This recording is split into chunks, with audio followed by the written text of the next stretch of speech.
but to make the students fit into industry when they leave us.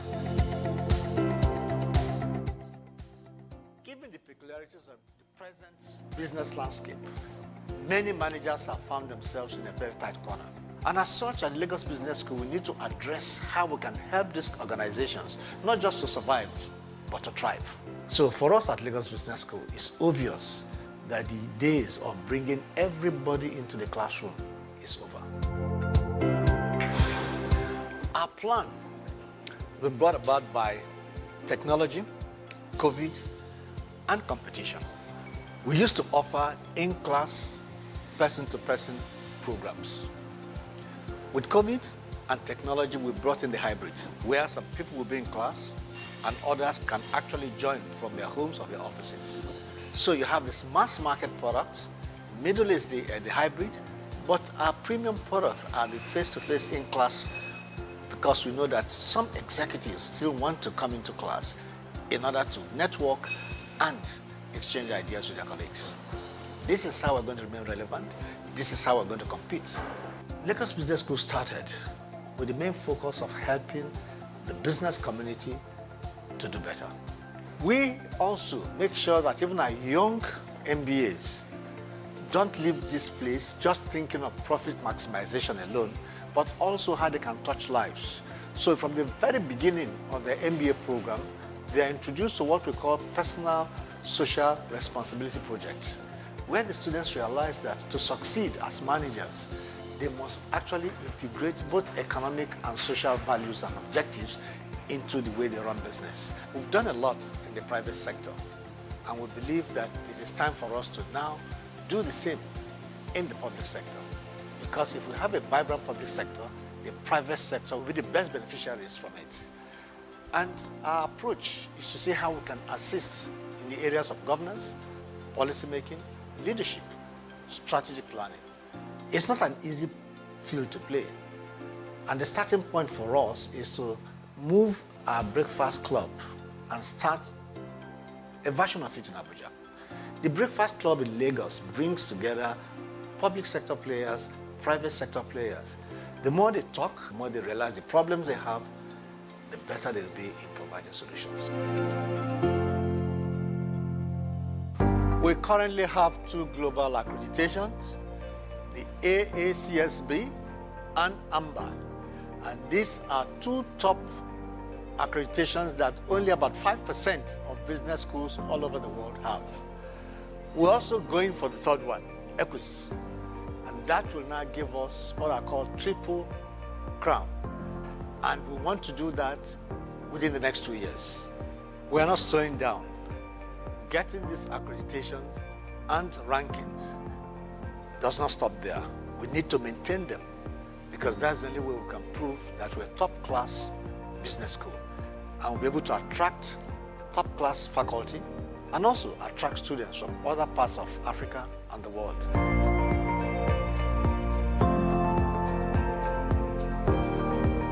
Lagos Business School started 30 years ago as a small school, and over the years we have grown. Today we have well over 7,000 members of the Alumni Association, and these are people who've gone through executive programs and MBAs with us. We've just concluded our 5-year strategic plan from 2021 to 2025, and that's where we've captured the new LBS. And this is an opportunity for us to grow that tribe, because technology has now gotten a significant role to play in the future of the school. Thanks to COVID, we have now accelerated the way we can reach other people.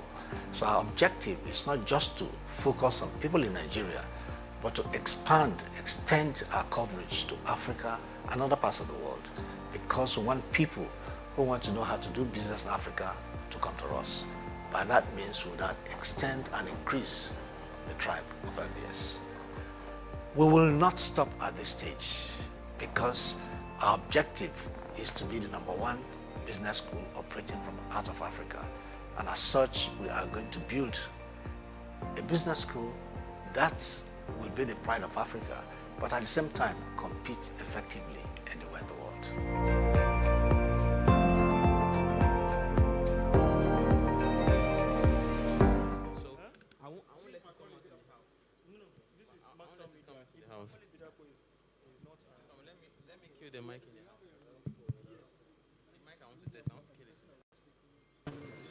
Hello. Hello.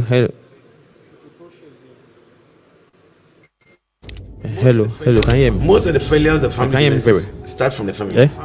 If the family is Okay, please dysfunctional, the pause. business invariably in a Pause very it. short Pause time it. will become. Can you hear me clearly?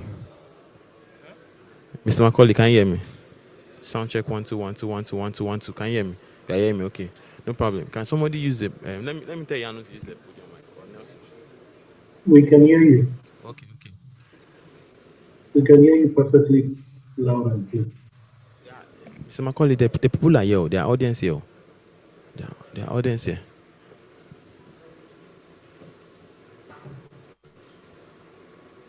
Good morning. Good morning. Mr. Good Macaulay, they can hear morning. you. They can hear you clearly. We can hear you clearly. Please, Okay. the guests are seated. The guests are seated. Okay. Mr. Macaulay, the guests are seated. Oh.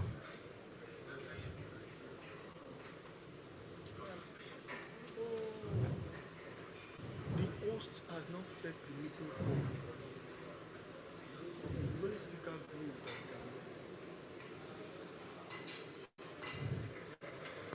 Hello. I don't know why it's not getting our feed. Every other thing, they are also getting our feed here. It's only them. I don't know. Huh? Why? What do you have that? It's in. Hello, Mr. Macaulay. Okay. The slides. Is it already on? Okay. Can flash it? Yes. You have not extended it.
Problematic.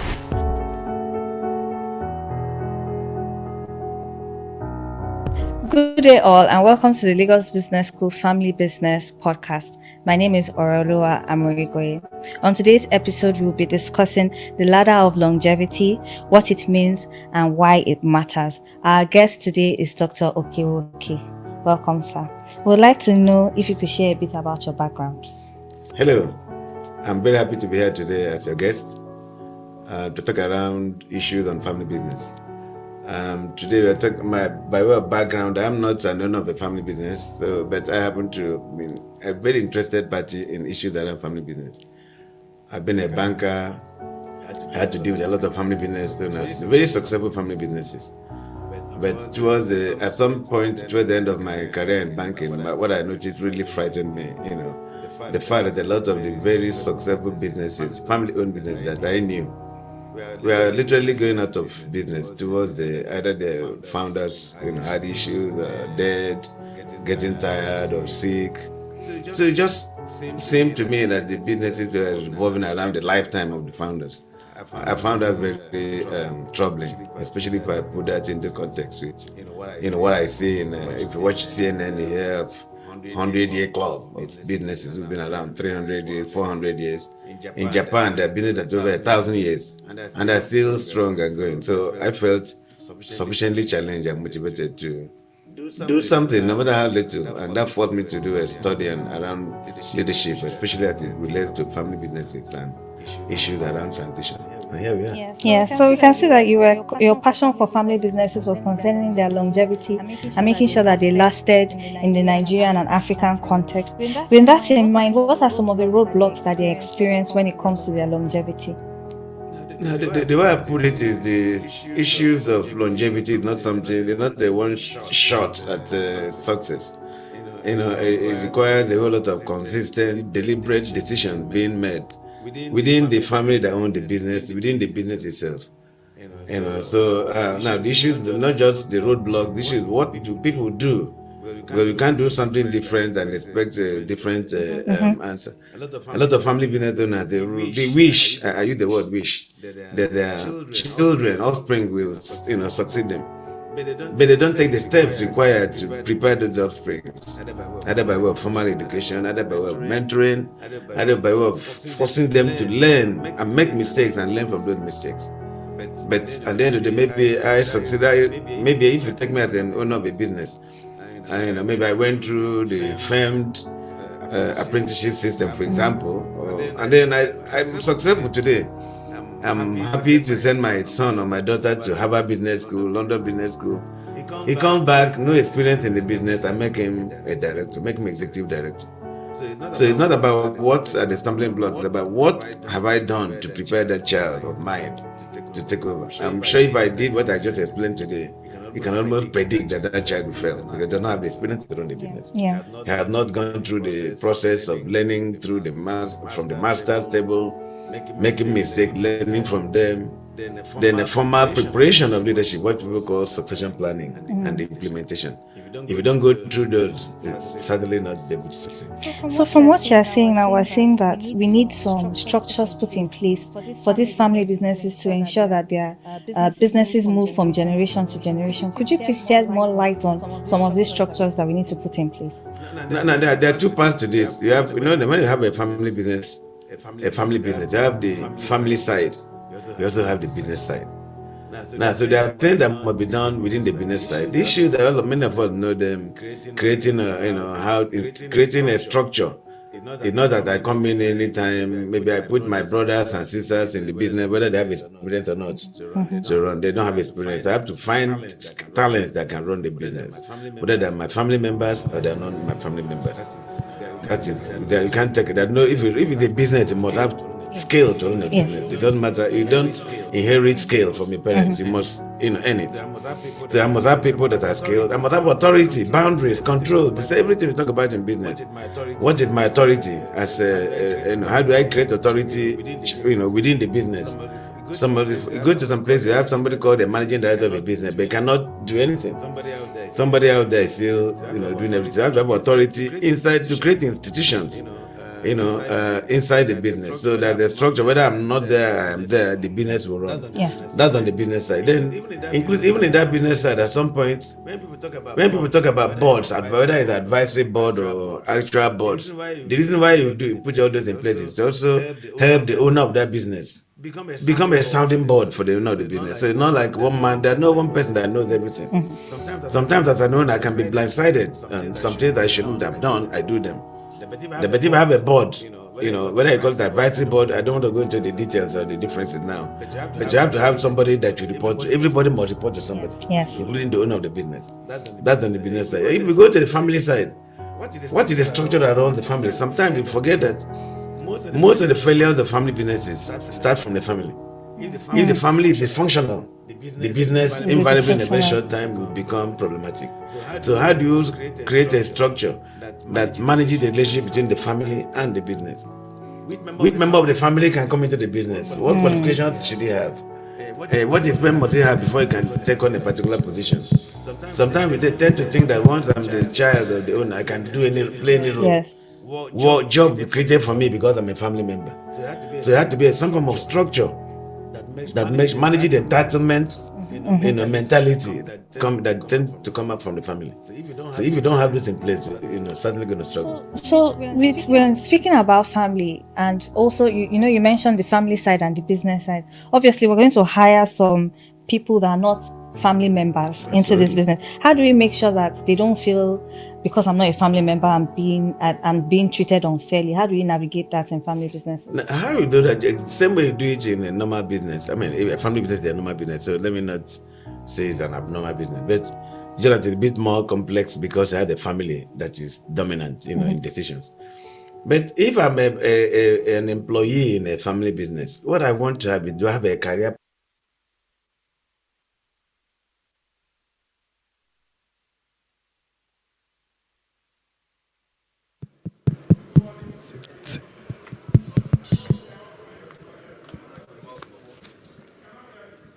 I'm coming, Joe. That mic is on. That mic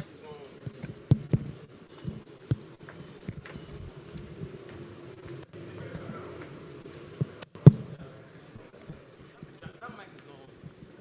Yeah, you didn't put it on, but it's not working. Let me see, please. Recording in progress.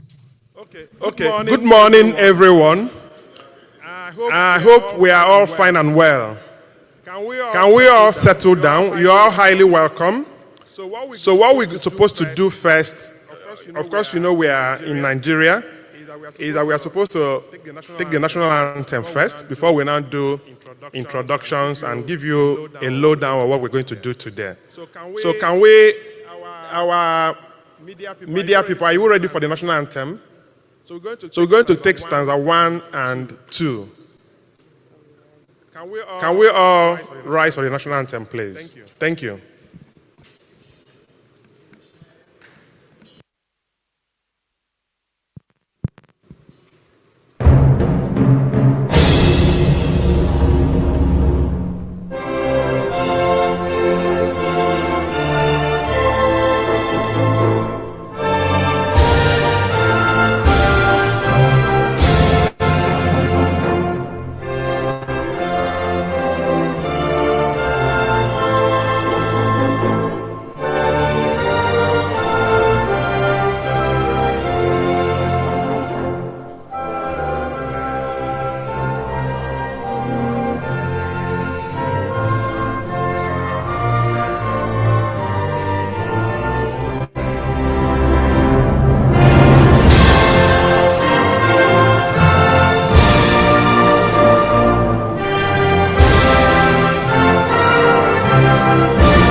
Thank you very much. We can all have our seats, please.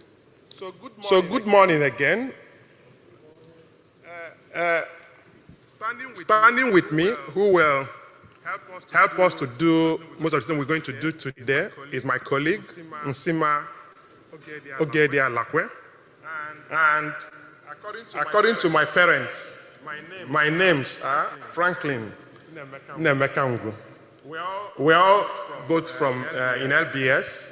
And today we are looking at from family enterprise to family institution, climbing the longevity ladder.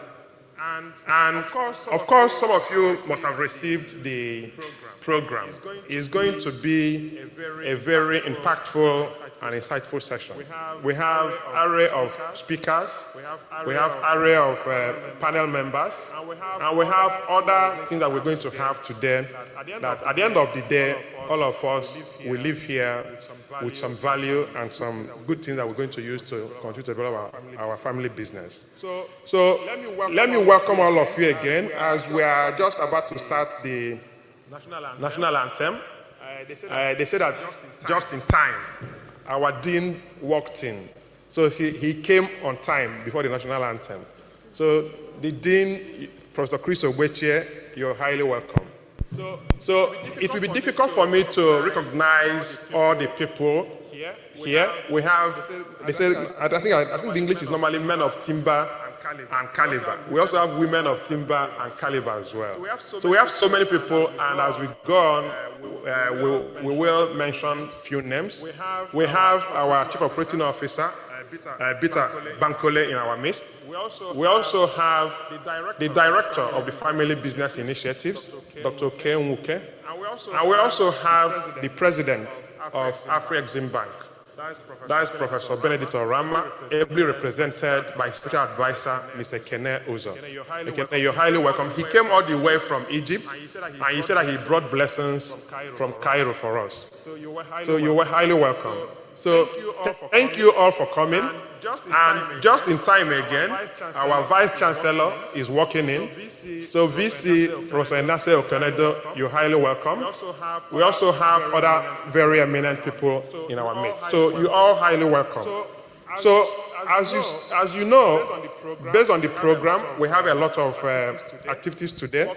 But for us to properly start, I think it might be appropriate for me to welcome and invite our Dean to give us just short opening remarks. Professor Chris Ogbeche, please. Thank you. If you cannot give him a round of applause, please. And you can keep clapping until he comes here, please. Thank you. I think he can use this.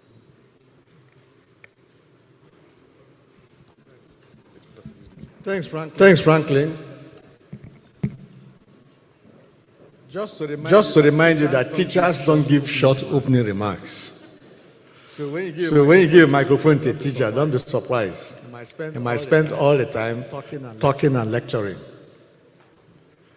Special guests, distinguished ladies and gentlemen, family business owners, entrepreneurs, and all our esteemed LBS supporters.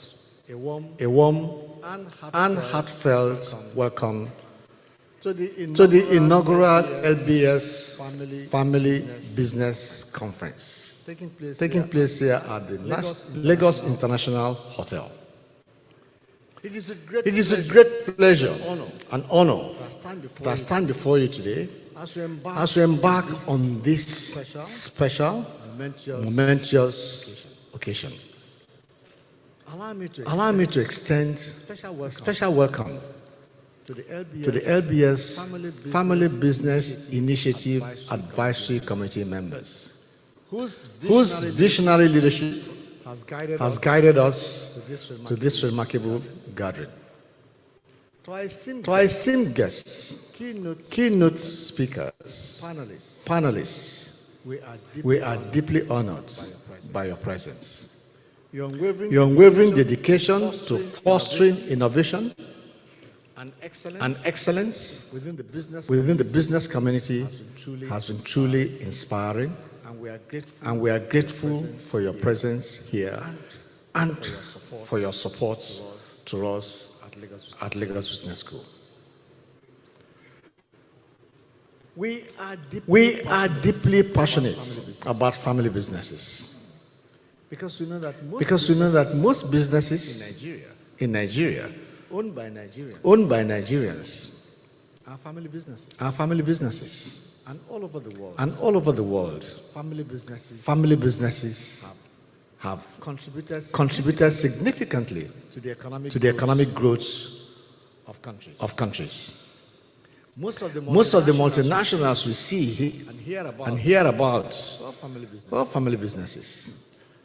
Ford Motors, Nestle, Samsung, Sony, Heineken, L'Oreal. What do we have in Nigeria to match this? Where are the Odutola tires, the Ojuku transport, the Okada, Arik? What happened to them? These are issues that family business initiative at Lagos Business School will be tackling and see how we can, as much as possible, help family businesses go beyond the first generation, second generation, and even the 10th generation. We recognize the unique challenges faced by family-owned enterprises. Despite their contribution, statistics show that only about 30% of Nigerian family businesses thrive past the first generation. And this has been proven empirically by various research studies, including one carried out by the Nigerian Stock Exchange on family businesses. This highlights the critical need for tailored support to ensure that these family businesses go beyond several generations and become household organizations in Nigeria and in Africa. So these statistics underscore the resilience and enduring legacy of family businesses in our society. However, they also highlight the need for continuous learning and adaptation to ensure sustained success in an ever-changing business landscape. Distinguished guests, today marks a significant milestone in our commitment to fostering the success of family-owned businesses in Nigeria. Through this conference and future initiatives, we aim to provide targeted programs, facilitate knowledge sharing, and promote research to create a vibrant ecosystem where family businesses in Nigeria flourish across generations. I would like to thank Uke and his team who have put this together.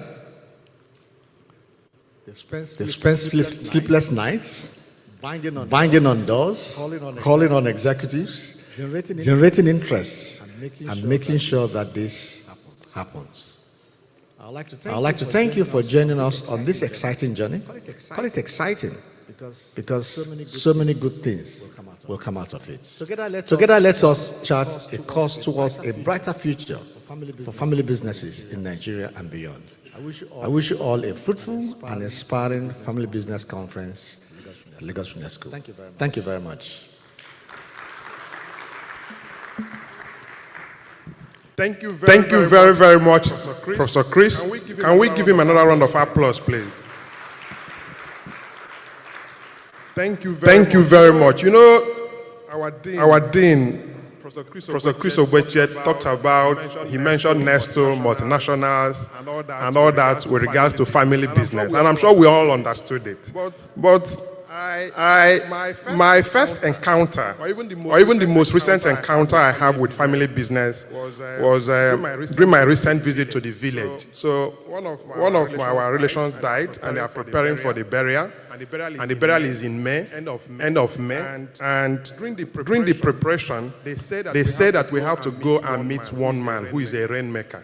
So some of us that came in said that what's the essence that is made, that nothing will happen. They said that man, that is the fourth generation of family that are rainmakers.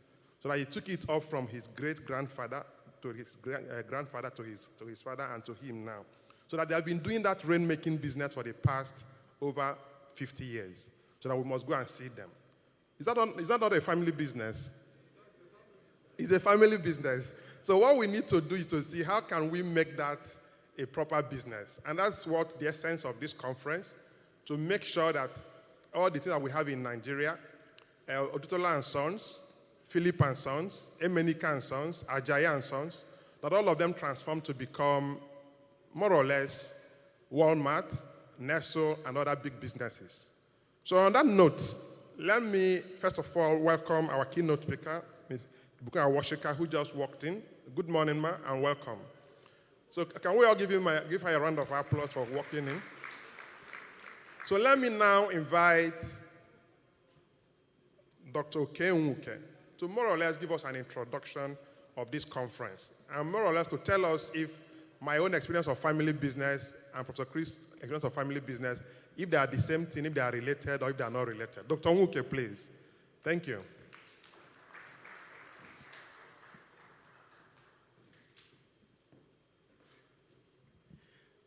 Thank you, Franklin. Unfortunately, we did not invite any rainmaker to this particular event, so I don't know whether we are talking about the same family business of, not of rainmaking.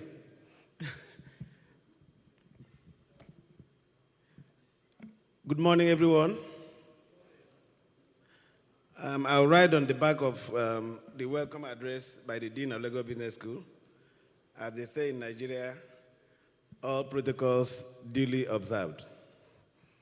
So, ladies and gentlemen, I'm really, and the esteemed guests that are here today, it's my pleasure really to welcome us to this inaugural conference of LBS Family Business Initiative.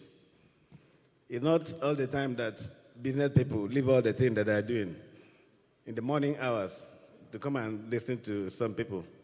But the good thing about today's event is you are not listening to faculty members, you'll be listening to yourselves. As you see, as we go along, members on the panel will be people like yourselves who also run family businesses.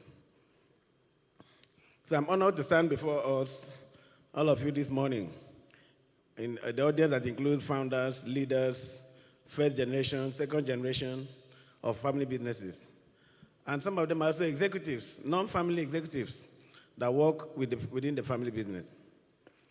Now, one may ask, for me to be responsible for putting this together with the team, what is my own with family businesses? I don't have a family business, and I'm not lucky to inherit one from my parents. However, I believe I call myself someone that has a vested interest in the family business. I was a banker for, call it 23 years actively. And during those days, daily days in banking, I was privileged to work as a lender, a relationship manager, call it anything, with a lot of successful family businesses. However, towards the end of my active banking career, 23 years after, I was alarmed that many of such businesses that were hitherto very thriving and successful had become mere shadows of their former selves.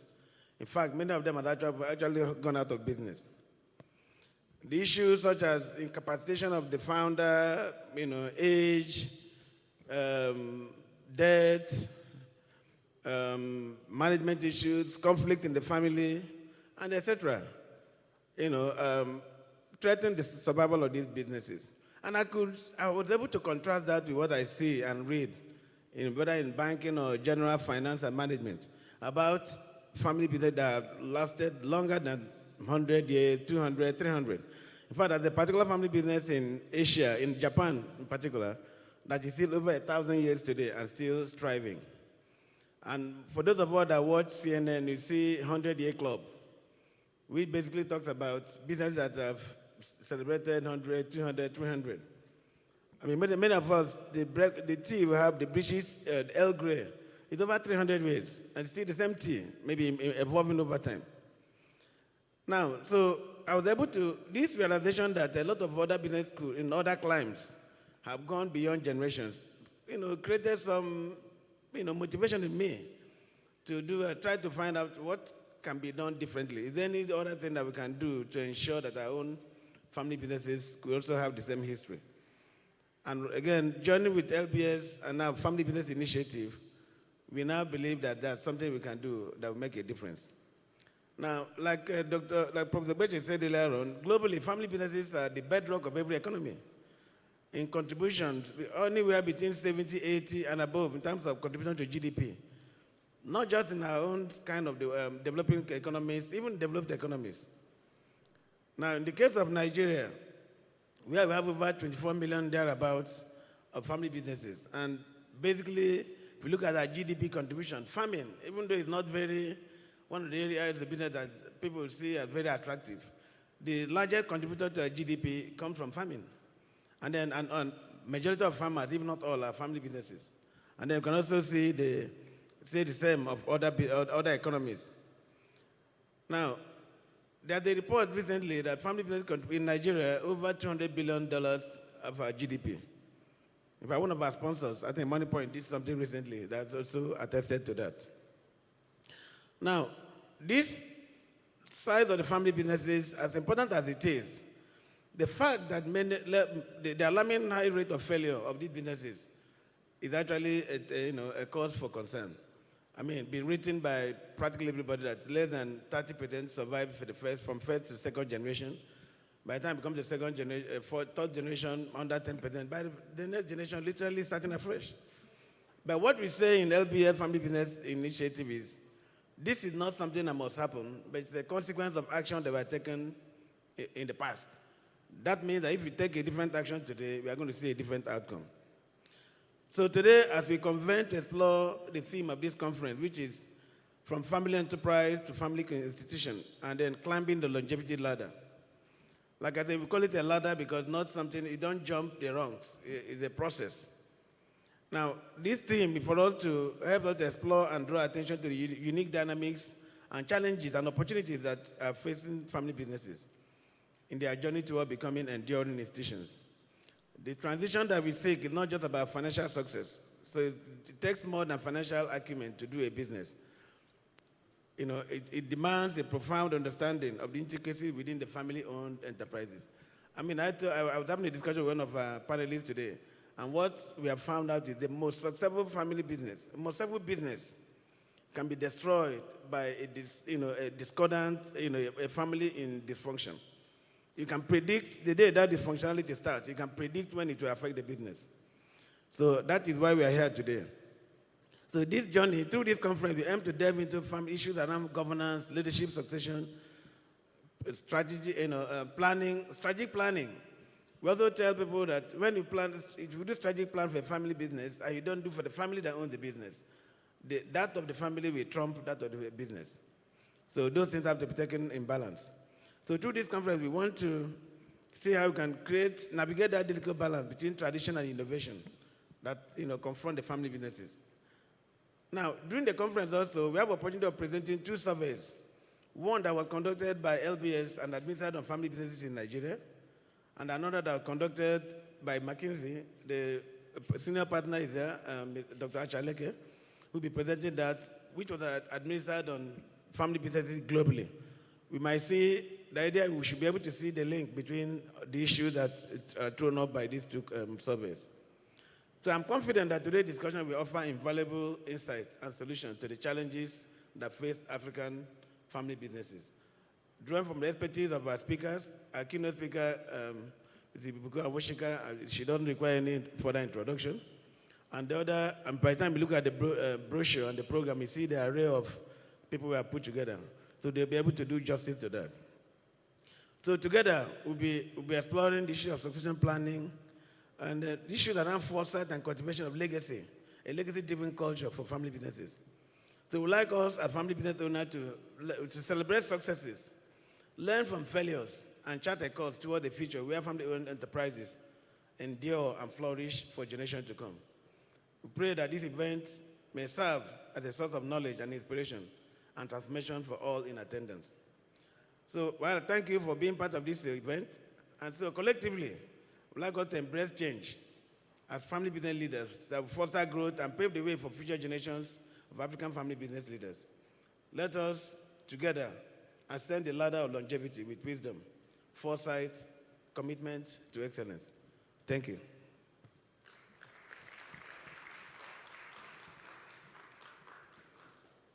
Thank you very much, Dr. Nwuke. I'm sure we're all clear now and have a better insight in terms of what we're going to do today. And if you have a better understanding, can we give him another round of applause, please?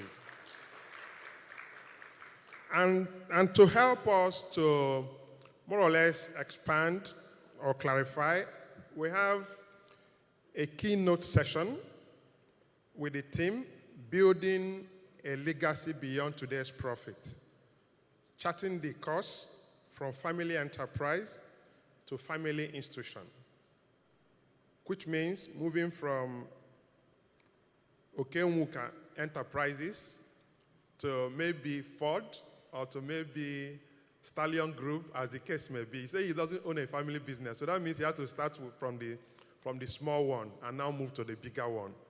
So, and I'm not sure we could have got a better person to give us this session.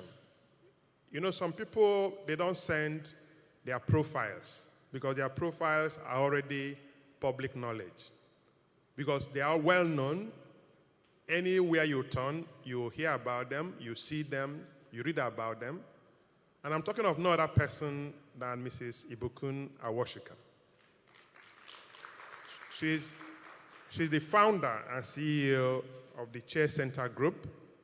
I was talking to somebody and he said that Ibukun is a faculty member in LBS. I said no. He said that Ibukun is always in LBS. Everything people want to do is Ibukun. Anything you want to do, I said because of the impact she's making in Nigeria. So for those of you that know her very well, and for those that might be wondering why did we pick her to be the keynote speaker, she's an African entrepreneur, author, international leader, and global culture shaper. She's the founder of the Chair Group, a leading furniture and security system provider in Nigeria. She's also the founder of Ibukun Awashika Leadership Academy, the convener of International Women Leadership Conference in Dubai, and also the founder of the Christian Missionary Fund, a faith-based organization across Nigeria and to change life. And you know, sometimes when I start reading the profile, it might take the time she's going to use, but so I'm just mentioning but a few of what some of the things that she's done. Let me also add that she's a woman of many feats. She's the first chairperson of the Nigerian National Advisory Board for Impact Investing, the first female chairperson of Nigerian Premier Bank, First Bank, the first Nigerian recipient of President's International Women Entrepreneurship Challenge Award, and also the first African recipient of International Friendship Award 2019 by the Queen of Spain. There are too many firsts. So at the same way, she's the first keynote speaker for this conference.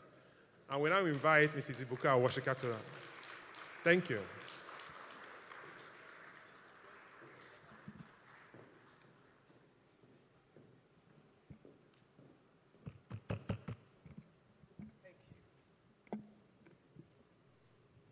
Good morning, ladies and gentlemen.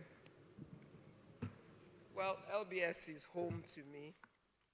So I'm an alum, a proud alum, and that's a story I tell everywhere in the world.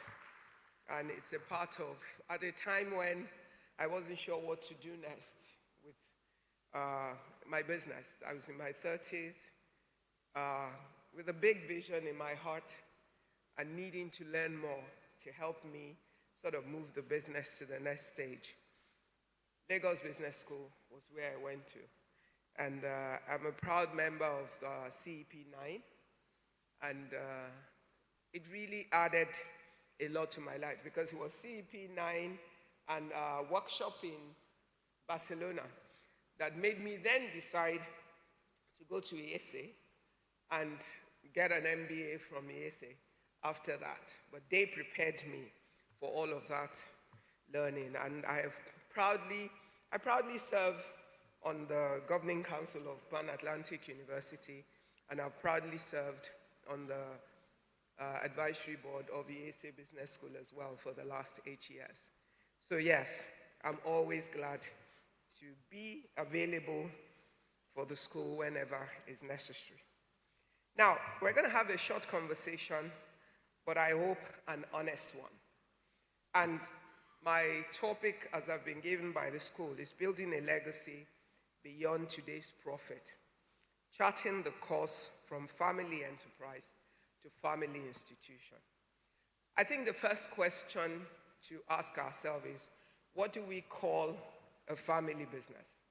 What is the enterprise and what is the institution? Because a lot of times, especially in our climate, we tend to think that if we're building a family business and it will remain to be called a family business, then it must be managed by family members. But I was just having a chat with Enase now, the Vice Chancellor of Pan Atlantic University, and I said to her, you know, the institution and the individuals, they're different.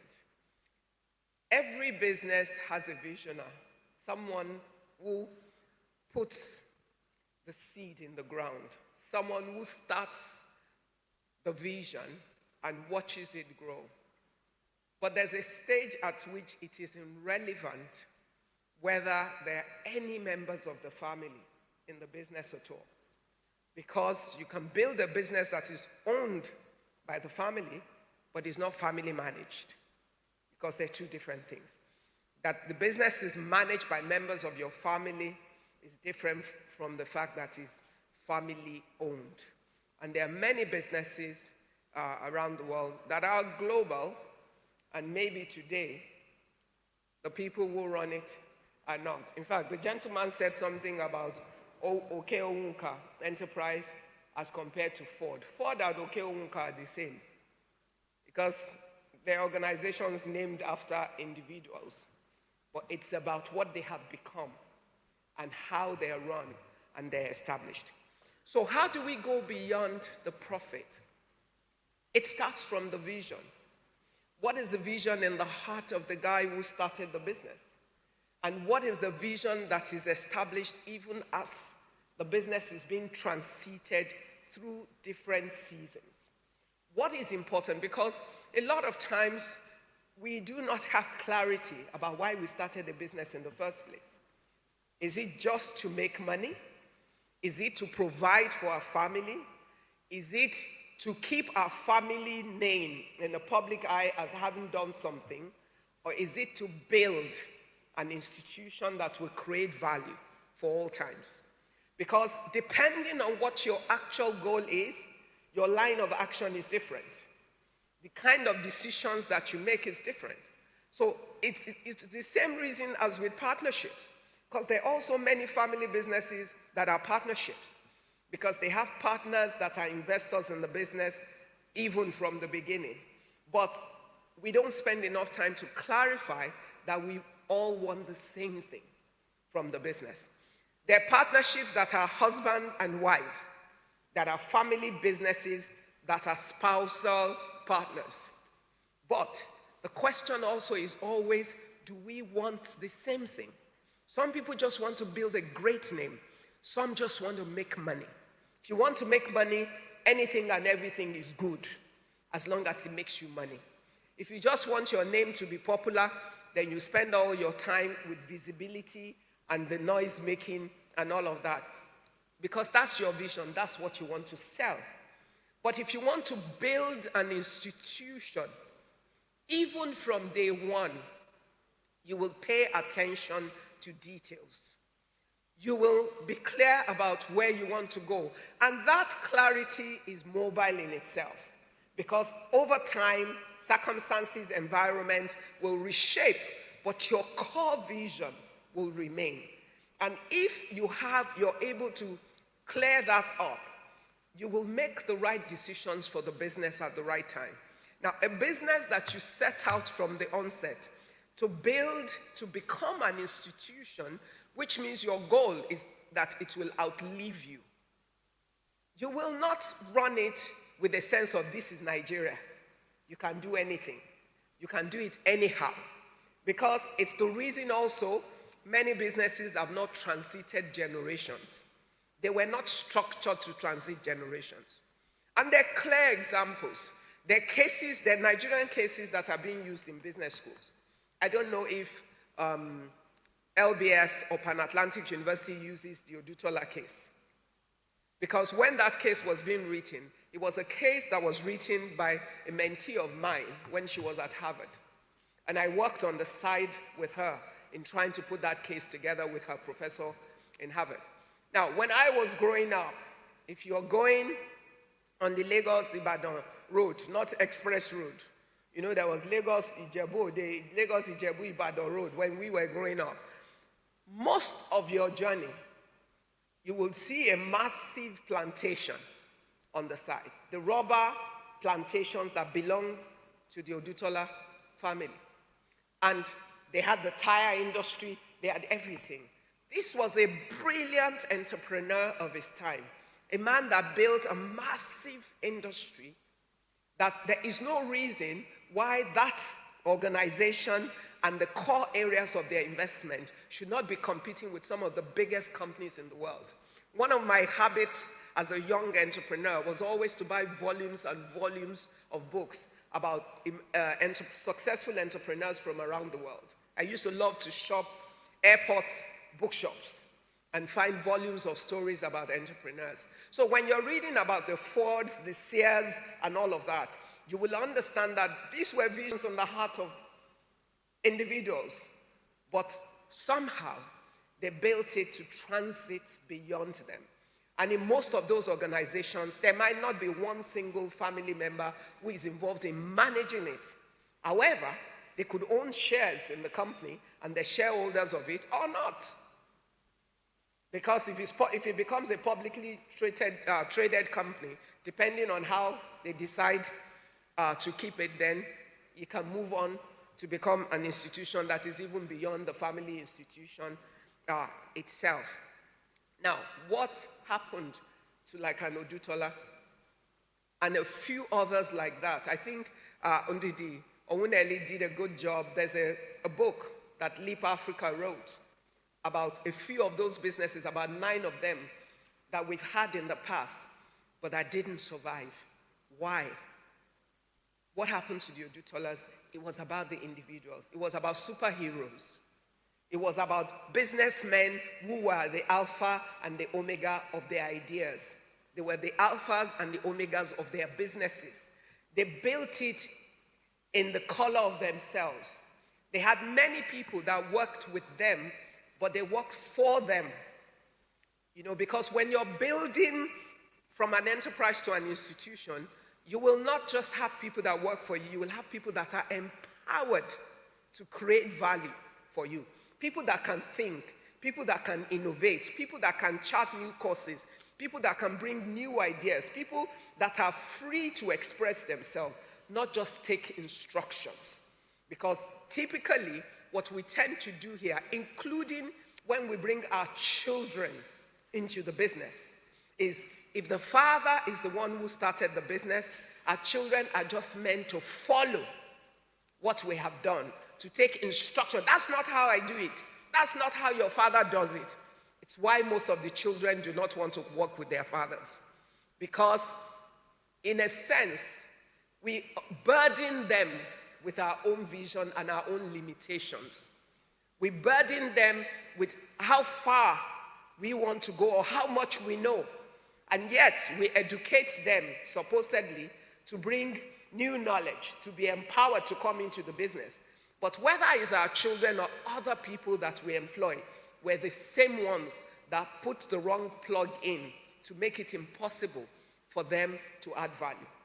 So if we want to build from an enterprise to an institution, we must be properly articulated businesses. We must be properly structured businesses.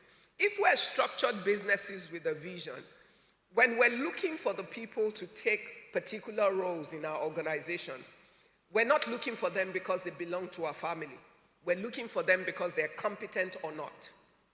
Which means whatever role is open, we want the best person to be in that role in the interest of the company. Every limited liability company, even when it's family owned, is an entity in itself.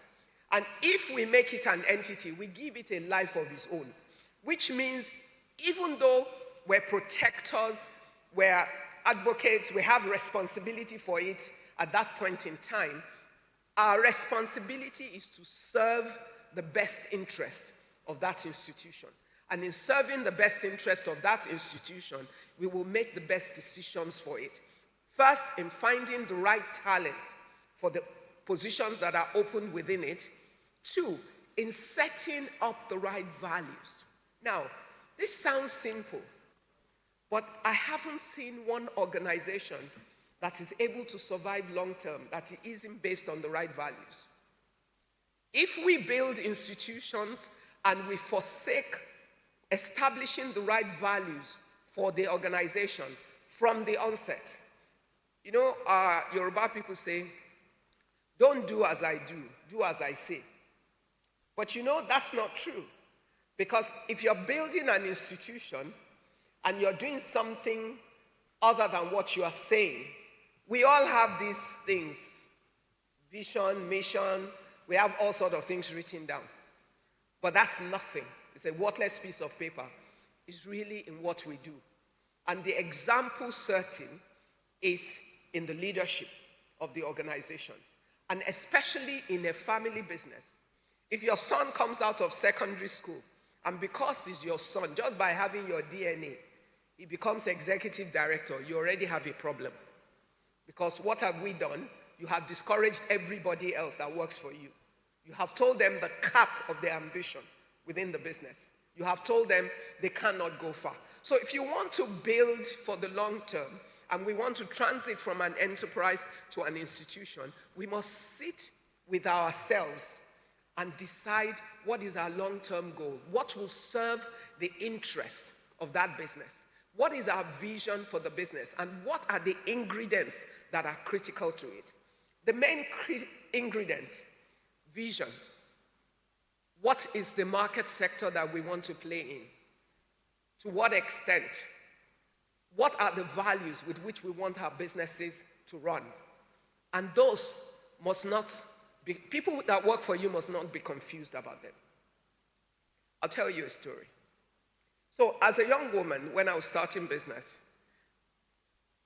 this was before my 26th birthday, I said two things I will never do. I will never sleep with a man to get a job, nor was I ever going to pay a bribe for the business.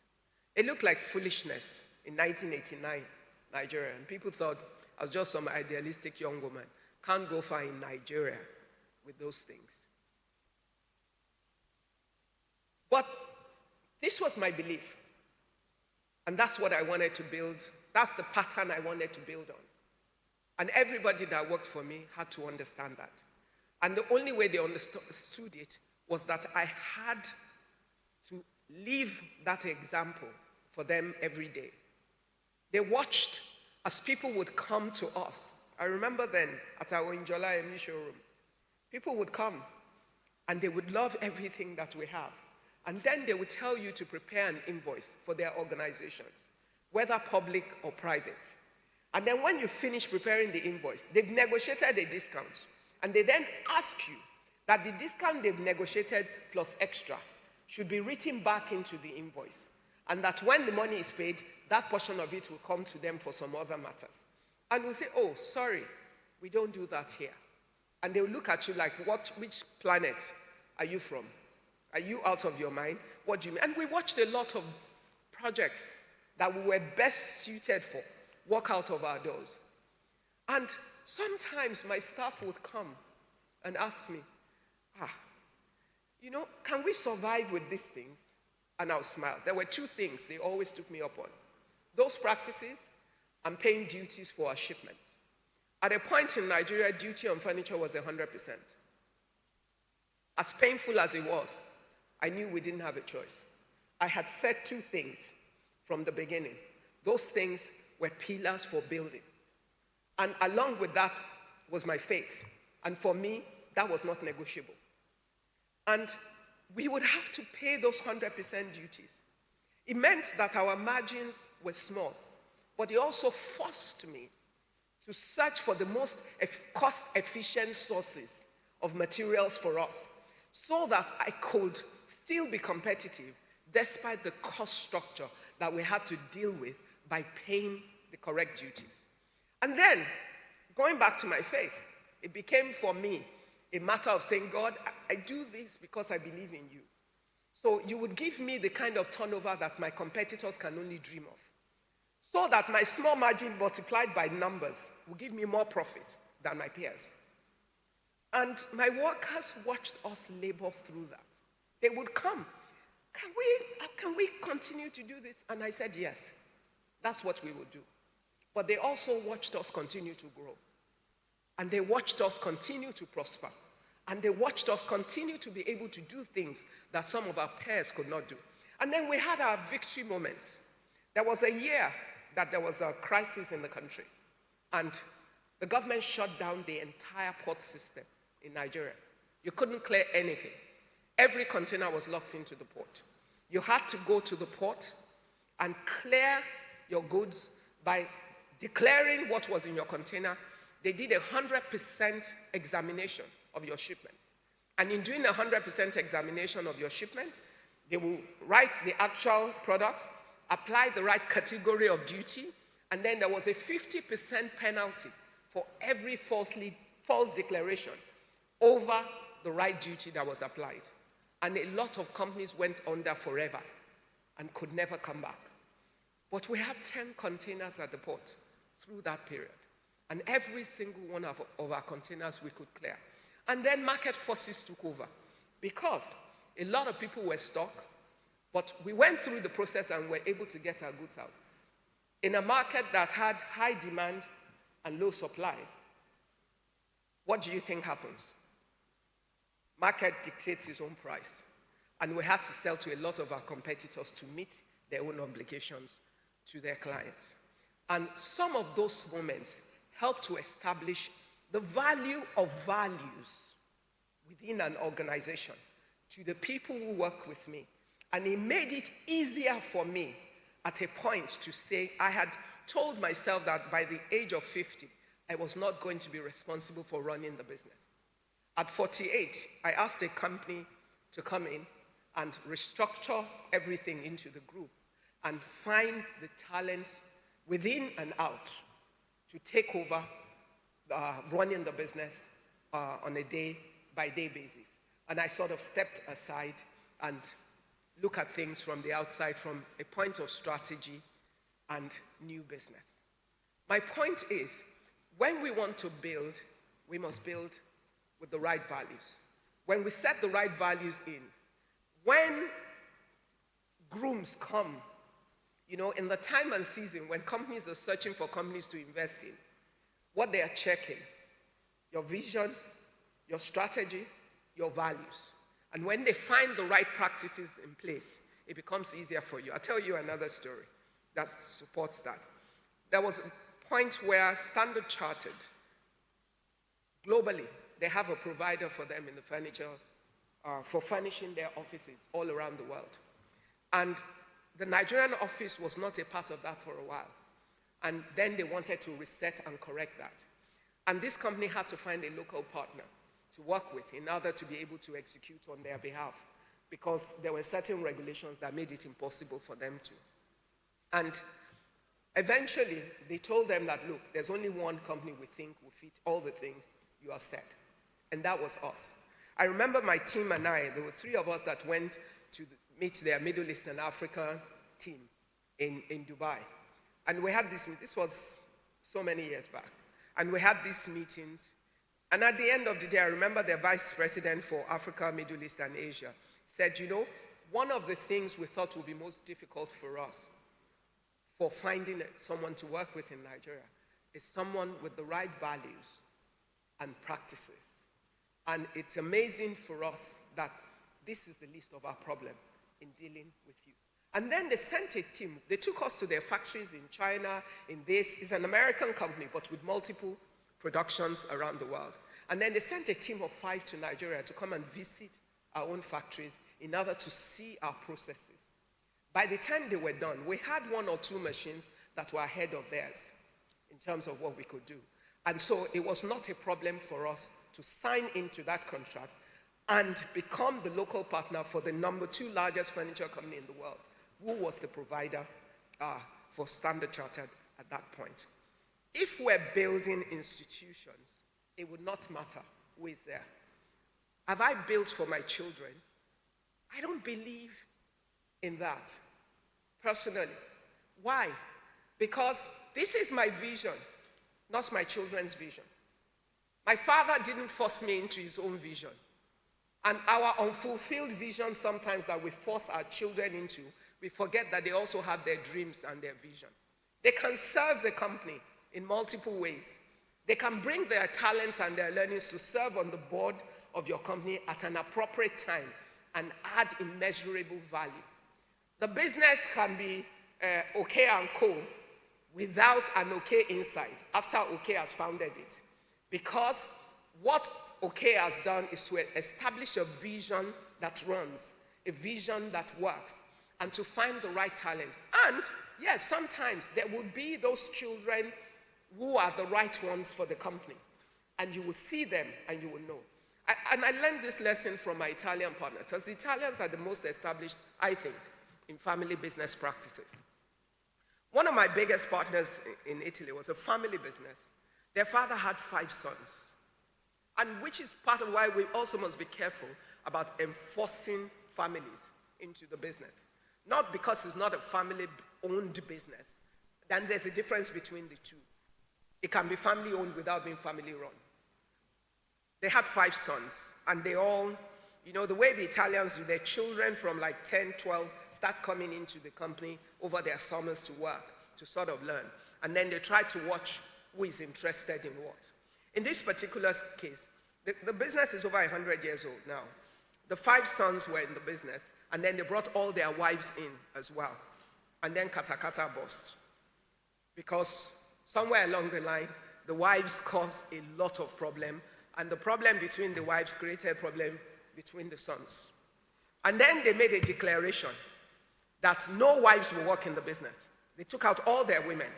No wives will work in the business. Daughters of the family can work in the business, but no wives will work in the business.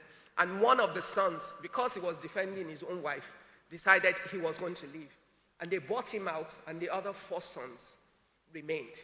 Now, the challenge sometimes is, yes, we might all be family members, but we have different talents.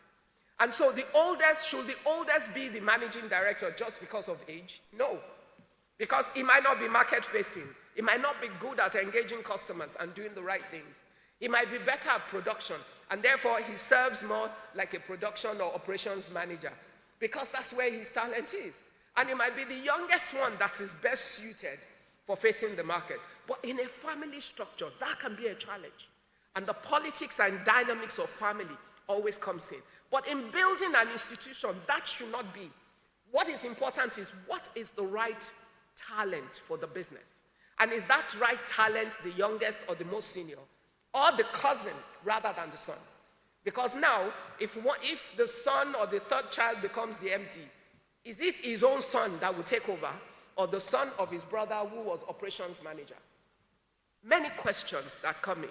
And the most dynamic for me is the husband and the wife part. When you have a husband and a wife partnership, it's very challenging. Someone is always making a huge sacrifice. And with all due respect, a lot of times it's the women. A lot of times it's the women. I counsel, I listen to a lot of stories. And you know, every time a woman works with her husband, she takes home to work, whether she likes it or not. Because she's never going to be able to look him in the eye and express exactly what she thinks in a meeting with other people there. Why? Culturally, honor and respect your husband becomes a code that then goes into the office space as well. So there are problems that comes along with it. So we must determine, look, when girls come to me and say, oh, I want my husband to sit or serve on the board of my company, I always smile. Because you need a certain level of maturity to do that successfully. You must understand exactly what you're doing, and you must be able to handle the home and the office in the office. Because it will come to you. And if you had a fight in the morning and you have a business meeting in the afternoon, so what will you do? How do you manage that? Because it creates different sets of challenges. I'll tell you a story as I try to wrap up.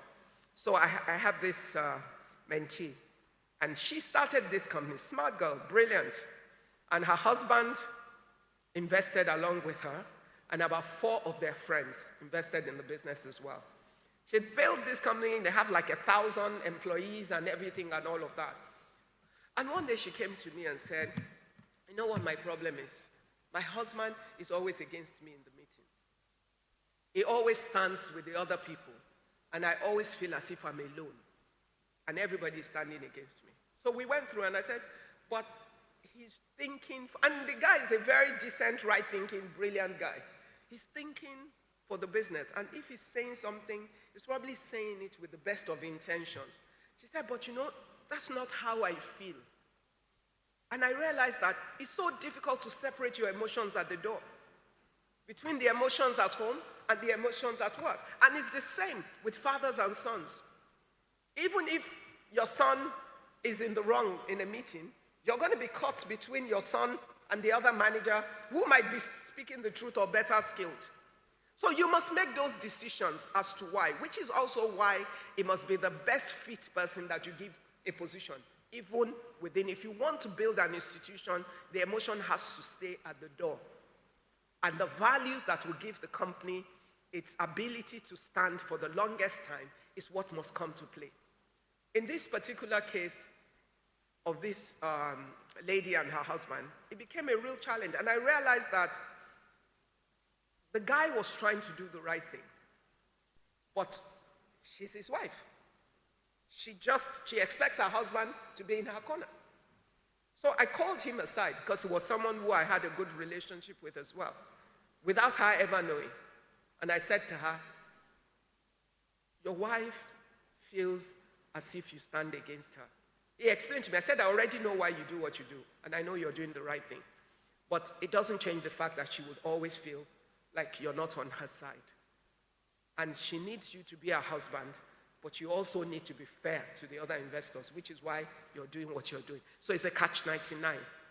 But you know what this gentleman did? He went and gifted his wife all his shares.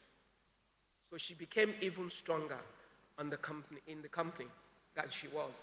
And then he stepped out of the board. And then they could have an honest conversation as husband and wife at home as he consulted with her. And she could sit and take the company. And she's done an amazing job with it. Was her husband the problem? No. But her emotion was a challenge.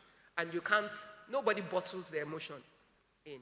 So it takes a lot for family businesses to remain focused on the right values and the right things, and to be able to make the right choices in order for the business to go forward.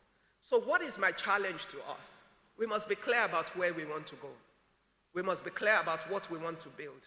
We must be clear about building for the long term, and we must be clear about building with the right values. And in building with the right values, we must find the right talents to do it. And those talents can be from our family, following the right tracks as they should. Because we don't help our children when they become executive directors that they're not prepared for.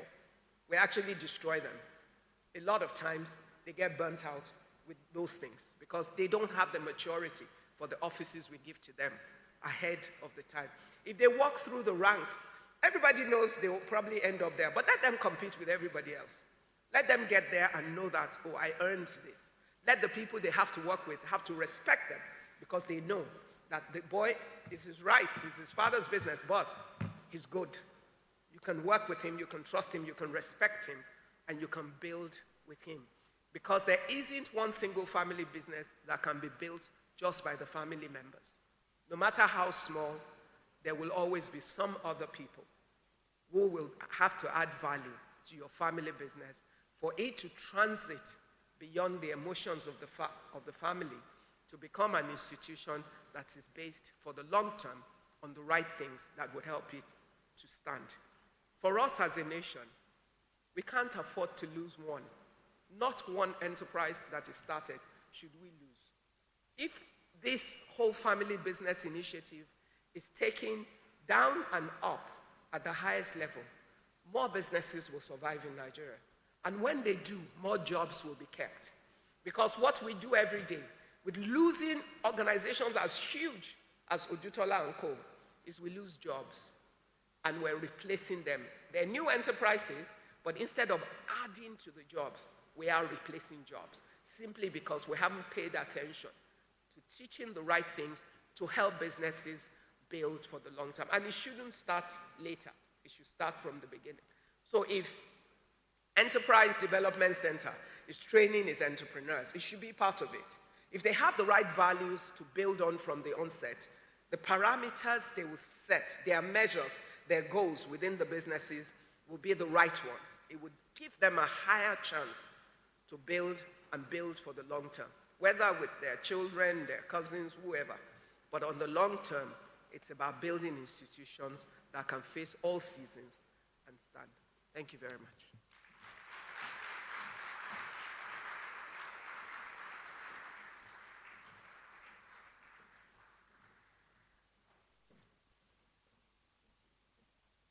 Thank you so much, Mrs. Awashika. Please, that clap, I don't think is... In my mind, that deserves a standing ovation, but I will not bother you to do that. But thank you so much. It's always a delight to listen to Mrs. Awashika. The way she delivered the keynotes with a lot of stories. She was not reading from anything. You know someone that knows it. Can we give her another resounding round of applause? Thank you. There are so many words that just kept buzzing, and I hope you were taking notes and you were recording, because this is something that you always come back to. I heard a lot around vision. She would have said it more than 100 times. A lot around values. And she talked about the right talent. So family businesses, and she said you don't have to hand over to your first son or first daughter, or even your son for that matter. There's something she said about it's your vision, not necessarily theirs. So you've sent them, you've trained them, and you're trying to force fit them into that your vision. There's so much we want to do to build institutions. So if your interest is just about building for now, maybe that's the right to go. But with LBS, with this initiative, is about building institutions. And can we please give her another round of applause? Thank you so much, Mr. Woshika. So we have a few minutes for very few questions. If you have questions that you want to direct at our keynote speaker, please can you indicate? We have some mics in the room. So I'd like to know those that have questions so that we can manage our time. I can see two ladies, 1, 2. Please, if you have questions, just raise your hands up. I can only see 2 from where I am. 3, okay. Please, can we give the lady in white the mic? Let's start with that. Thank you. Good morning, everyone. My name is Kemi Ojenike. I'm a family wealth advisor at the Meristem Family Office. And I have 2 very brief questions. The first one is this. Ma, you spoke about the superhero complex that sometimes founders struggle with, where the business is built around them and they are the alpha and omega of it. And sometimes we find that that posture is based on fear. There are times when they have labored for years. They've struggled to build this entity that is now flourishing. And they are actually genuinely afraid to hand it over. What if something goes wrong? There are other times when they have actually tried to do so and they've been burnt. So how, in your view, do you think that they can overcome this fear of failure after years of labor? And my second question, yes, children do not have to be part of the business, but there's something that has made the founder successful. There are a set of values, their experiences, and so on. How, in your view, do you think those values can be transmitted to the children such that the children can be successful even if they are not part of that business and they choose to do something else? How can that vision be taken and embodied in a manner that is replicable by the future generation? Thank you.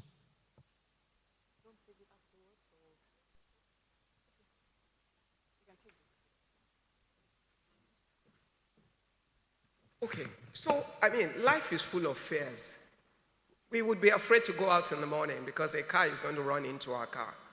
And yesterday, some truck or vehicle or Sunday ran into on 3rd Mainland Bridge.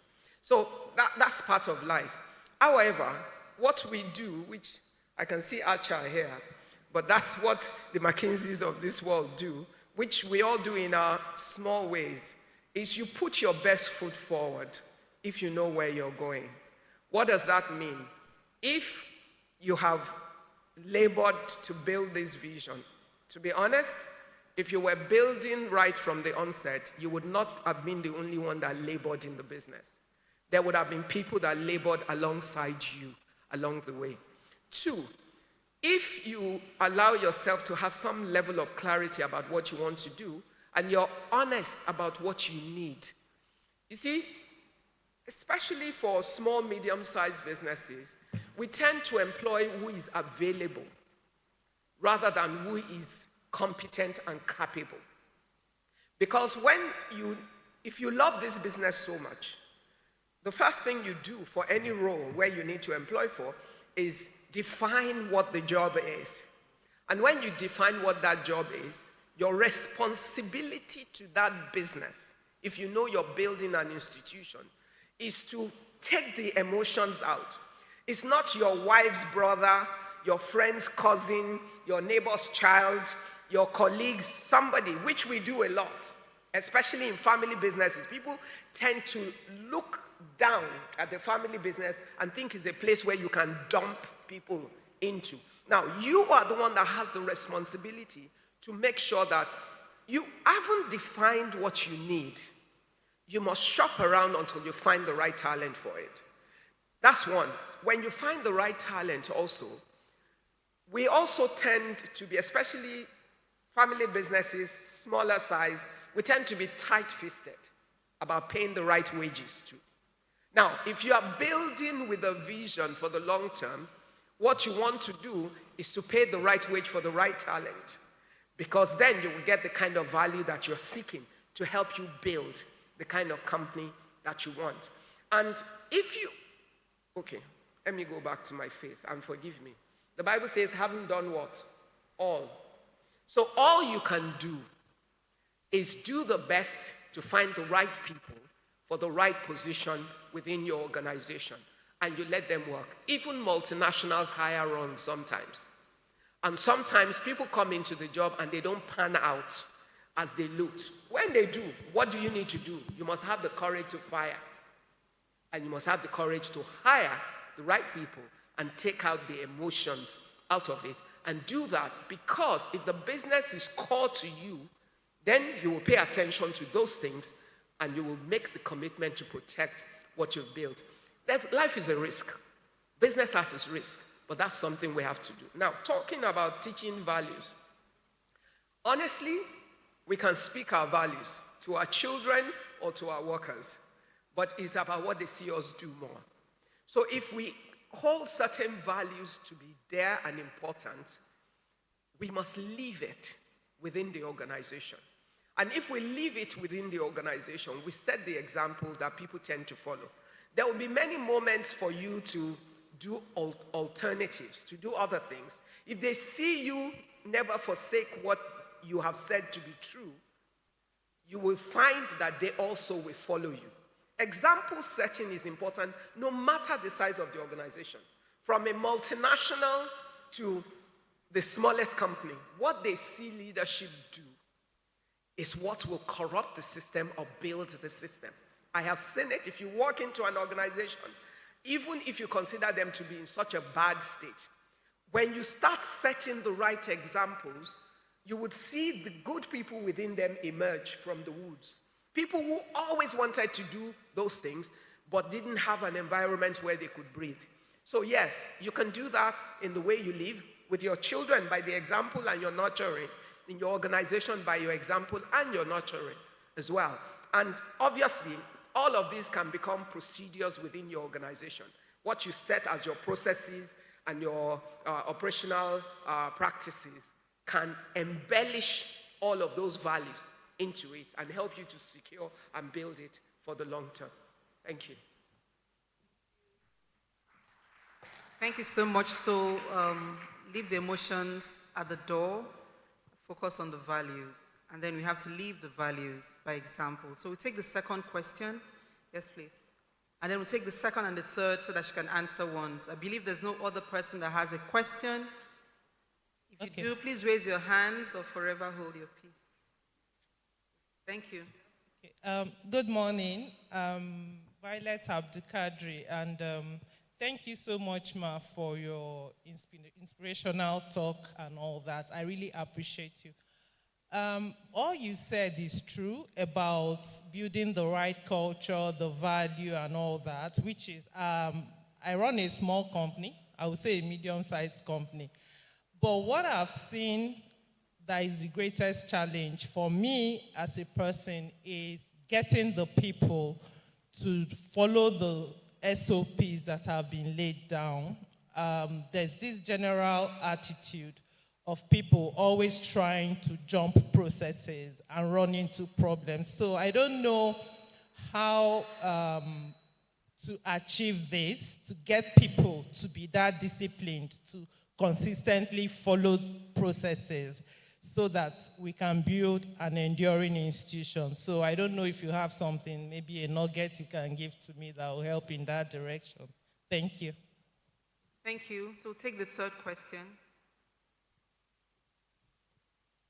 Good morning. My name is Yvette Theodore Brown. I'm a student of LBS, the full-time MBA 21 cohort, and I'm very honored to be here. So my question is, how do we, so basically what I want you to do, Ma, is to give me strategies or best practices that can help navigate a family business. So I am not working in a family business. I just incorporated a company in January, and I'm hoping that it turns out to be a family business. So I'm just thinking, what are the best practices that we can use to navigate the problems that come from family dynamics in the family business? Thank you. Okay. Maybe before she answers and before we hand over the mic, EDC will be your best friend, and the Family Business Initiative also will be your best friend. So you're already a member of the family, so you have all of this access. So there's a gentleman at the back. Yeah. Hello. Thank you. All right. Thank you so much for that insightful keynote. My name is Emmanuel Paul, and I work with MoneyPoint.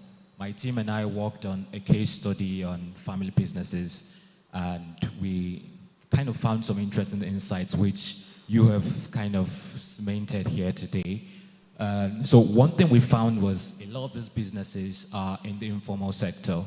They're not formally registered. And I think my question ties into what has been asked already. But how do we take them from a lack of structure, of reluctance for digital adoption, to a place where there's structure? And I know it's, it seems a lot of these people know that, hey, there should be structure, there should be defined parameters for who should be involved in the business and who should not be involved in the business. But at the end of the day, you talk to some of them and they will be like, it's family. At the end of the day, it's still family. What are you going to do? So, yeah, I just thought to ask about that. Thank you. Thank you. Any other question? None. Thank you. So, Mr. Woshika, please. Okay. Thank you very much. So, the lady that asked about the SOP, your people, look, a lot of times, especially with medium-sized businesses, we might have consequences on paper, but we tend never to implement consequences. So if you have procedures and your people do not act according to that, are there consequences for their actions or inactions? If people don't, if something doesn't cost you anything, then you don't have any reason to think you have to do it. So if you set the processes, and for everything that they do or do not do, there are consequences, then you would see that when it costs, sometimes you fire people just to teach everybody else a lesson. I'll tell you a story. So I remember when I was in the ASA, we had organizational management or something, and then I told them the story of firing my entire factory one day, and everybody was aghast. But I was a 20-something-year-old girl who had 27 men working for me. As far as they were concerned, I was some girl. 90% of people that worked with me were older than I was at the point in time. And these are carpenters, they're skilled men, and they just thought, you know what? So we just done salary increments or something, and they thought that the increment I gave was not enough, and they wanted to punish me. I was pregnant with my first child, you know, and all of that. And we were in the middle of a project, and the project owner gave us 1 week later than they needed it as the delivery date, and that's what we worked with. Then I went to site to check something, and they told me they were expecting us to deliver that weekend. And I said, no, the date you gave us is the week after. They said no. Anyway, the customer is always right. So I had a good problem in my hand. I went to the factory, got there about 5 p.m. in the evening, and told everybody, I know tomorrow was a Muslim public holiday for Salah like this. And I said, I'm going to pay you extra, but I need everybody to work through the weekend so we can meet this delivery. Otherwise, we will mess up this company, you know, and all that. And they thought it was the right time to punish me for not doing what they wanted. So they threatened the others that nobody must show up, so that I will be compelled to have to give them the salary increment. Anyhow, I carried my big tummy around the whole of found workers from different carpentry shops around and got people into my factory to work throughout that weekend for us to deliver on Sunday, because that company had a project that was starting on Monday. And then I made sure that everybody's sack letter was waiting for them on Monday. And when they got to work on Monday, they got their sack letters, and then Wahala started. Of course, they wanted to eat me alive. Anyway, I came to the factory, and they locked me up in the factory. And I said to them, I'm firing everybody. Anyway, eventually, we resolved it, but I fired 2 people. Who were the 2 people? The ringleaders who led the mutiny. And then everybody else had to reapply for their job, and their records were starting afresh. It was on my terms. Now, why did I have to do that? I was a girl. I was younger than most people that worked for me. If they ever got control on that day, I had lost control forever. And there would have been no consequence for what they'd done, and they would do it to me again. From that day, everybody got the message, because they were sure that there's no way I would fire anybody. But I did. Did I plan to fire everybody to go? I knew we would find a solution, but I had to take the action to make the point. So if we have systems that we've set up, we must hold people accountable for it. And where they do not meet those responsibilities, there must be consequences. And sometimes, I keep saying, put the emotions at the door. We're too emotional in this country about decision making, and it gets in the way of whether it's business or corporate organizations. Emotions plays too much at the table, and it causes problem. Now, in terms of building family businesses, what you need is a how-to-do entire workbook. Like she said, go to EDS. And since you're since you're already an MBA student at the school, I'm sure your entrepreneurship course and some of your courses will cover it. I can't tell you in 2 seconds in a session like this. Now, the young man wanted to know about how to help people. Honestly, if you want to change people's habit, show them a value that is greater than what they have from what they do. So if you're doing that, look for either those people themselves or their next generation and share some value from doing things right that will translate into money for them. When you show people where the money is in a process or a change, you will see that they respond to it. Most of the time, even when they say it's family, it's because they've never quantified the cost of some of the things that they do based on those principles. And for them, it will be incremental. So you cannot do it overnight. You're going to pick certain things, and you're going to find a way to communicate that to them and communicate the value and let them see that value.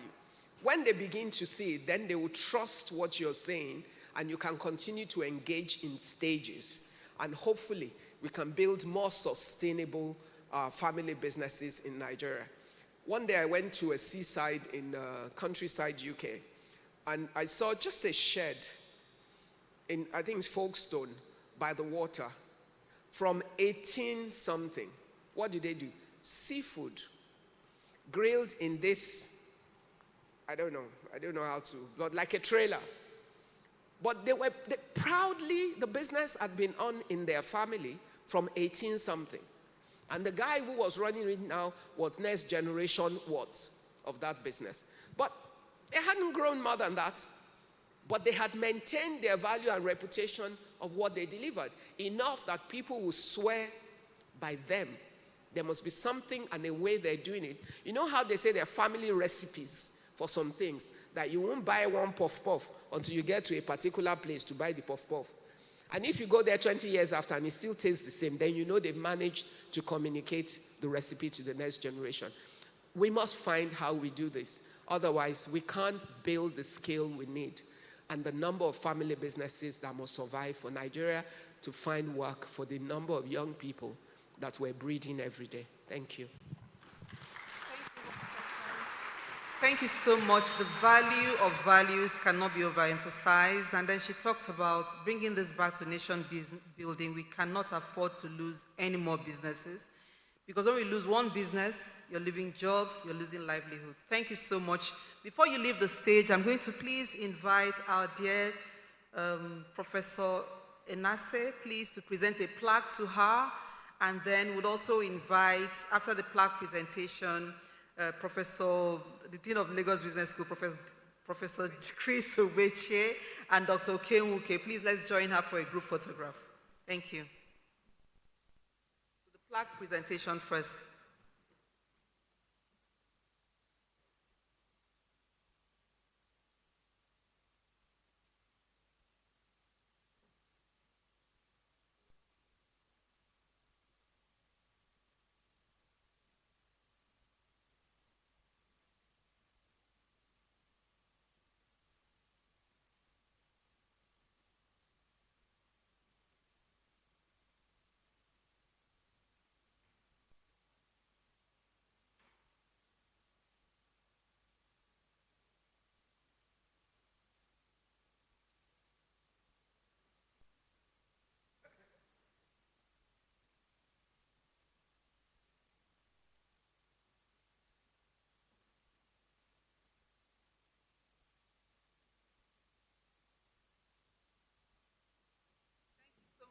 Let's give her a resounding round of applause. Thank you. As she takes her seat, we'd like to acknowledge our sponsors. Without them, we would not have had this conference. So please watch the screen as we play some of the adverts for our sponsors. Thank you.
thus saving on electricity consumption.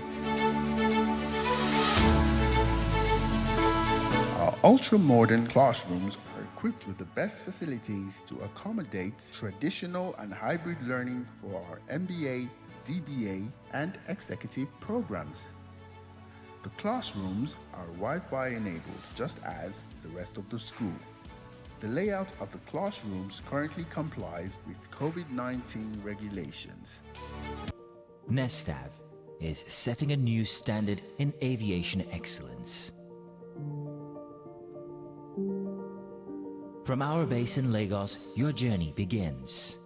Relax and unwind in our VIP lounge and stylish bar, designed for your comfort.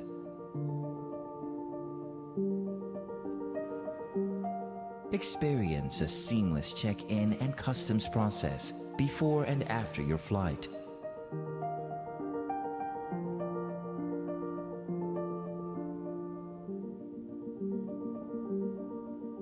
VIP passenger handling, in-flight catering, crew rest areas, hotel bookings, and transportation are some of the many ways we strive to meet your needs. The operations of our state-of-the-art hangar are focused on safety and excellence, deploying the latest technology to ensure our esteemed clients travel in comfort and style. Our highly specialized team are proud of our customer-focused culture to ensure you a seamless domestic or international journey. Nestav, setting a new standard.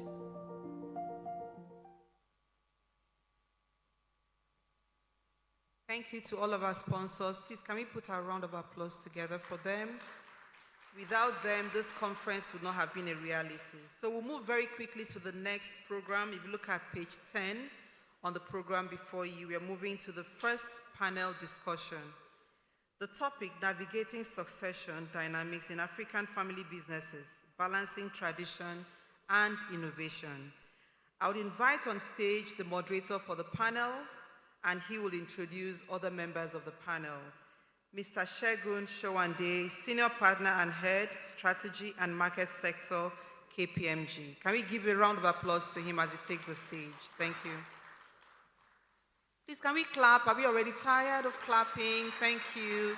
It's not easy to get people up here to lead conversations that we're going to learn from. Thank you.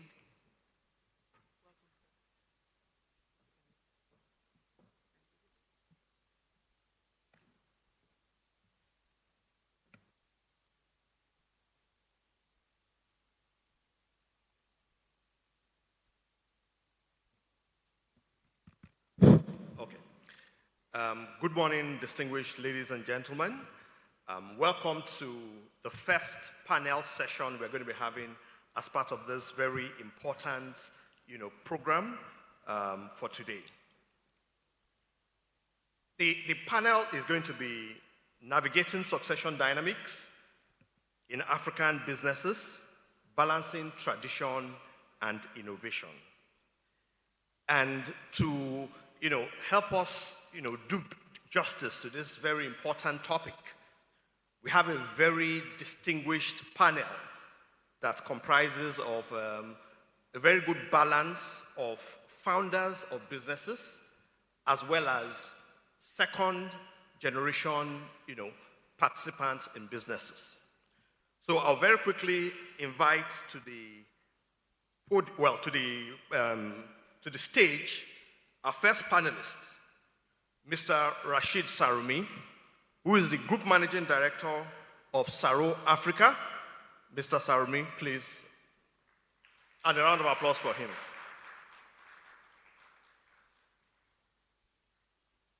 Next, I'll invite Engineer Igwan Okai-Sabo, the MD CEO of Construction Kaiser Limited. A round of applause for him, please. Next, I'd like to invite, the Amazon in our midst, Mrs. Uzoma Ezeoke, the Executive Director, Emzo Pharmaceuticals. A round of applause for her, please. Next, I'd like to invite Dr. Samuel Maduka Onishi, MON, the Chairman, Peace Mass Transit Limited, and Chancellor of Maduka University. A round of applause for him.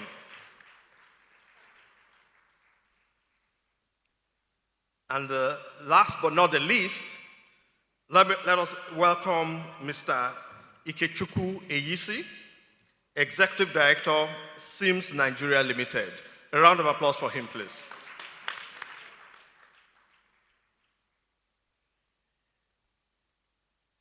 Please, let's clap for him as he comes on board.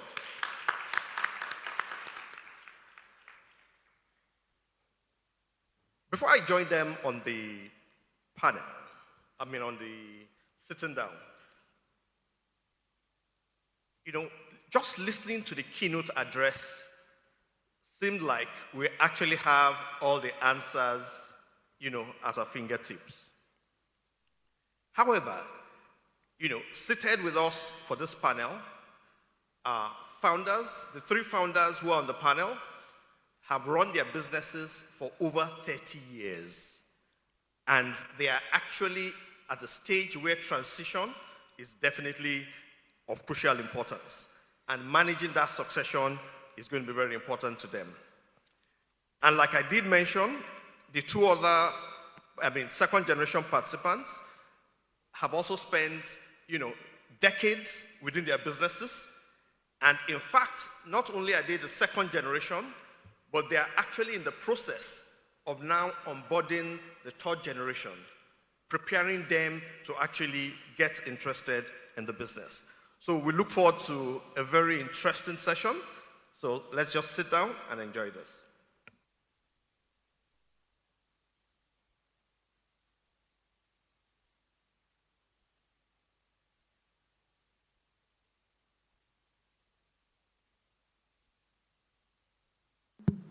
All right, thank you very much, and welcome, dear panelists. Thank you very much for gracing this occasion. Just to kick off, I will just start with Mr. Okaisabo, and then just to get everyone, warmed up for the conversations we're going to be having. So we've listened to the keynote address, and, vision, talent, and of course, the issue of values, extremely important for businesses. But also, there's a quote which I'd like to make that just set the tone. Alan Crosby, right? He's an author of the book Don't Leave It to the Children. And he said something. He said the point of succession, right, of a family business is very much like the landing and taking off of a plane. It presents a radically greater threat of danger than is posed by any of the other periods in the history of a company. We had the whole context around, the visioner, right? The visioner. A burden or a privilege. Let me hand over to you, Engineer Okaisabo. Initial remarks just on this subject. 2 minutes.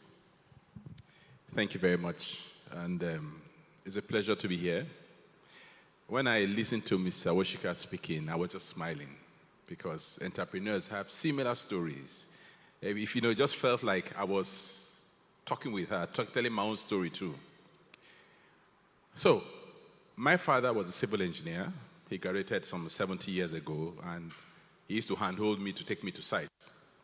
That's how I developed my own interest. So, I'm telling my own stories so that you understand how they key into what we're discussing here. So, I developed interest. And when I was even going to study engineering, he wanted me to study electrical. I said, no, I want to study civil. I love civil. I got to love it because of what I saw him doing. When I started Construction Kaiser about 31 years ago, I took a decision that I was going to do my business ethically, and my business would outlive me.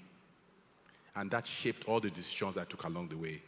Anytime I wanted to take a decision, I asked myself, does it fulfill these two things that I set out for? So that's why I was smiling when you were talking, because we have similar values, we have similar stories. Here's the twist in mind. Construction, as we know, is a male-dominated profession. But I have 3 daughters. Makes it very interesting, right? So, how do we do it? My daughter graduated as an industrial engineer some years ago. Funny enough, even though they're women, but I have two women in tech, one in engineering, one in technology. And then I said, so what do you want to do? Do you want to come back home, or do you want to do a master's, or do you want to come into the family business? She laughed. She said, Daddy, you have always told me since I was born that I should go and chart my own path in life. That your business is your own dream. I should go and look for my own dream. And now I was now wondering whether I made a mistake. So that's it. Now, succession. The ideal candidate must get it, want it, and have the capacity to do it. If my dream is to have a business that outlives me, should I go and bring a child who doesn't get it? Who doesn't want it? Or who doesn't have the capacity to? They destroy my dream and everything will come to zero. So let's get that straight. The children will always represent the family interests. They will always be there to represent, but do they have to run the business? Maybe not.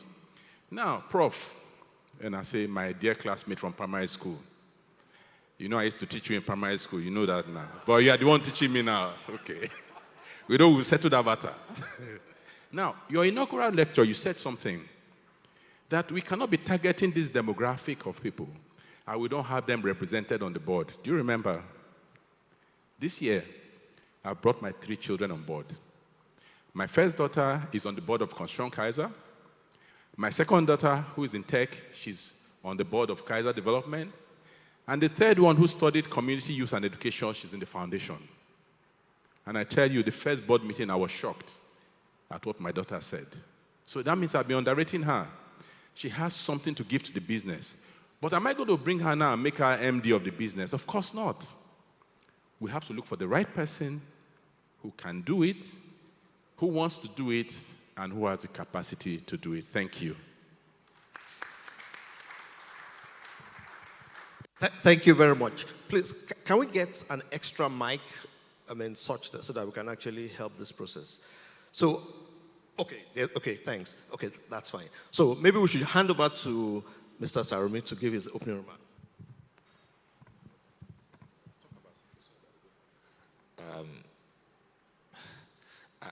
I don't think succession is that difficult. I think I have a different school of thought on family business. I think it doesn't start with the business, it starts with the family. First, a family that has a structured governance, where they have some set of rules guiding them, loosely referred to as family constitution, already dictates what is acceptable, what is not acceptable in the family. The family constitution dovetails into family members working in the business. For families in business, the first thing they need to know is not about their children working in the business. They need to be very clear about that. For families in business, their first rule is to have a cohesive family on some set of rules. Secondly, to ensure that the children could become responsible owners of the business. Ownership and managing the business are two separate things. They cannot be merged. Now, for family members who want to work in the business, there is also a set of rules that would have been set forth in the family governance structure. One of them in my family is, first, you must be 26, at least 26. You must have worked for at least 5 years outside, right? And part of your work would have been in a top firm, such that when should you choose to join the family business, you will have what is called a credibility pedigree, right? And that helps. And of course, you are not coming to the board, neither are you coming to be a director, right? If you are taking a salary cut, like my son did, the family fund, which is part of the family governance structure, will pay the difference because of what you are earning.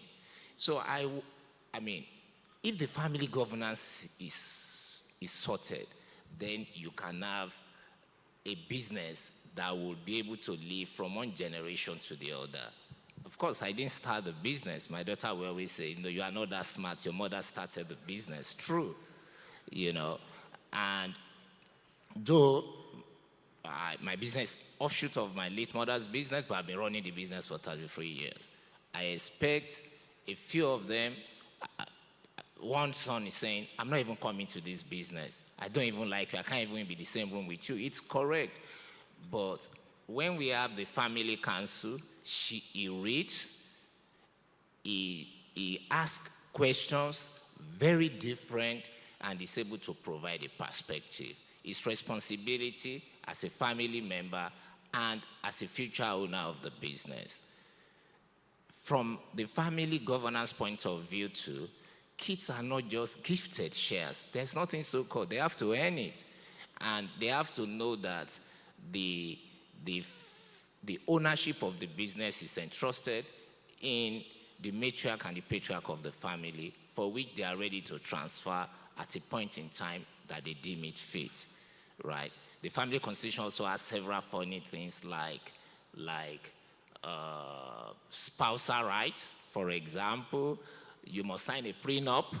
Is one of my family members puts in the family constitution before you can attend the family council and stuff. So I'm an apostle of structured family governance. Now, when we talk about business, the fundamentals of business is the same. Smart people must be in the business. They must be well rewarded. They must be well led. Everything that has been said today, and your children succeeding you, it's out of the place. It's not even the issue. However, the one that chooses to work in the business can actually add a whole lot of value by doing what? Because family members or family-owned businesses, where are they better than non-family-owned businesses? We have seen this study, right? When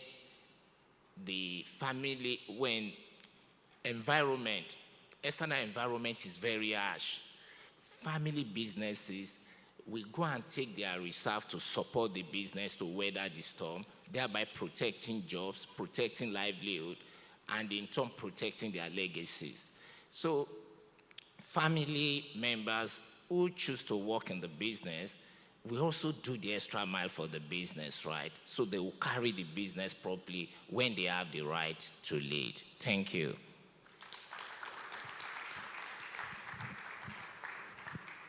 Thank you very much. Critical points that have been emphasized. Family governance, extremely important. Clarity in terms of defining who comes into the business, criteria, qualification, very, very important ones.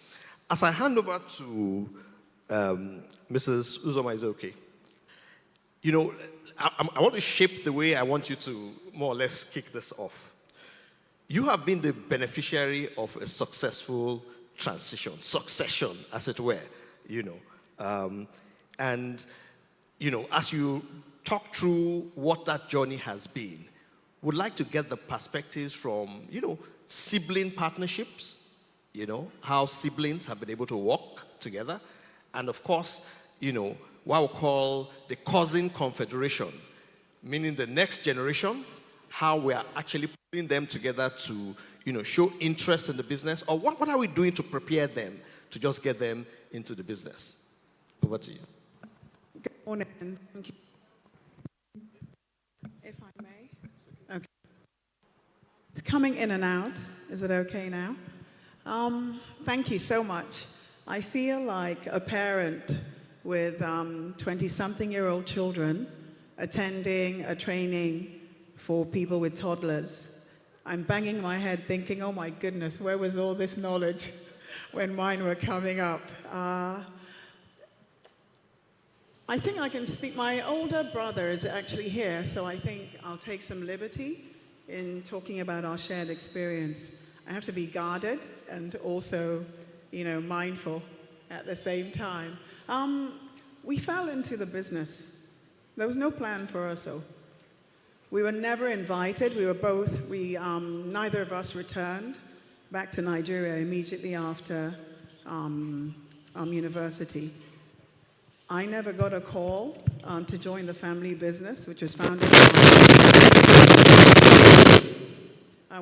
by our mother. Occasionally, an aunt or an uncle will say, "What are you wasting your time? What are you doing over there? You won't come back and help your mother." But personally, in terms of having an understanding that we were ever planned for or expected in the business, I never had a sense of that. My brother and I have had that conversation, and we think that's quite peculiar. We can hear great intention, family trusts, articulated structure. So how did I come to join the business? It's a pharmaceutical firm, EMZO. I had studied pharmacy, but I was very happy working outside of industry. I'd done my rotations and never envisaged that I would work in manufacturing, zero interest. But I'd come for what I thought was a little peak, just to become familiar. And as can happen sometimes when you're a very trusting founder and run the business with your gut and your instinct, which are doing great things for you, sometimes there are gaps. The areas that you need to shine a light on. And I think we can agree that sometimes when there are dark areas anywhere, they're not always filled with good things. In our context, people will take advantage of gaps in structure, and I saw some of that. So I thought I was just sticking my nose in for a little bit just to, help put a few things in place, and I'm still here. Now, for my brother, who is the chairman of the board, I think our mother deployed local sense. If I look at his career trajectory, the pay cut, there's no family trust to make up for that level of pay cut that he would have to take. He was tracking very well in his career, and then also not a scientist or a pharmacist you studied engineering and then migrated into finance and IT. So there was really no segue, apparently, to come in. So I think she, as I said, used local sense and did what you're saying shouldn't be done, which is appointed you or, board chair. And I think that was compelling. I think she understood your psyche and the fact that you could contribute immensely from that position. I'm more of a hands-on work in the business type of person, but that's not you. When Mrs. Owoshika was speaking, I think we talked about managing directors not necessarily being the oldest or coming from the family. And we leaned in and had a little bit of side talk and said that would have been our younger brother who's passed on. He's the most, in terms of personality and everything else, you would imagine an MD would embody. That was him. So ours was sort of accidental. So don't despair, I guess would be my message. Founder energy is so strong. I have to keep reminding myself when people make natural comparisons. It was a struggle because my mother is very effervescent. Her personality is larger than life. You can call her up, give her a speech, and she'll just roll, and it'll be 10 times better than what you've written. So I needed to make a distinction to be able to work in the business, which was to understand the role of the founder, the energy of the founder, and then the work of legacy. So on my tough days, I would go and talk to myself and remind myself, you're the keeper of the legacy. It's not sexy work, and nobody says thank you. So suck it up and get on with it. And it really gave me a sense of mission, because part of the work for legacy in a firm like ours that was not as clearly defined, the essence is there, but the articulation to where, you write the vision down and the herald can run with it, that was not in place. So I have the rare privilege, alongside my brother and other people who are working with us, of doing that work now. So it's interesting, not to despair. You might get it right at the beginning, or you might recreate and reinvent in the middle. But I think the thing is to understand your role and fearlessly commit to it. Thank you. Thank you very much. That's a very powerful perspective she's actually brought to the table. Recall, as Mr. Awoshika was talking about, where are those giants of yesteryears? And there are many family businesses that have started or they're already in the process of transition and may not have defined with clarity the vision or have started with clear values and things like that. You can actually start at some point. It's the intentionality of knowing this is the right path to go for success and then getting on that bus. So thank you very much for that perspective. So I'll move on now to Dr. Maduka specifically. Now, Dr. Maduka, you have had the privilege, like you're right, I mean, we've had some pre-conversations, and indeed, you have not only, built a successful business, you have established a university, and you're also in the process of actually planning, the succession arrangements for your children. One very important perspective that I think you've shared is, look, founders, next generation are in different cycles of life, grew up under different circumstances. Can you share your experience on how you're approaching succession, taking into consideration these differences in when you were growing up and building the business vis-a-vis the world in which your children have actually grown? Yeah, thank you. I come from a background of lack. I lost my father when I was 12, and I was the first out of 7 children. And my mother was a normal housewife. So it was difficult rounding off my secondary school education. When I did, I couldn't continue. So I became a bus conductor. I was a bus driver. I sold second-hand clothes. I traveled all over Nigeria in doing that business. And at a point, I became a motor spare parts dealer. I made some savings and went back to school after 13 years because I love education and I wanted to be a graduate. So I went back to school after 13 years and I had a savings of 260,000 and I used that to buy 2 buses. So while I was in school, I was driving. I stopped driving 26 years ago in 1998. I'm a professional driver. And in doing that, before I left secondary school, I had grown my business to about 45 buses. So after leaving university, as a young graduate, I now consolidated on the transport. And God helped me. I was able to build that business and got to the heights where I felt I had done well and I should be thinking of how to pass on to the next generation. And my children, nobody had ever asked them to leave school because there was no school fees, or they never ate twice because there was no food in the house.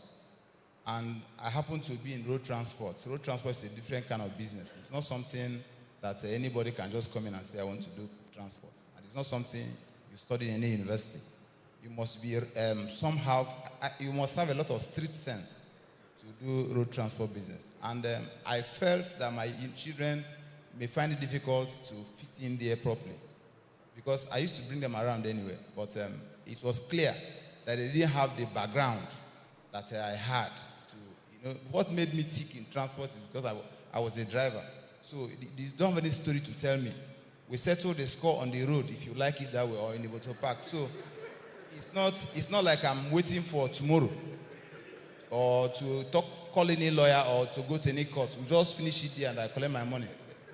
So my children have gone to school in sophisticated universities, one of the best in the world, in China, in Europe, and in America.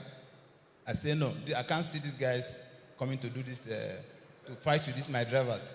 Let me better look for something that I can hand over to them. So I ended up, I'm into oil. I have a lubricant plant. I have a chemical plant. I'm also into chemicals production.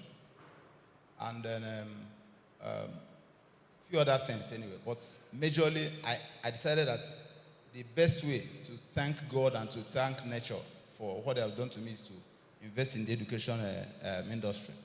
And then I ended up taking up the task to put up a complete set of schools, from primary to secondary to university and then the rest of them. And I told my children, because I am now preparing them to play in that area, in that new area. So I said, the minimum education in my house is a PhD. So in my house, the minimum is a PhD. So wherever you are, if you end up working in the transport, you can also play a role in the school. If you end up working in the chemical plant or in the oil blending plant, you can also play a role in the school. So wherever you are, if you're in America, you can play a part in the school, because technology has made it easy for us so that children can partake in running the school from anywhere in the world. So if you are in China, that is great, because as I speak, one of them is still in China anyway. So for today, 5 of them have graduated, and 5 of them made first class. They are different schools. Yeah. One had finished her PhD. The others are still running, and then my first child is here with me, because I said, come and listen so that you'll also learn. Let it not be that only dad is saying this thing, you know, because in my house, business is business, family is family. She's managing one of our businesses, and I told her, anytime I do anything with you, let me just see my change. You don't keep this. We're not being, yeah. You know, so the change, you just, of course, anybody in my family knows that for me, you must return my change. Yes, you must, yeah. And I always remind them that the business is for me and my wife. So that's why I can afford to use everything I've worked for to build a university. I've given them the best of education, so go and sort yourself. If you end up coming to be part of this school, good and fine. If you find a different way somewhere, good and fine. But for me, I think that the sure rich people, the sure wealthy people are those who are very, very educated. I've been in business, and I've found out that a lot of businesses, after some time, go down. But those who go to school and get up to PhD, they are rich forever. Wallahi.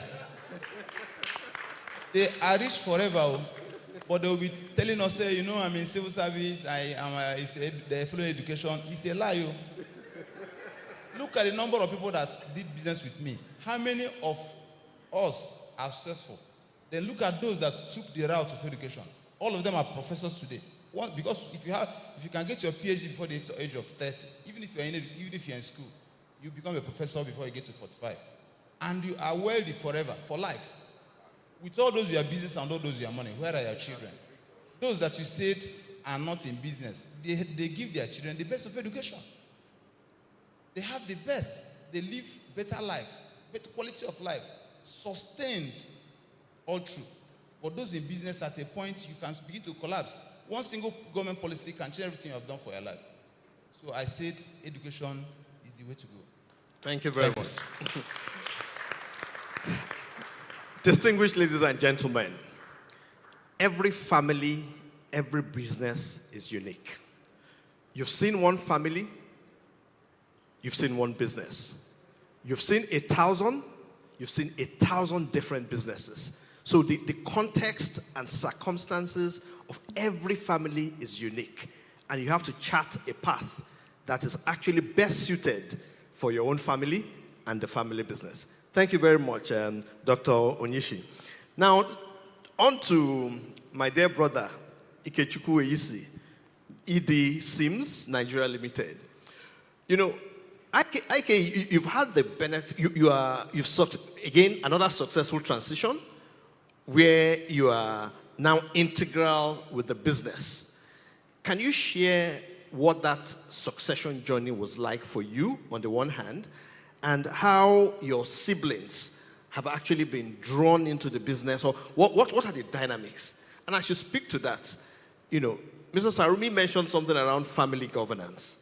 How panned out, in your own family context? Okay, thank you very much for that question, Shego. For me, family business is a case of bitter, sweat, and sweet. So, in all of this, as far as there's good communication, there's tolerance, there's perseverance, a lot of learning. Definitely the sweet would outweigh the bitterness and the sweat. So I joined the family business. I actually didn't plan. It's just that I ended up felt like, okay, my dad has made the sacrifice for me and my siblings. Let me come back and join him. And I joined a business where, he's very conscious of cost.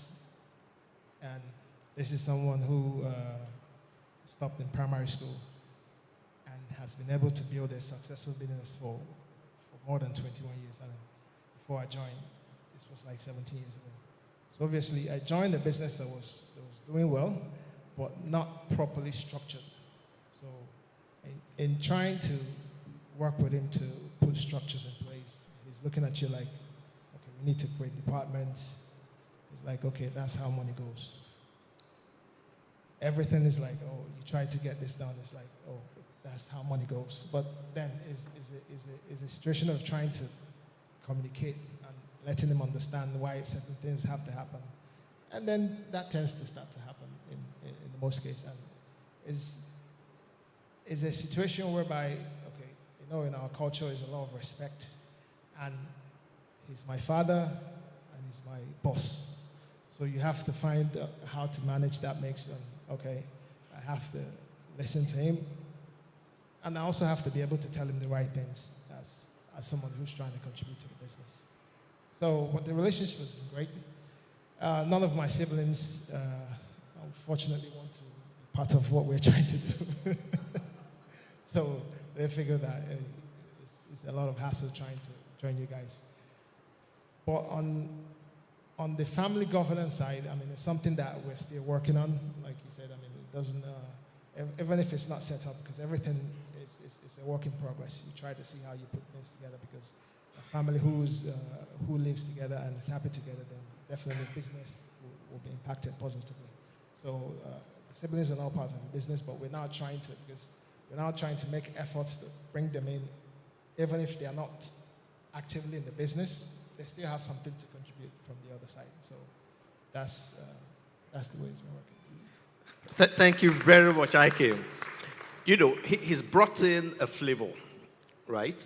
Which is the emotions of the father-son relationship. So it's a parent, child relationship, and how that tends to get in the way. And one insight which I think I draw from what Ike just said is just that whole perspective of, the next generation, as you get into the business, working with the founder or the older generations to actually bring in change that reflects the world in which you are, all the learnings that you have actually had, and how do you actually start to bring that on board. Thank you very much. Now, so I will come back to Uzoma now. Specifically, right, there are expectations that, the second generation have. And from your own experience, like you rightly said, it happened. It kind of happened. It wasn't planned, meticulously. But what are some of those expectations that you've had to wade through and deal with, And as you think about your own children, that's the founder's grandchildren now, what are the kinds of differences you are seeing in terms of the expectations you had vis-a-vis the expectations that, the next generation, the digital generation, what their expectations really are? What nuggets do you have to share with us in terms of lessons? Okay, I think if you're talking about expectations, you need to be mindful about avoiding entitlement. There are times when, especially perhaps a younger cohort of managers within the company, we may want to take a different approach than how we feel the MD might look at something. And people are very naughty. I mean, let me use that word kindly. So I know often people are watching me keenly to see how I handle things when they don't go my way. You know, they're watching for entertainment or something more sinister sometimes, looking to break you down. So a phrase I've used is, she is the MD, it is her company, and she gets to cast the vote. And I say that from my heart. When Mrs. Awashika was talking, so I keep referencing because there were so many nuggets, but I asked myself, so in this business of transition or succession, what are going to be my tenets? Have I defined them? And then I realized something came to the top. Number one was a little bit of what, Mike was talking about. I'm not going to wrestle for this. There's no prize that is acceptable that does not harness her joy. There's no bottom line gain or new strategy that would be worth the cost of knowing you've taken something from her. This is her company. She needs to enjoy it to the last. She needs to feel good about everything concerning this company, even if the rest of us have to suck it up. So I think that's a guiding principle that has taken away so much stress for me. I know it's going to be okay.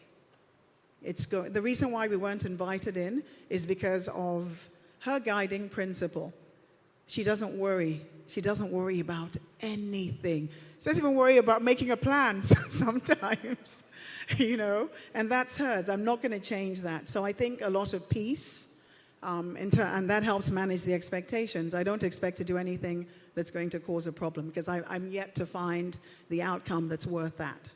As far as the next generation, I realize that I've also been impacted by the lack of pressure, so they are still in an explorative phase.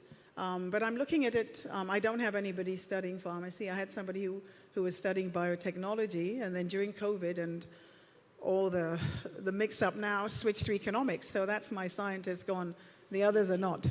But I've just realized also that family business is increasingly, as it gets older, it's a group business.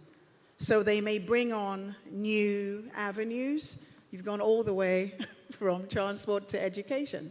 So my approach is that the door is open. But I'm picking up something in terms of the education. Still prepare them to be, Iguan,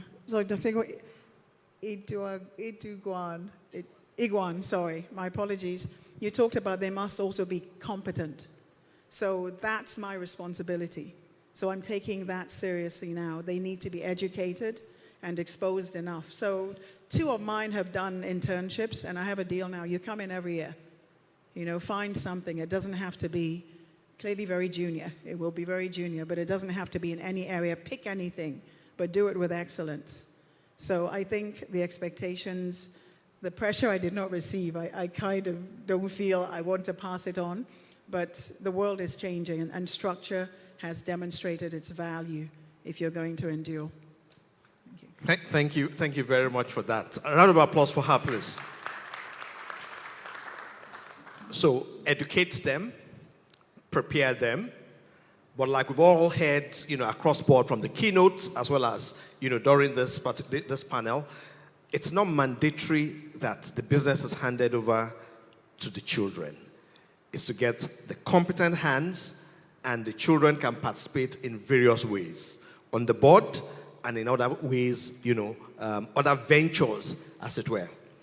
Now, I want to come back to you, Mr. Sarumi. Now, you talked about, the fact that, intentionally, as far as the business is concerned, you've set up good family governance structures, and the business is running.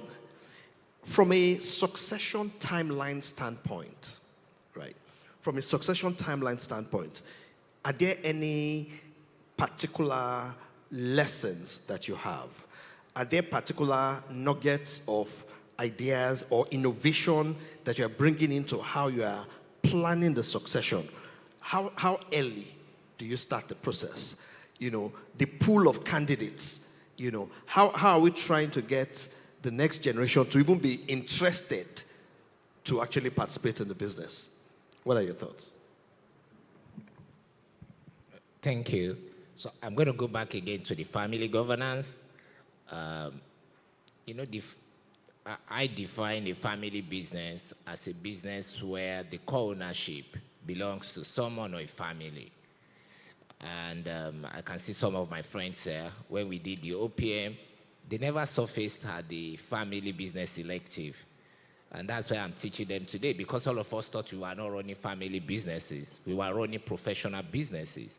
Yet, we own those businesses. Majority of the holding belong to us. So I straight into the class, and I'm like 6 or 10 years ahead of them in this journey. Okay, coming back to it, right? So the family has ownership, right? And you train people to become responsible owners. And I will just share a story. So just involved in a transaction where the Constitution says we have to get the permission of the family. And they're saying, the family fund is supposed to be, unquote, indestructible from generation to generation, but you want to mortgage everything on a transaction. So I had to explain, and we had to understand why it's part of actually transiting the business into areas where the business could be around for several years, more years than what we are currently doing. It took like 2 or 3 months and 2 meetings with external facilitator to be able to get the buy-in of the family. So from that standpoint, you already have a family that has interest, that has ability to decide what the family business does. Then we now go to the business and look at how you pick succession. The businesses are well structured. We know that when I retire, that's going to be like 5 years longer. Because why? Because I have a huge debt to pay. Right? My daughter says, you know what? Our reason for signing up is that this debt has to be brought to a manageable level. But she also said a good thing. So the privileges will have to reduce during this period, and everybody has to do their work and be able to live within that, which I said that family business, there's nothing wrong with family ownership of businesses. So succession is professional, will have to succeed. They're already doing that in the different businesses, and the fact that the business is continuously debated, even the one that has no interest to work in the business, but has interest in ownership, may actually still have interest in the future. So everything is open.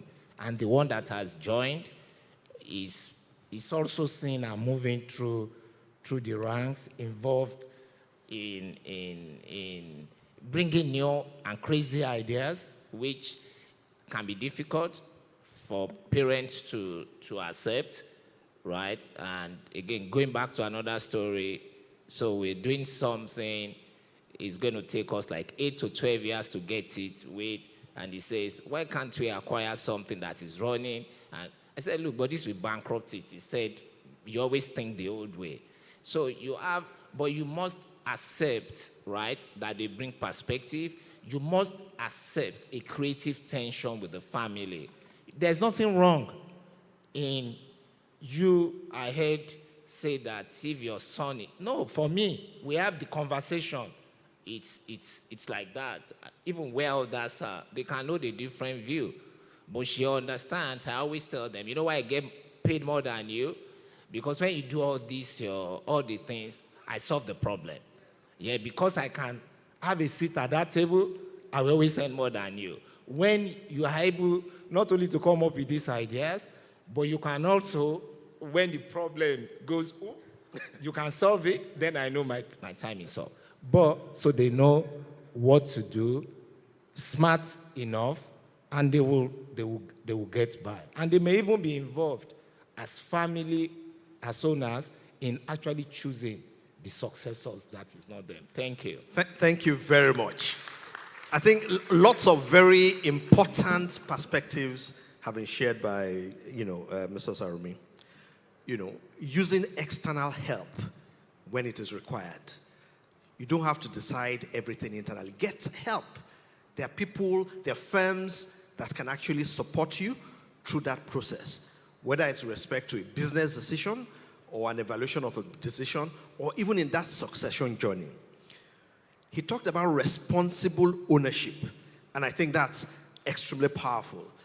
There's a privilege that the next generation has, being bequeathed something from the first generation, and it's both, it could be from a board seat, a management role, as well as from an ownership standpoint, so responsible ownership. And then I like the perspective on listening, founders of earlier generations, listen to them.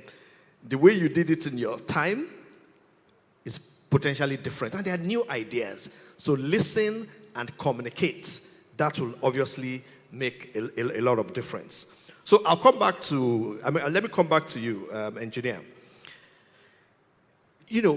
You started the process, and you've even gotten the next generation to sit on the boards and things like that. From a timeline standpoint, what kind of timelines did you, work with? Was there some guidance or mental model around, at this time, I want this to happen? And more importantly, the traditional nuances we have, well, you've thrown that out of the window, gender, you have daughters, wonderful ladies who are actually, conquering the world. From a timeline standpoint, what were the lessons? And if you look at what you have done, are there any war stories, something you think in retrospect, maybe I should have done this slightly differently?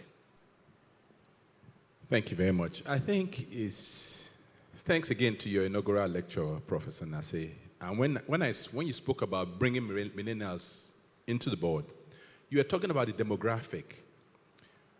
We're talking about people in their 30s or late 20s. In 10 years' time, they are the ones that hold the pepper, you understand? They are the ones that are going to be off buying your services.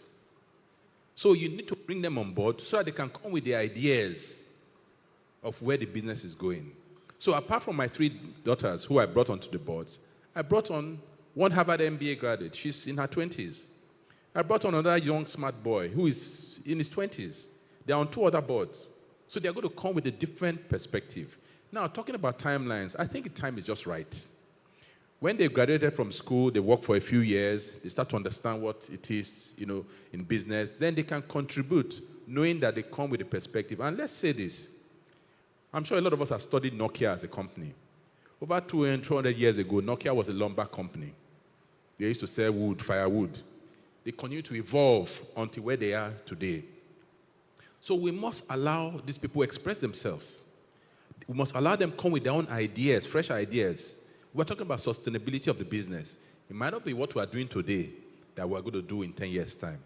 And at the end of the day, exit is always an option. That's what they told us in business school. Exit is always an option. So I would say succession takes time. And we need to prepare for it. It takes years. We started shaping this business, I remember, in September 2017. When we had a management meeting, we set out what we wanted to do. And when I went to see my friend who was the head of EY then, he said, it looks like you're preparing for an IPO. I said, no, I haven't thought about that. He said, but all the steps you are taking sounds like you are preparing for an IPO. What is it talking about? Talking about governance, talking about sustainability, talking about structure. Those are things that you do when you have the long-term interest of the company. So I think it's something, it takes years. Preparation, adaptation, handover, getting used to the new role, it takes time. It takes minimum 5 years, minimum, to get a right successor for a business. So you have to have successors, potential successors internally and externally. And then when it's time, you bring people from not within the family to sit down and have an unbiased view as to who the best successor should be for the business to continuously create value into the future. That's the only way the business can be sustainable. Thank you. Thank you very much. I think that's another very important, perspective. Start early, make sure you have a succession pool that includes internal and external candidates, and go through a deliberate process to make sure that the best candidate for that particular situation or where the business is the right candidate that's going to be selected. I mean, as we round up, right? So my panelists, I'll give you 1 minute each to just do a final, wrap up. But before we do that, I'd just like to open the floor for 2 or 3 questions for the panelists, after which they will just give us their roundup, final comments, and we'll call the panel a close.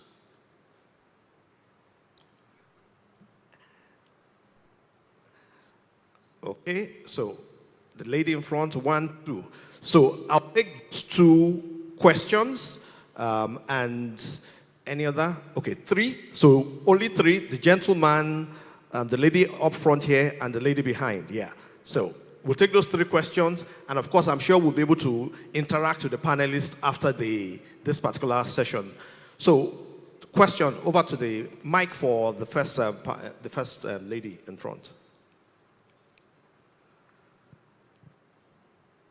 Can we please pass the mic to the lady in front who's asking, hands are up.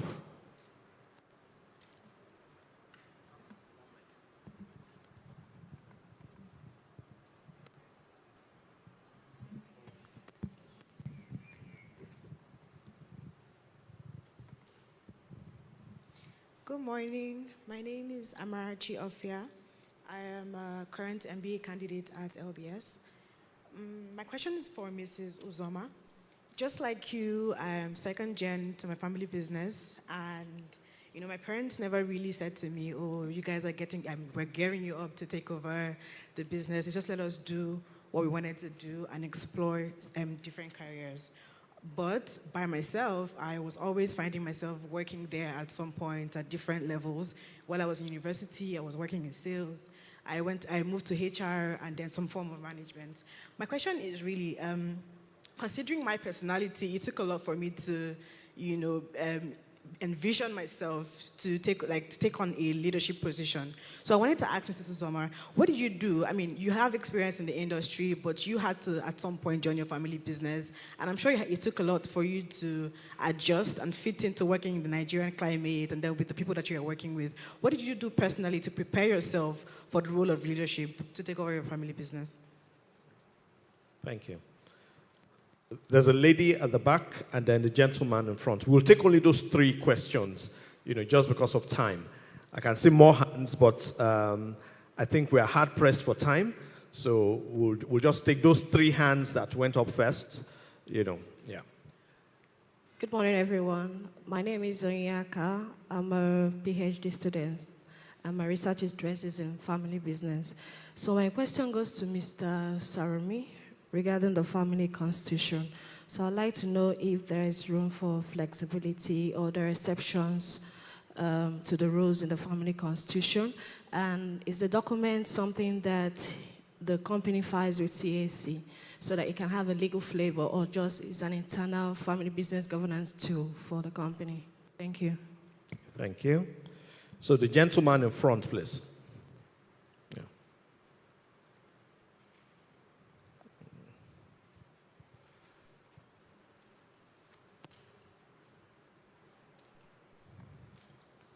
Yes, good morning, everyone. My name is Oludari Talabi.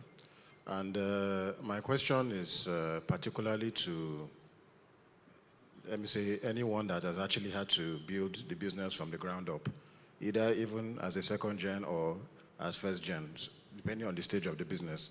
So I've heard a lot of talk about you have to get the best managers, it doesn't have to be a family member, and I think we all agree on that.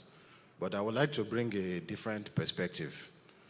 So imagine a situation where the business is at a certain level, because from what I understand, a lot of getting a third-party manager or someone who's a professional tends to work very well when the business has reached a very mature level or a very decent level.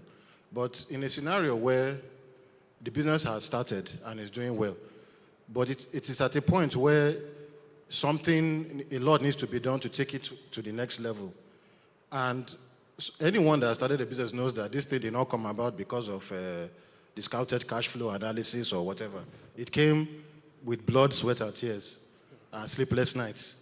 So if you are lucky and you have a child that is interested and they are suited to take over that business, sometimes the mere fact that they understand the family and there's blood involved, they can understand the stakes involved. But if you are not lucky and you have to look for a third-party person, and the business has not reached that mature level where you can just get somebody from McKinsey or whatever or some professional person, and you need someone that is ready to do some inconvenient things at night, ready to not sleep, someone that will not tell you that I work between 5 to 6 and you can't call me at 1 a.m. in the morning. People, if you need to do that, get that kind of person, how do you, to me, it's almost as hard as finding a wife. How do you get that kind of person?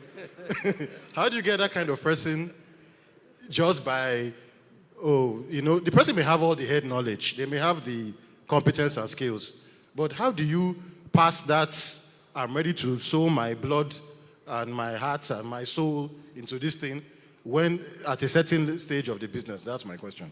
Thank you. Thank you very much. That final question, right? I'll let engineer and Dr. Onyishi to actually respond to that. And it's talking about the passion of a family owner. There's a passion and energy that actually makes family businesses more successful, right? Come rain, come shine, you would be, in the trenches. So that passion, how do you pass it down? How do you get it from a third party who is not a family member? But I think the other two questions were directed to specific individuals, to Mr. Sarumi and Uzoma. So over to you. Maybe we'll start with you, Uzoma. Right. So my question was around how you prepare yourself as Gen 2. And something you said was quite telling. You said knowing my type of personality. So the first thing I would do is ask you not to do that anymore. Understand your personality, know how to take care of yourself, but pull the labels off, because if you are going to lead, you will need to be lots of different things at different times. I used to say, for instance, I used to say, I'm the one who stays home to mind the shop, and that was my excuse for turning down invitations to show up and collaborate and do all sorts of other external facing things, which are absolutely critical, for all industries, but especially the pharmaceutical sector, because globalization is having such a massive impact. So the first thing, stop limiting yourself. Understand yourself, but explore other personality traits that you don't think are inherent to you. And then, I don't know what the setup is, obviously, but you need to understand it intricately. Where are the potholes? Where would be the best spot, for an acceleration? So you need to understand the vision of the business really clearly and understand it in today's context. And also the visioner, so that you know how to move, around them, within them, through them, whatever you need to do. So don't take that for granted. And then very importantly, and I'll commend you for being here today, you need the wisdom of others who have gone much further on the journey, can help you interpret things better and even help you foresee, challenges and help you structure.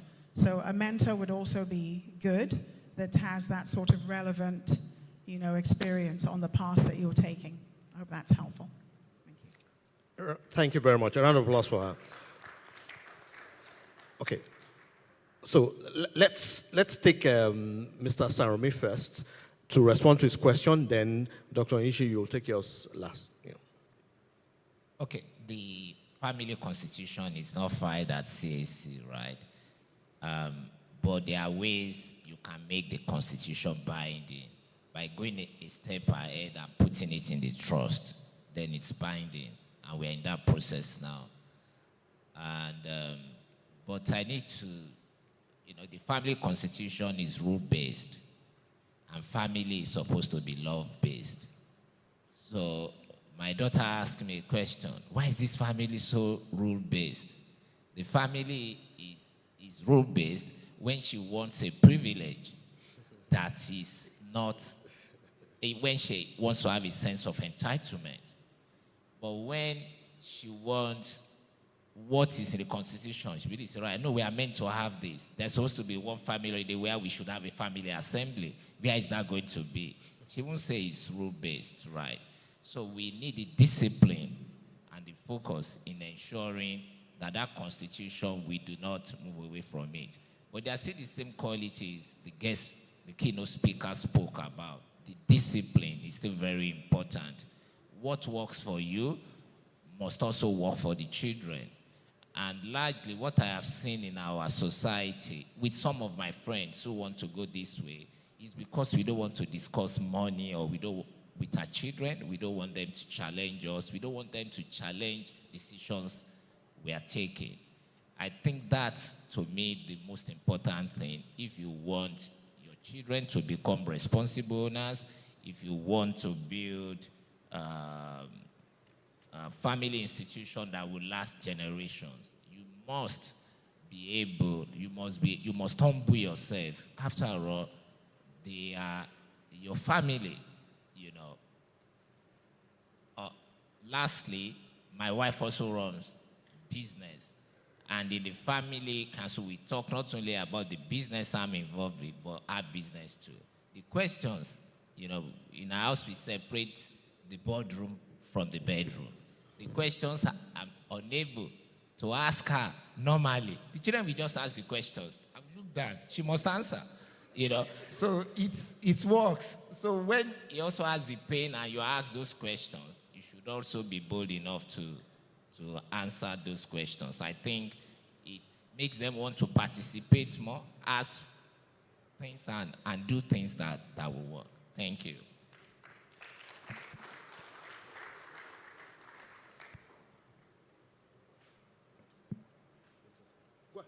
Okay, thank you. Someone was asking about how one could get a person to take over that has interest of the family, as maybe an insider or an outsider. I think that's one of the benefits of choosing people that are going to work for you or with you from the inside. Because if you have worked with some staff over time, you would have known people that can commit extra time in running your business. People who see beyond money. Even among your family members, there are children that will see beyond money.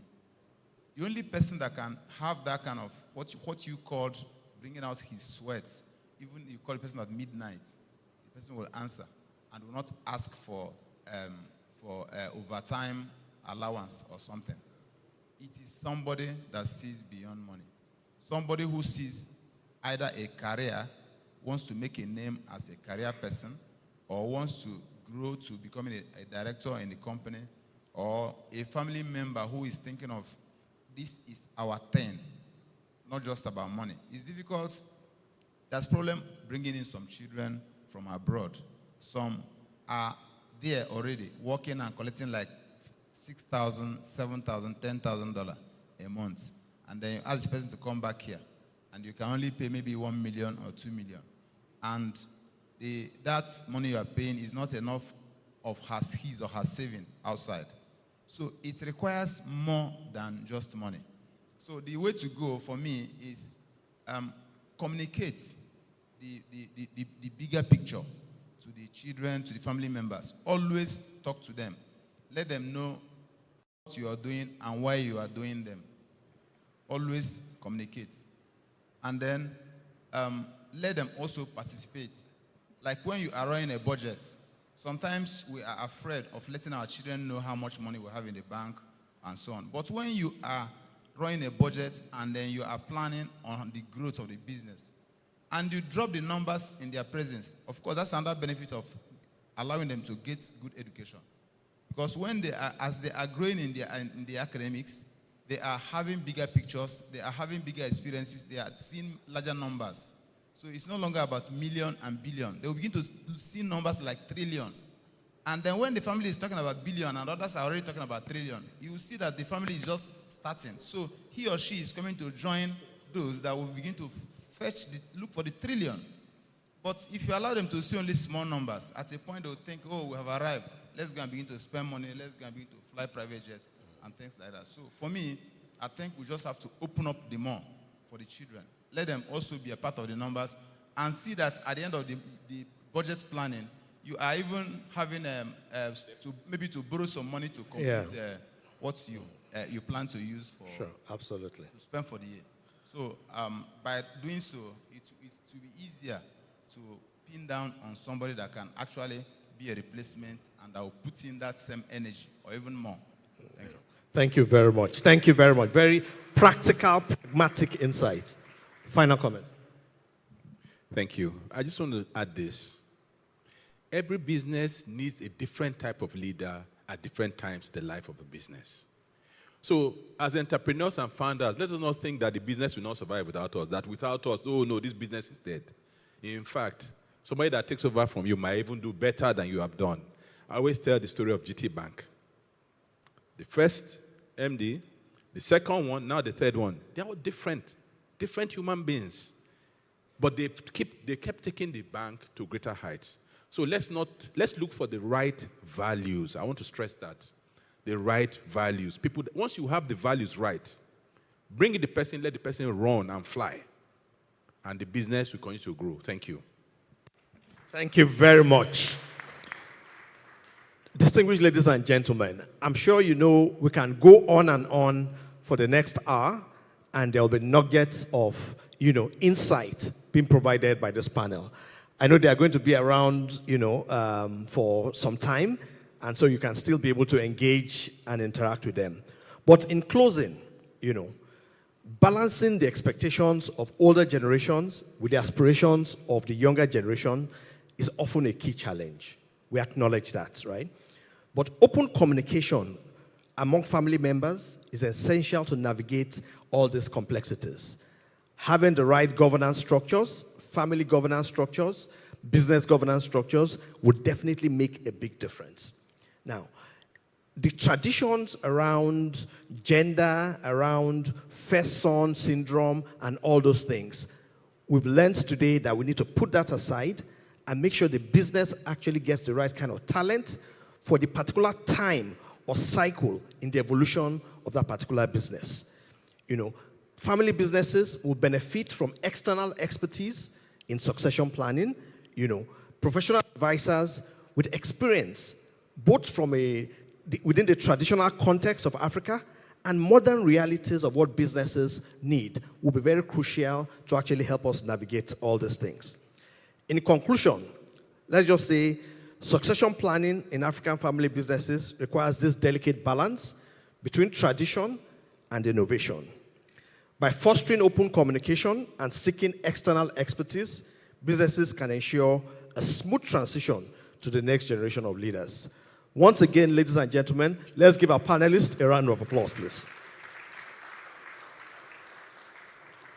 And that's it.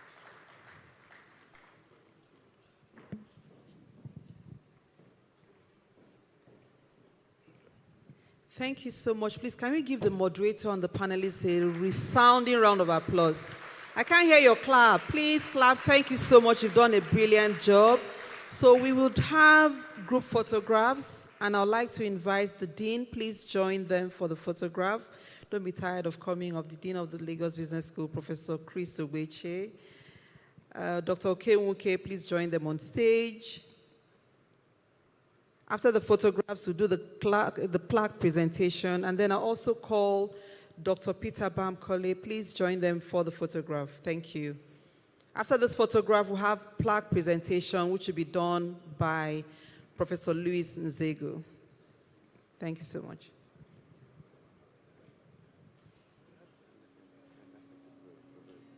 No, she did that. You have to told her. Yeah. Okay, I didn't know. I should do the next one. She did. I told this man to come for the next one.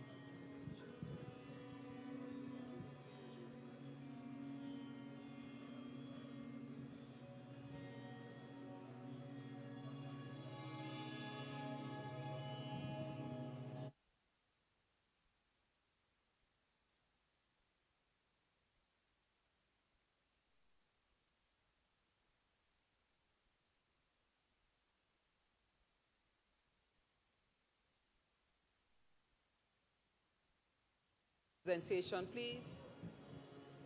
Please, Professor Luis Nzegu, please join us to present the plaques to the panelists and to the moderator.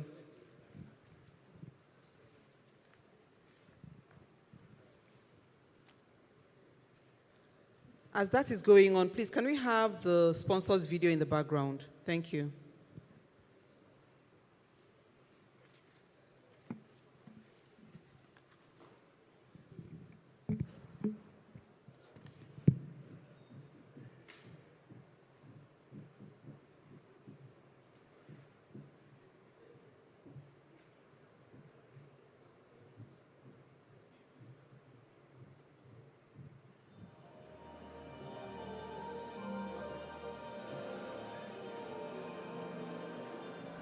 Welcome to Acropolis.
Thank you. Can we clap for our sponsors for making it possible for us to have this event today?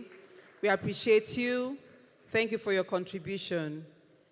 So we'll move very swiftly to the next item. If you're following the agenda on page 11, we are moving to the survey presentation on family business.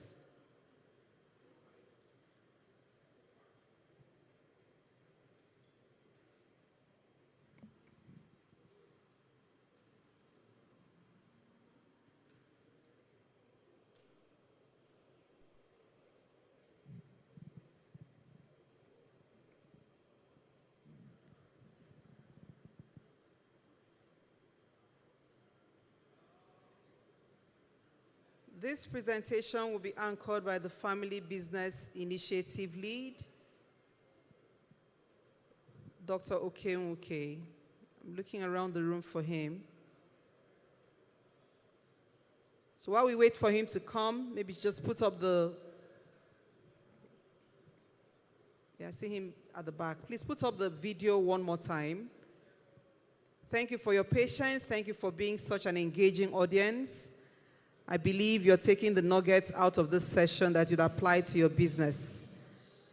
Relax and unwind in our VIP lounge and stylish bar, designed for your comfort.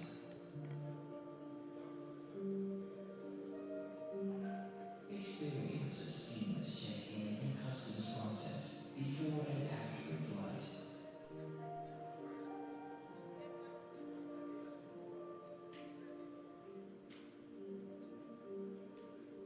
VIP passenger handling, in-flight catering, crew rest areas, hotel bookings, and transportation are some of the many ways we strive to meet your needs. The operations of our state-of-the-art hangar are focused on safety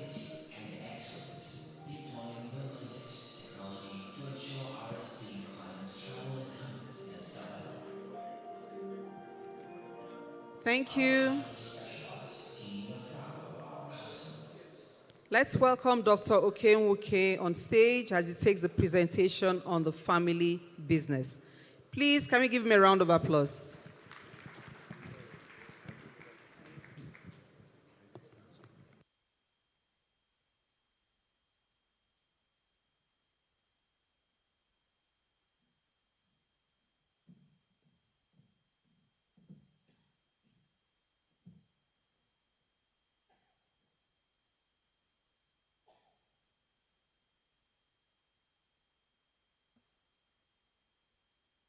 Hello?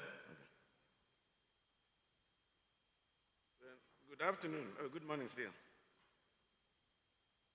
Now, what I'm going to be doing now is not my presentation, not a presentation of Lagos Business School, but feedback from family business leaders in a survey that we conducted at Lagos Business School. Now,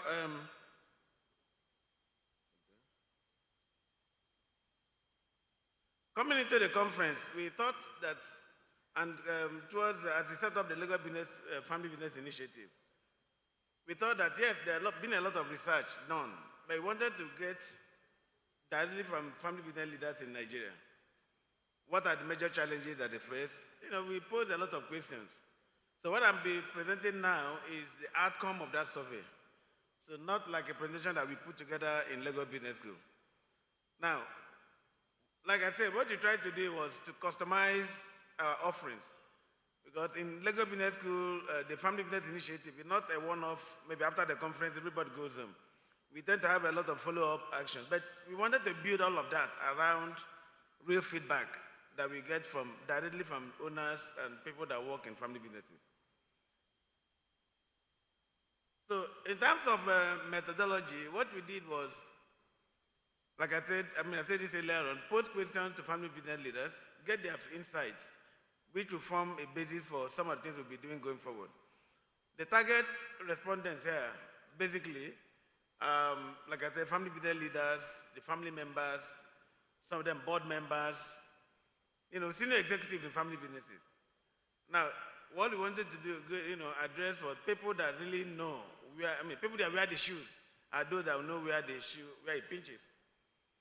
So everything we've done here is to get their feedback and which I'll be presenting. Now, the next slide basically shows the demography within the companies of the people that, respondents.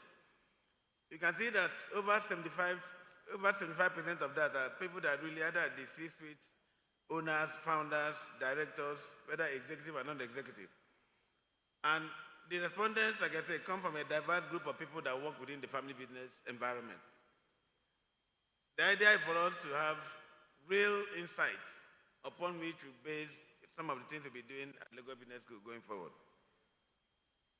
Now, the next slide shows basically, we pose the question to family business leaders, what are the top challenges that they face? And as you can see from the slide, the topmost of that is low interest of next generation. I think we've talked about it here earlier on. Now, we're not going to, if you put it in context with what we've had today, maybe sometimes we have too much expectation or we are building wrong expectations. Now, but you can see that the major challenge a lot of owners say they face is low interest of next generation. Sometimes they also say that the business cannot function without without the owners. This is their feedback. I'm sure we've had a lot of the last, the panel. We had maybe this might be, but this is real. We didn't color this. This is direct feedback we got. Maybe in the course of the discussion, we can position this, where they need to be. You also see from that slide. Now, they say no governance board in place. A lot of family businesses, the issue of governance, whether for the business, particularly if you talk about boards. We talked about governance in the family, but even the businesses themselves, you see, have challenges, having governance. The owners, everything about the business. This is what we get directly from the business owners. If you go further down, you can see roles not being well defined. You see the issue of lack of competent professional management. Whether this is real or by perception is something that maybe as we go along this today, we're going to get that feedback. Then if you go further now, conflict among family members. This feedback is not too different from what we see generally, but again, it confirms that family business owners are the same everywhere in the world. Some of these challenges could be real, some could be perception. But again, we wanted to hear directly from family business owners. So we don't want to make any assumptions, even as we build our curriculum going forward. Now the next slide here shows, we also pose the question, what are the most significant risks that you think or you perceive in running your business?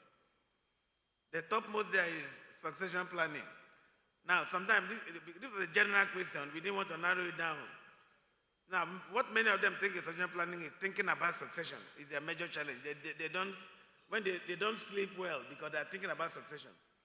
But it's a challenge for them. Either they're doing it or they're thinking about it. It's the topmost in their mindset. Of course, they talk about political and economic instability, which, like the last panelist, Mr. Salmi said, a business is a business, whether family or not. So these are some of the challenges facing us in the business. But if we go further down, there are some points I want to make that also sometimes peculiar to family business owners. Access to funding. Now, could it be by the nature of the way we structure our businesses, or are we willing to allow people to come in to invest? But these are some of the challenges these businesses believe they face. If you go further down, you see ethical and governance risk. Most of the things that are going further down are general issues that businesses fail. But if you look at that, most of the family businesses believe that difficulty in planning for leadership transition, or the thought. Sometimes people think so much about it that they end up not doing it. Because they're afraid, or anytime you think of succession, you're afraid, then you end up not talking about it. These are the topmost things that face the family businesses currently. Now the next slide here, we pose the question, are there any cultural or social challenges that impact how you take decisions in your businesses? Again, you can see that the topmost point here is the cultural attitude towards, say, business risk management, really. Now, the more the family business that I talk to and in our environment, I think I understand this cultural issue. For you to talk about risk management, it's logical. You have to ask, what if, for example, it could be me now, in the bank when I was an executive, the succession planning discussion would be, what if, okay, on the way to this office, gets hit by an Okada and doesn't make it? What happens? Imagine you and your father having a business discussion. Say, what if daddy doesn't wake up in the morning? Your mother will say, God forbid. It's not our portion. And that ends that discussion. So that's the cultural issue. So they end up not examining issues because of that cultural morbid, as if you're being morbid. How can you wish your father dead or your mother dead? So that kills that discussion. So it's a major issue. There's something about change and innovation. This is how we do it here. Where were you all the while when I grew this business? You think you can just wake up and force me to change. Now, these are the cultural issues. Now, we respect our parents, so we don't challenge them. Daddy is always right, even when you know inside you that is wrong. Now, go for that now, marriage and family dynamics. By the way, I keep reminding you, these are feedback we got from business owners, not we in Lego Business School that created this. We are just sharing it so that all of us know that we are facing common issues, not peculiar to us. But the only thing that we all call at the end of the day is that there has to be a call to action. We have to do something for us to navigate past this. If you go further down, there are cultural expectations, gender issues. In some cultures where I come from, in the past, they have to be my first son. Whether that person is not just knowledgeable in any way, it is birthright. Even the company is deemed to be an inheritance culturally in some places.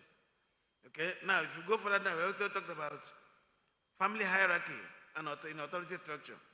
My first child had to be the most senior person. So businesses struggle. How do you get the youngest person that is more competent to do the business?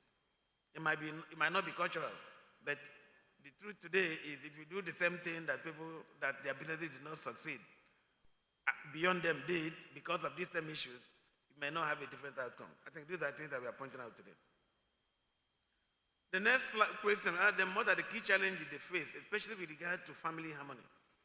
Because they believe that you can predict how a business can last from the nature and dynamics of the family.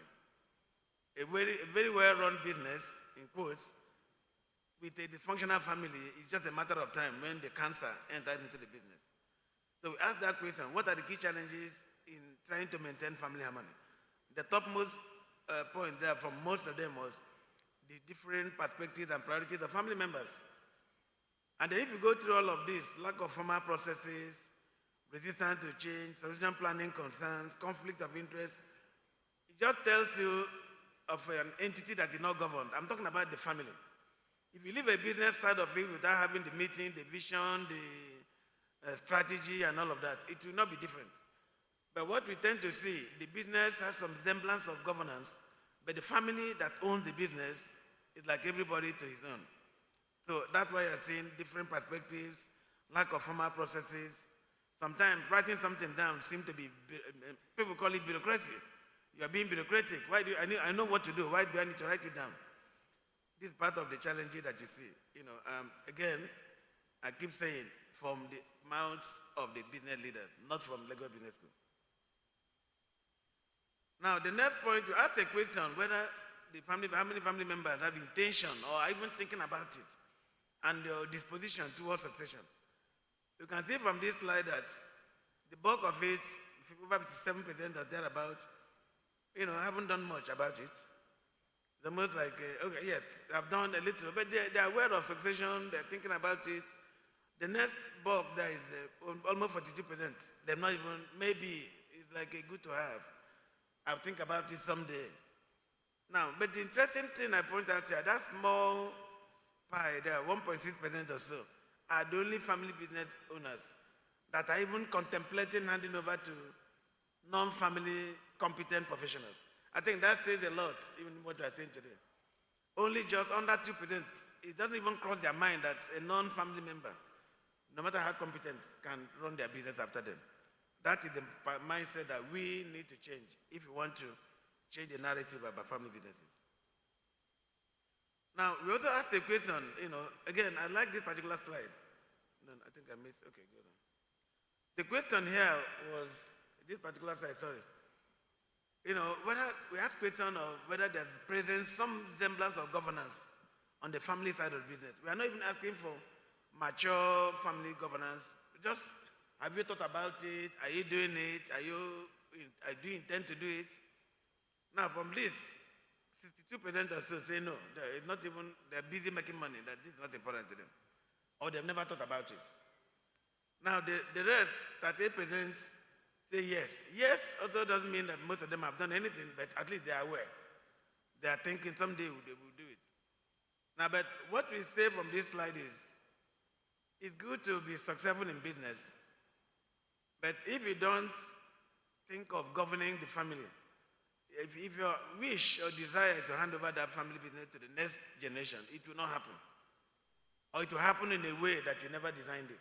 Other fragments of businesses. But so family governance, not many have done much about it, but if there's a takeaway from this conference is many of us in this room are very successful in different ways on the business side. What are we going to be doing on the side of governing the families that own the business? I think that's a very important takeaway for us.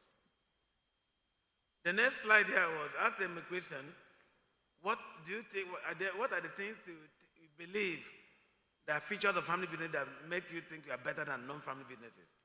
And so I like this slide. It totally agrees with all the researches that have been done all over the world.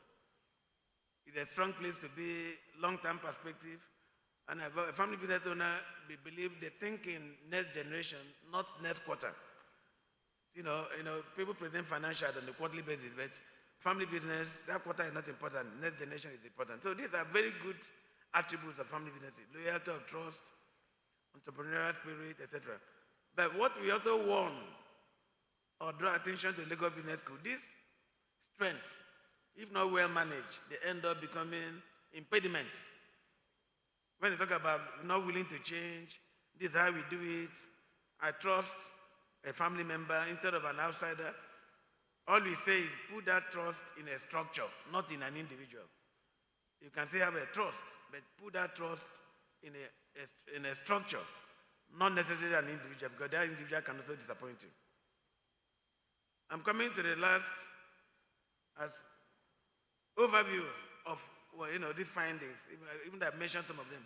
Many family business firms are struggling with planning for leadership transition. I think we've seen that in today's, and we're also going to see a bit of that in the next panel. In terms of next generation, we say they are not interested in the business. The question I'm throwing back to us is, what have we done to make the business interesting for them to find themselves valuable to contribute? The issue around family dynamics is a challenge for a lot of family businesses. Again, that means, are we doing what we need to do on the family side? How are we governing the family that own the business? We keep saying that we don't have we struggle to find competent professionals.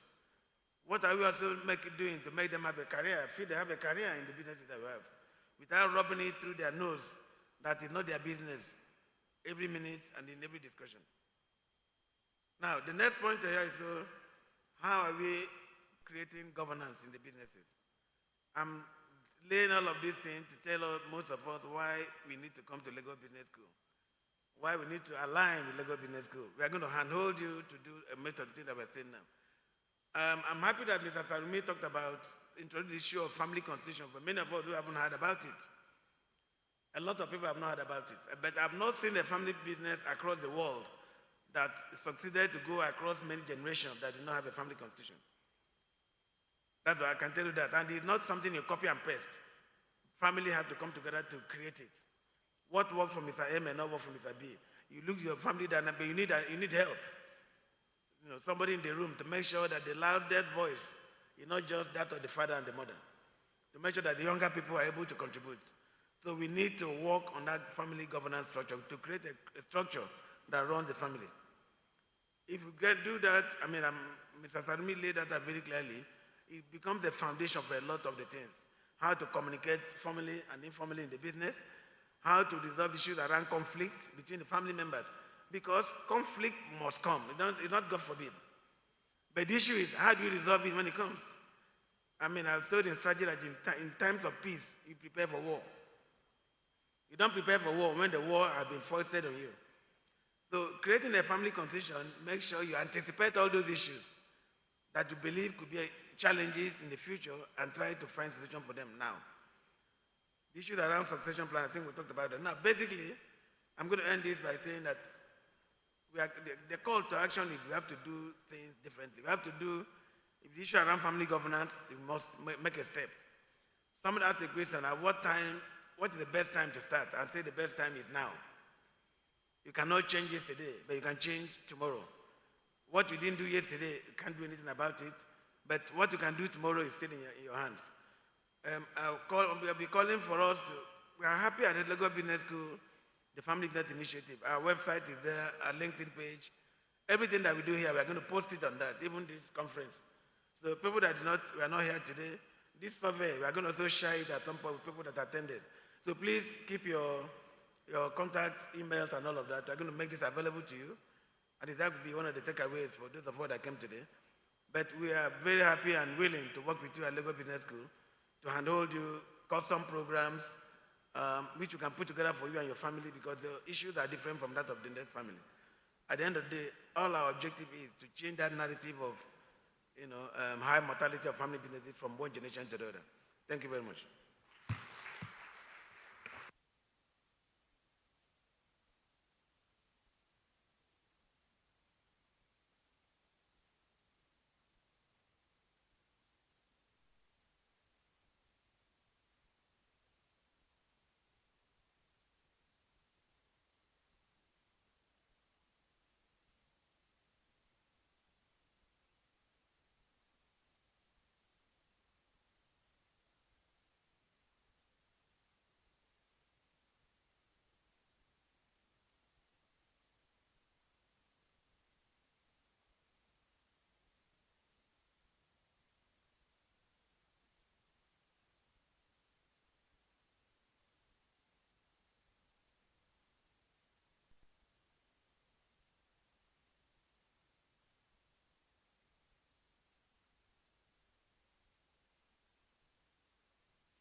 management in the years. This program has been put together in order to be able to help CEOs in Africa solve the problems.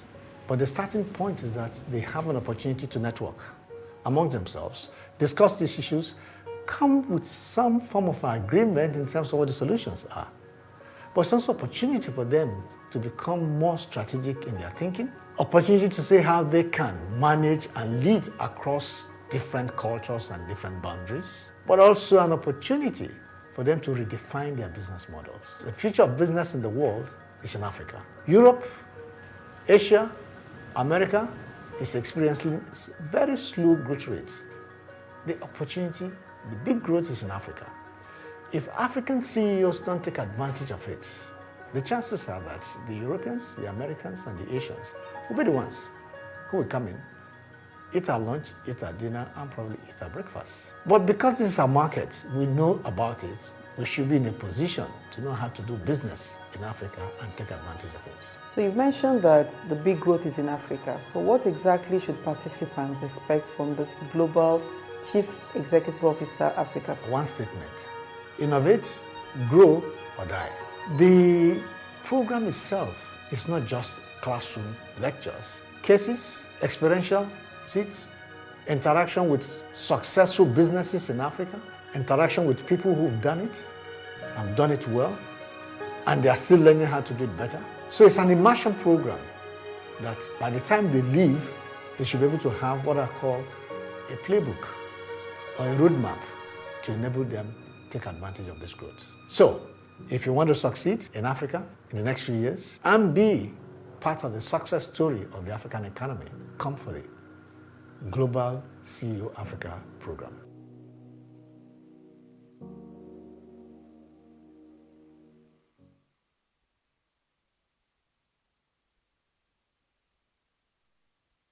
Hello. Okay, thank you. If you need more information about the Global Chief Executive Officer Africa program, we have our colleagues in the room, Victor and Shegun, to give you more information. So very quickly, we move to the next item on the agenda. We're going to do better with time so that we can get back on track. We'd like to have a survey presentation, Family Business Challenges in the Global Environment. And I'll invite Dr. Achaleke, Chairman and Senior Partner, McKinsey Africa Region, to take this presentation. Can we give him a round of applause, please? Please keep clapping as he takes his space. Thank you.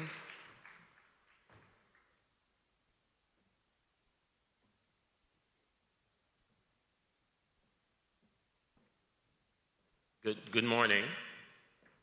Good morning. All right, thank you.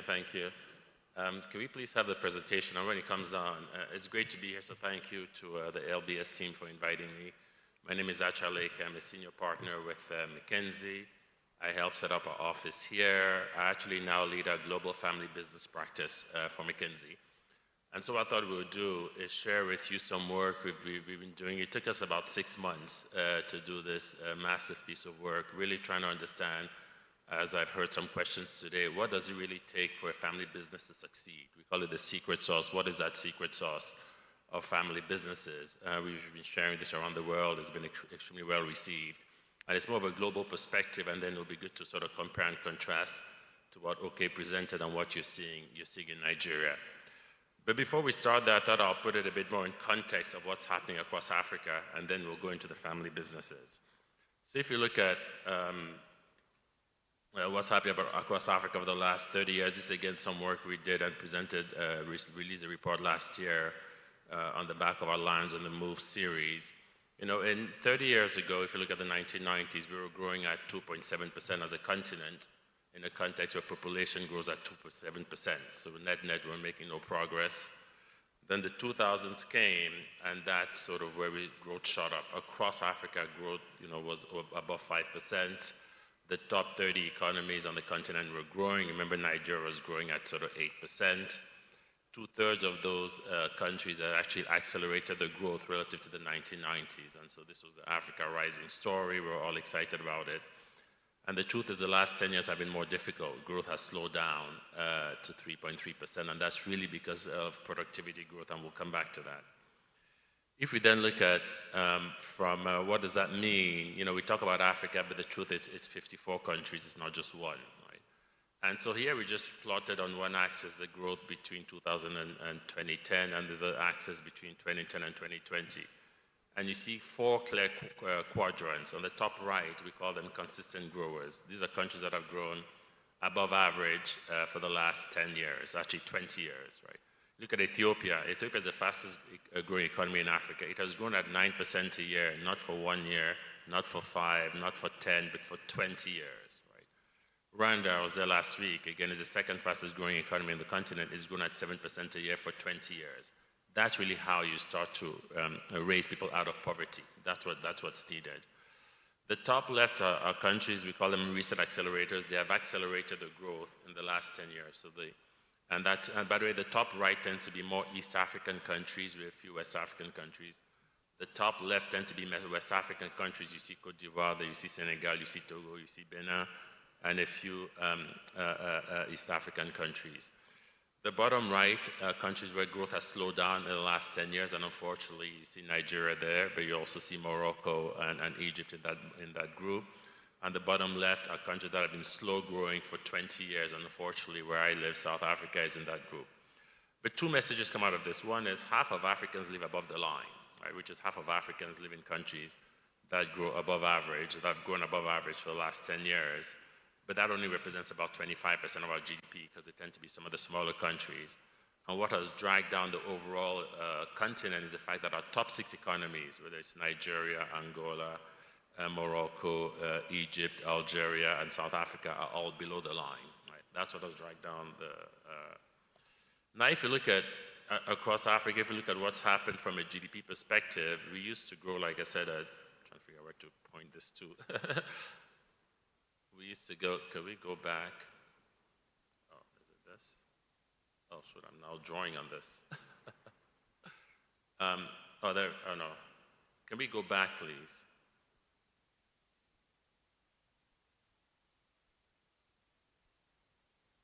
No, back. We're going forward now. Oh. Okay, I was pressing the wrong button. There we go. There we go. So if you look at actually, we used to grow at 5% a year. Now we're growing at 8.3%. That difference, and we looked at which countries account for that difference, and 2/3 of that difference is accounted for by Nigeria, South Africa, and Egypt. Nigeria on its own accounts for more than 1/3 of that difference. That's how important Nigeria is to the continent. And that's why we need to get growth going again.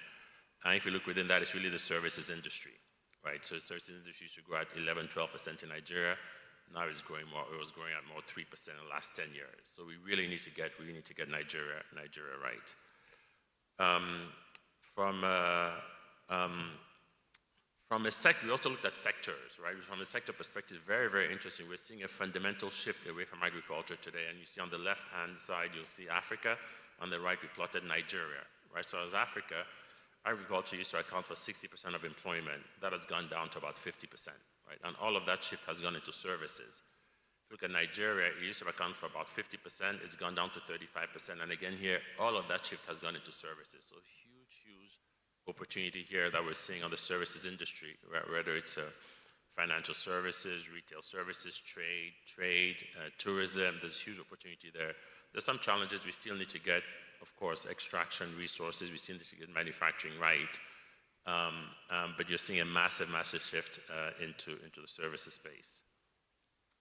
The biggest issue we have is productivity. So we looked at our productivity across the entire continent, and we looked at it across the different sectors.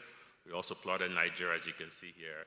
And of every region in the world, across all of these sectors, we are either the least productive or the second least productive region of any in the world. So that's our big challenge. That's what we need to try to address across the continent, both across the continent, but also particularly in Nigeria.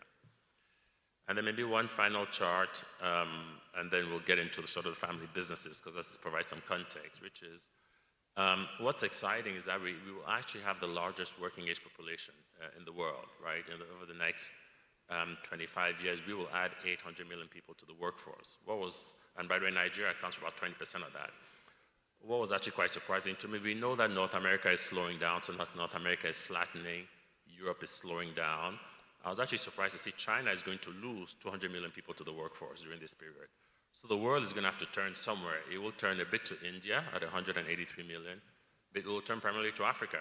And so this imperative to train and cultivate this workforce for us now is no longer an African imperative, it's a global imperative. And I always say our next biggest export, if we do it right, it won't be our resources, it will be our people.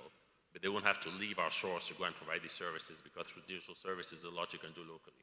Right? So huge, huge opportunity. There is some risk associated with that, but huge opportunity. So I'll ask one question, because I'd love to hear what you think, which is, despite all of this, we still have, as we've seen here, some thriving businesses. And so I always ask this question, if you haven't read our reports, let me know what you think. How many businesses in Africa do you think make $1 billion or more of revenue across Africa? How many businesses do you think make, whether the private sector businesses, public sector, state-owned enterprises, multinationals? How many businesses make $1 billion or more of revenue? Anybody? Sorry? I hear less than 50. I hear 300. All right, the answer is 345, right? Now the question is, how many of those are in Nigeria? Anybody? I hear 6. 20, good, the 23. So it takes us, I mean, we do this every sort of 2 years. We know data is hard to find, so trying to do this, so, we spend a lot of time trying to, and a lot of them are private sector businesses, right? So we create this database and we have it, and we update it. And so despite all these challenges, we still have $345 billion businesses across Africa, of which about 23 are in Nigeria. And the question is, and by the way, 40% of them are in South Africa, right? The question is, how do you scale this up? And many of these businesses are family-owned businesses. So let's now shift to what that means, or what's it going to take to scale it up, right? So around the world, as we know, family businesses, I heard talking about $200 billion of revenue, of contribution to Nigeria. They account generally for about 70% of global GDP, 60% of all global employment, and we find them all over the world, right? We tend to think of them very much prevalent in emerging markets, right? But even in the US, in Europe, we still find family businesses. What we did is we said, look, we really want to study what it takes to be an outperforming family business. And so we studied in detail 600 family businesses that were listed, right? So we can get all the financial information. We then compared their performance to 600 listed non-family businesses, so we can compare and contrast. We then, and I love the survey, we then did a global survey of 600 primarily private family businesses, right, to get a bit more granularity. And then we interviewed a number of them. So this is about a 2,000 sample set of businesses that we studied. They range in revenues from $150 million all the way to $100 billion. They're across 75 countries, across all different sectors. And there are some younger ones and some that have been here, as we said, for multiple generations, right, over 500 years. That's the data set.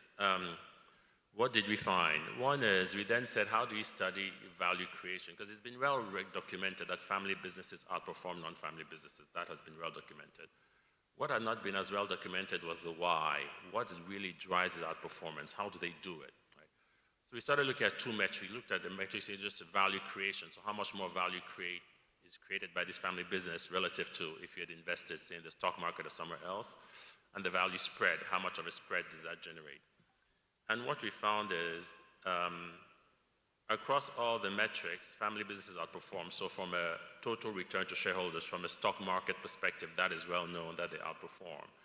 But that outperformance is not just because stock markets like family businesses, it's because family businesses have better underlying performance, right? If you look at the value creation, they create more value. From a value spread perspective, they also outperform non-family businesses, right? So that's first why family businesses do better than non-family businesses.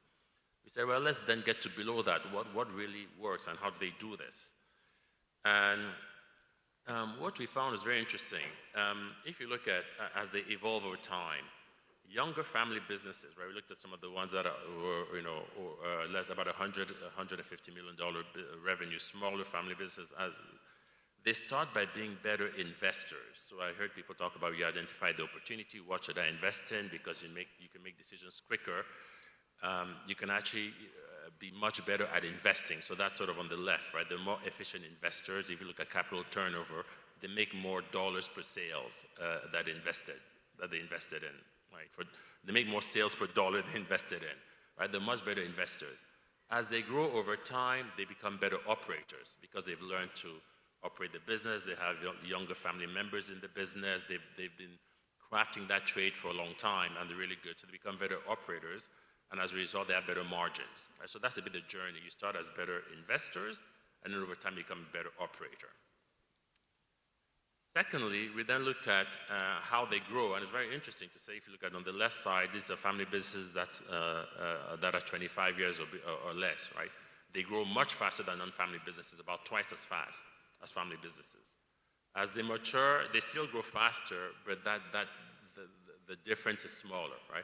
And there's a big question, we had big debates about why that is, right? On one hand, you could argue that what happens is over time, the next generation, which is what happens typically after 25 years, becomes more focused on value preservation. How do we preserve the value of this business versus value generation, which is sort of what the founder started as doing. Others argue the next generation just gets a bit more lazy, right, than the founders. Others have argued that they don't have as much of the entrepreneurial zeal that the founder had. But over time, what you see anyhow is you grow much faster, and then it slows down after the subsequent generations. We then said, okay, let's look at the quintiles of performance, right? So the 5 quintiles from the worst performing to the best performing. And we did that both for the family businesses and for the non-family businesses.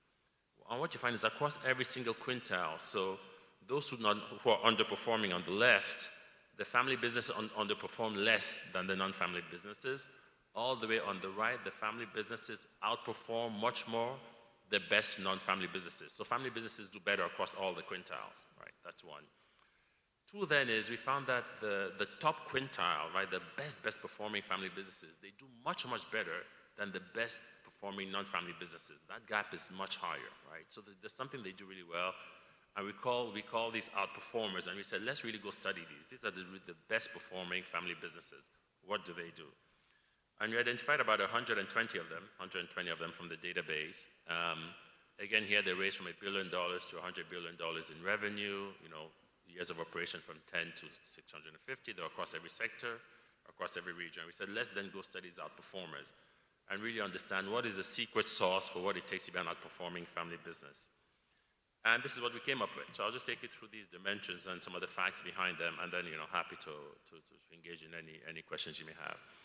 We found, 4 critical mindsets, and we heard some of those mindsets today actually in the discussion, and 5 actions that they really take, right? And I'll go through each of them. So on the mindset, as you know, purpose beyond profit. So family businesses really focus on, it's not just about making money, it's about making a difference, right? Of course, we want to make money, but let's really lead with purpose, right? And we found that those who have been able to really embed this purpose in the organization do much better, right? Really not just talk about the purpose, but finding a way to embed it within the organization.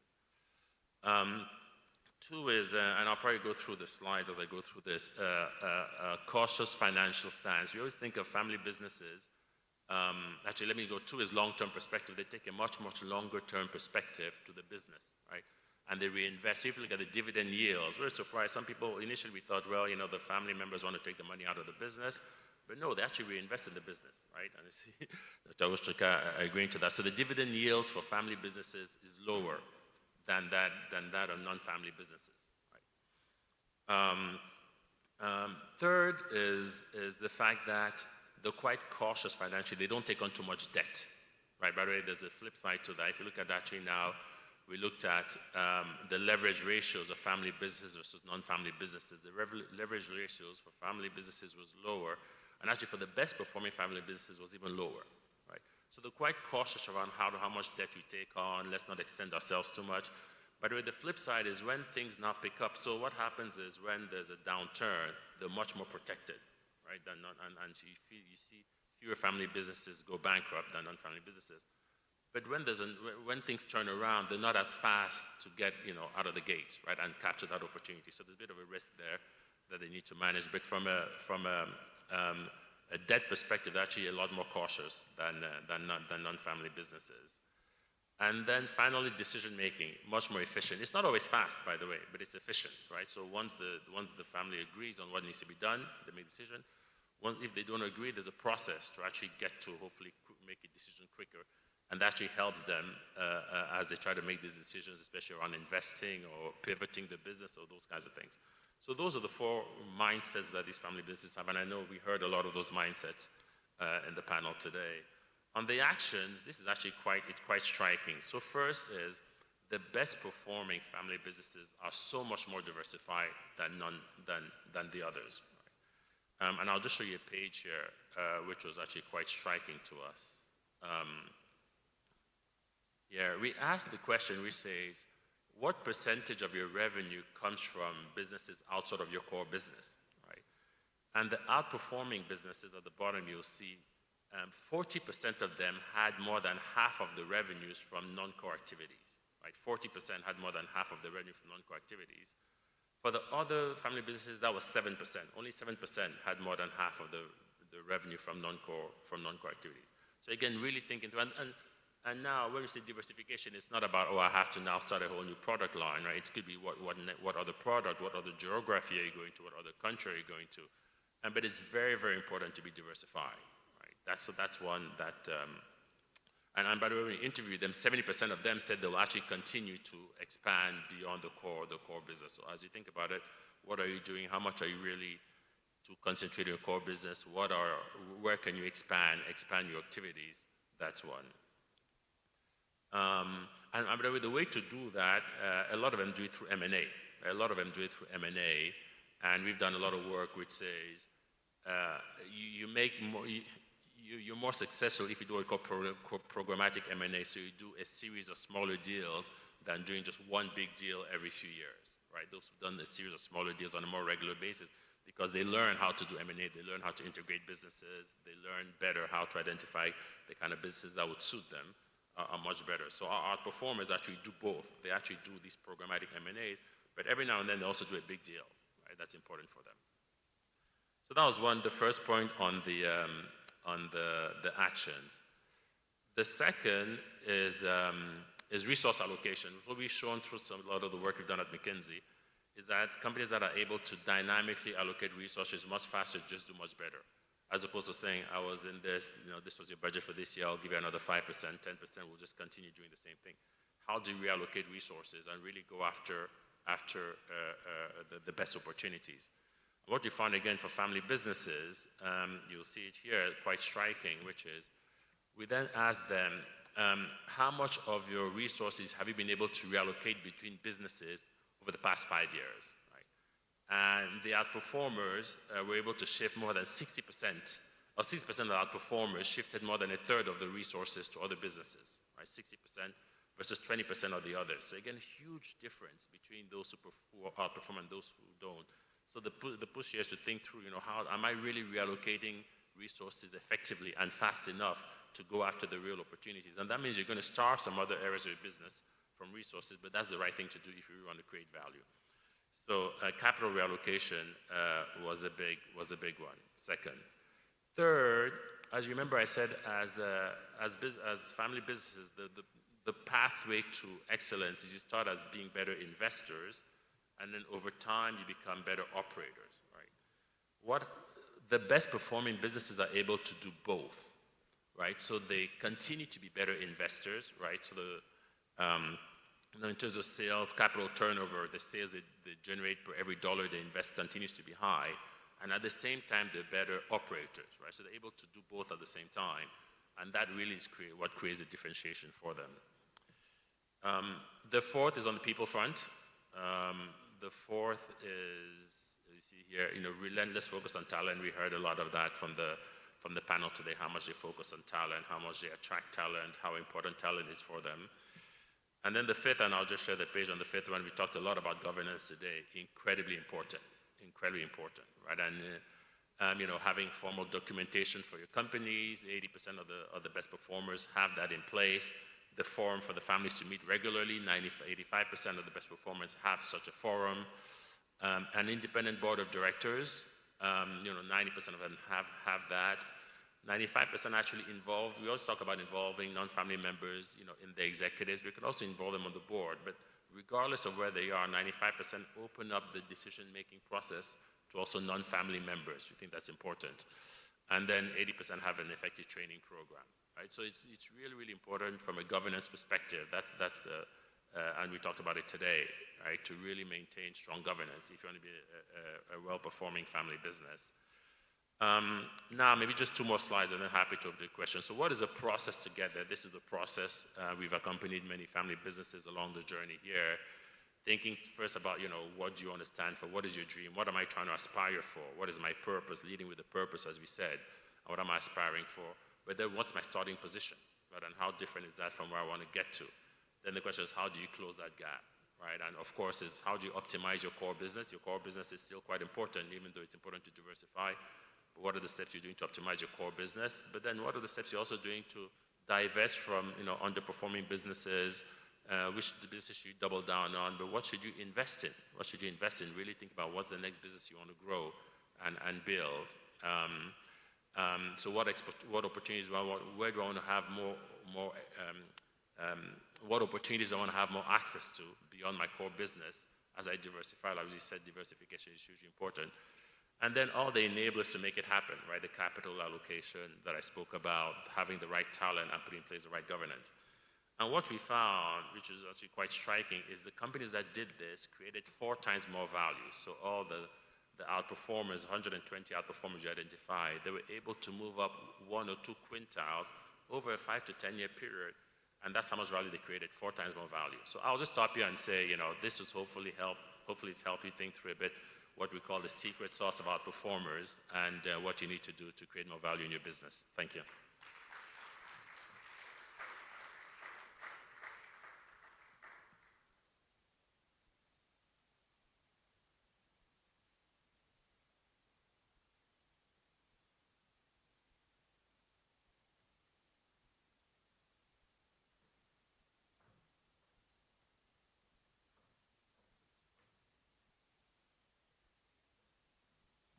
Thank you very much.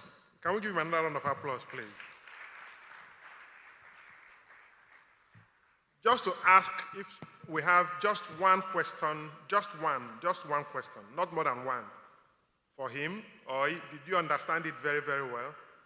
So that I think we are all very good students and they understand it very, very well. So thank you.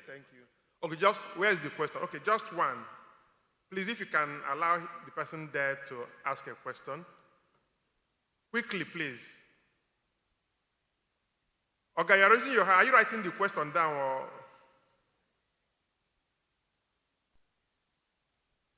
You can stand up and talk, yes.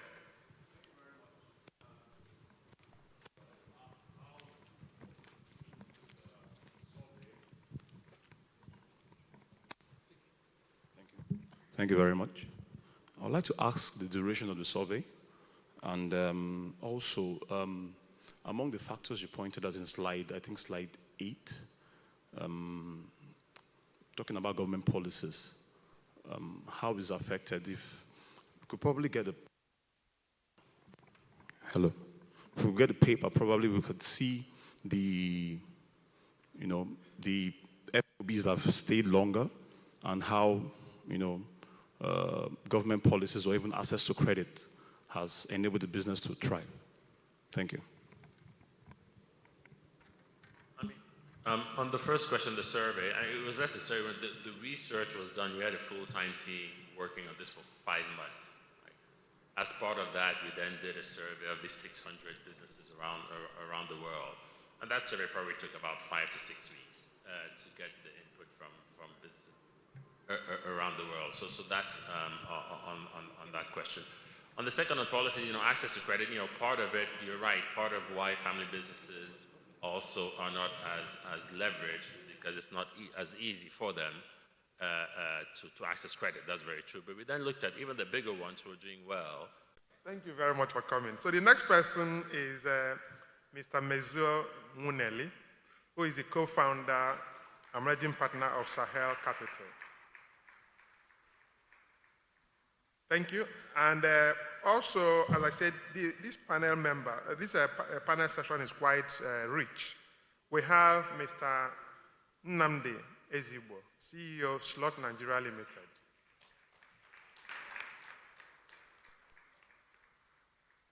Then we have, joining us virtually, is Alhaji MD Abubakar, the Managing Director, CEO, L&Z Integrated Farms Limited. And then the last but not the least is Mr. Salim Adegunwa, Chief Executive, Right Foods.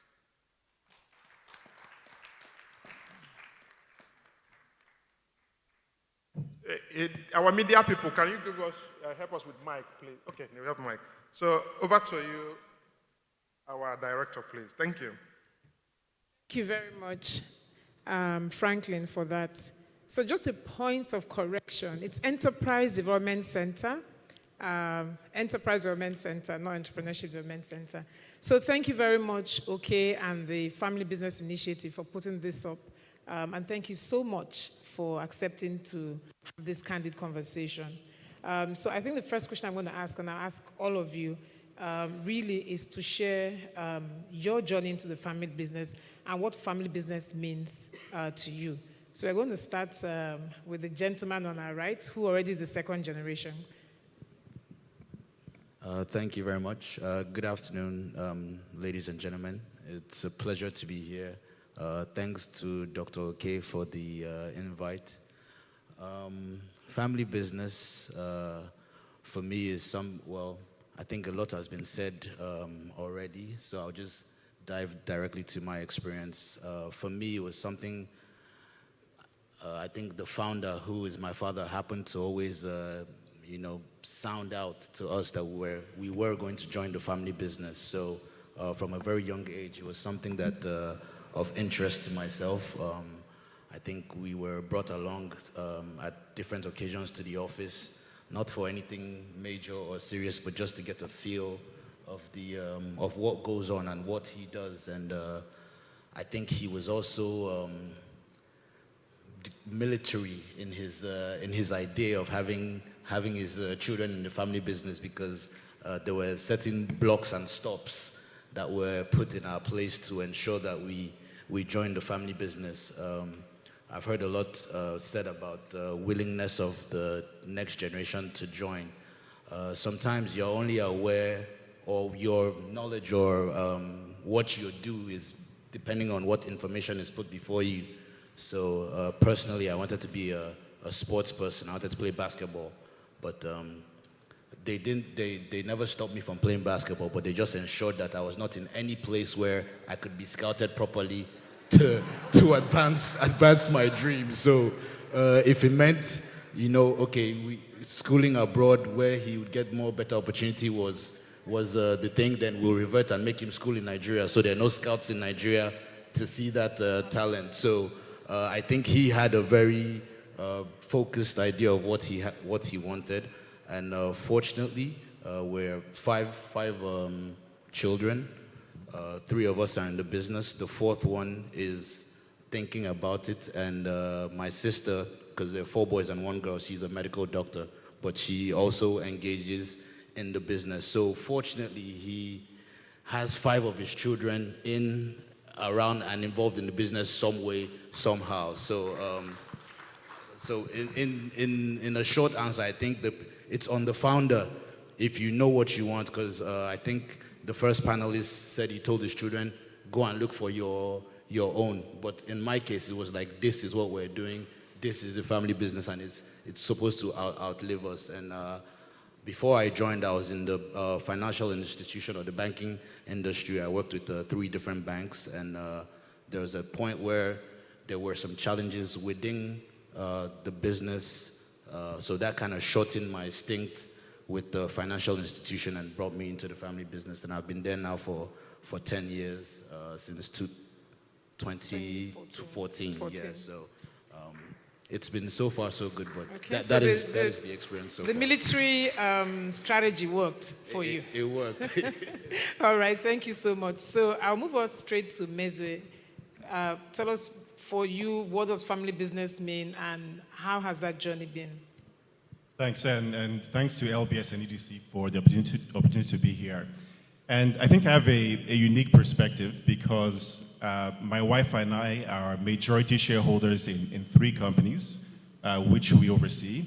And at the same time, as managing partner for Sahel Capital, we invest in family-owned businesses. So we've invested in 11 companies in Nigeria, about 5 outside Nigeria, of which 8 are family-owned businesses. So we have to engage with different families on a range of different issues as we invest. So perspective as an investor in family-owned businesses, and then as a controlling shareholder in 3 companies. And you note that I'm avoiding using the word family businesses in the companies that we control.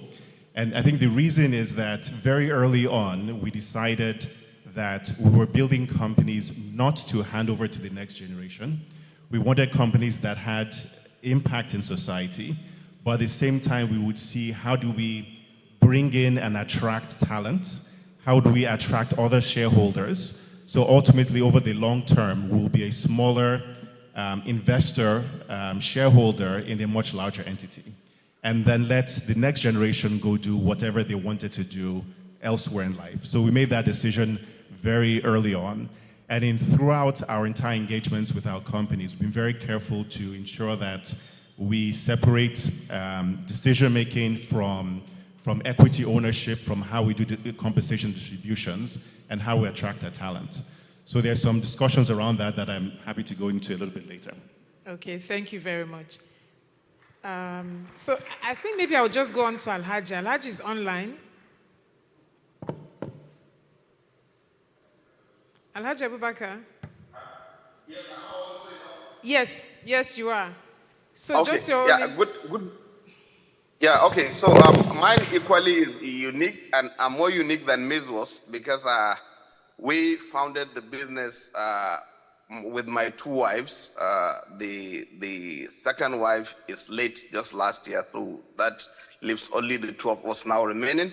But from the onset, we established a business that 3 of us are to run, and possibly the hope is we transfer the ownership and possibly management to our children. But we are not, we've not from the onset, we are not unaware of the fact that we need some external talents to run the business before our children mature to take over. But we made it very clear that there are entry points, and the entry points are minimum of at least 1st degree, and then 3 to 4 years experience of working elsewhere. So you don't just come into the business by genetics. You come because you merit to come into the business. At any given time, you want to join the business. But we free them. They are free birds. They go, if they are out, they come back. If they find better things to do outside, so be it. But how do we ensure that the continuity for them to come back and find a structured business is what we're discussing here, and I'm sure I'll go into more details later. Thank you. Okay, thank you very much, Alhaji. Okay, so I think maybe I'll skip you, Nnamdi, right? And I'm going to go straight to Salim.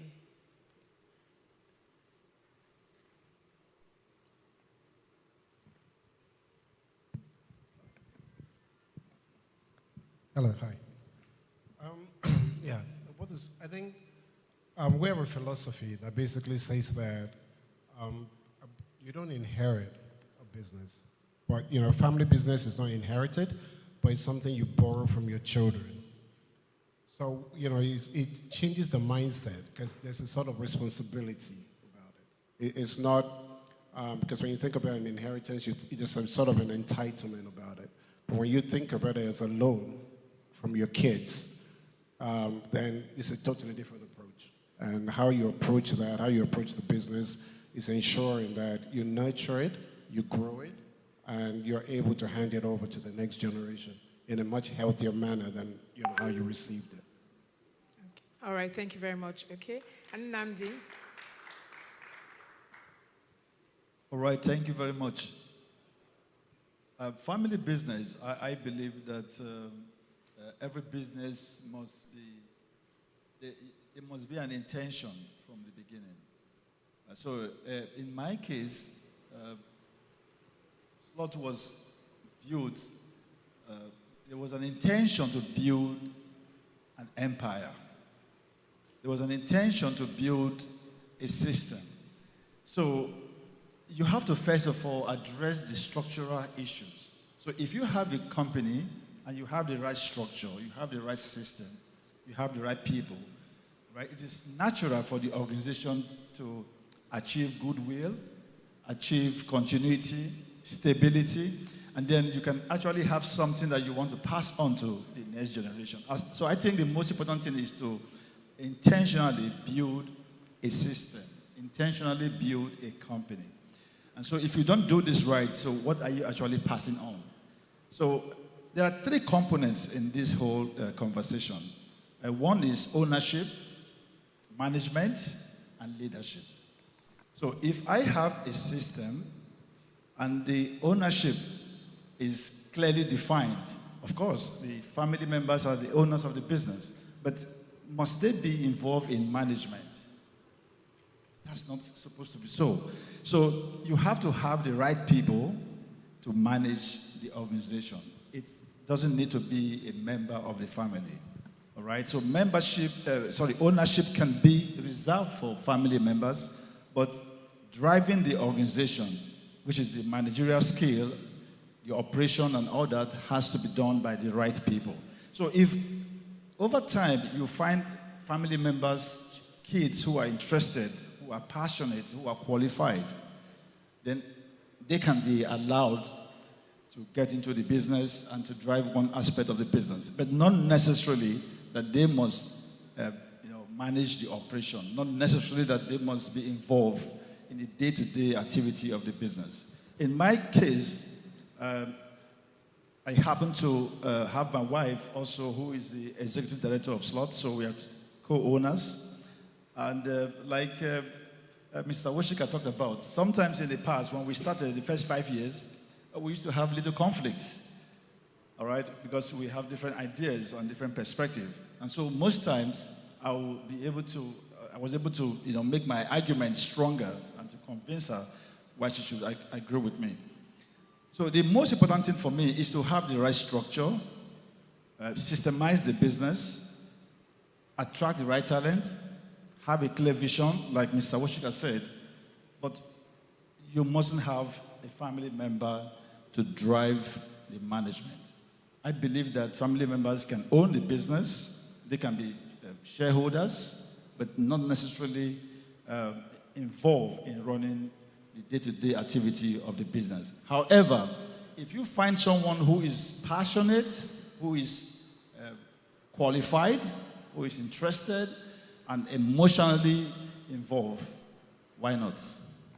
Okay, so thank you very much for that. And so I have another question for you, which is why I wanted to answer last. So you kept on talking about structure and systemizing and talent. And from Mr. Woshika's keynote right to the other panel, and even when Acha presented, we kept on seeing talent. So talent. At the Enterprise Development Center, 20 years ago, we entered a class and asked entrepreneurs what their major challenge was. It was funding. When we ask that same question today, it is talent. So I wanted to just share a little bit for us. How do you think that as family business owners, African family business owners, that we can navigate the challenges around three things: recruiting the right talent, remunerating them the right way, and then retaining them? All right, so first, for you to attract the right talent, you have to have the right structure. If you have the right structure, and then your values are defined, of course, every business must have this belief system, which is the core value. So if your values are clearly defined, you have the right structure, you obviously would attract the right talents. And of course, you should be ready to also pay. Like they say, if you pay peanuts, you get monkeys.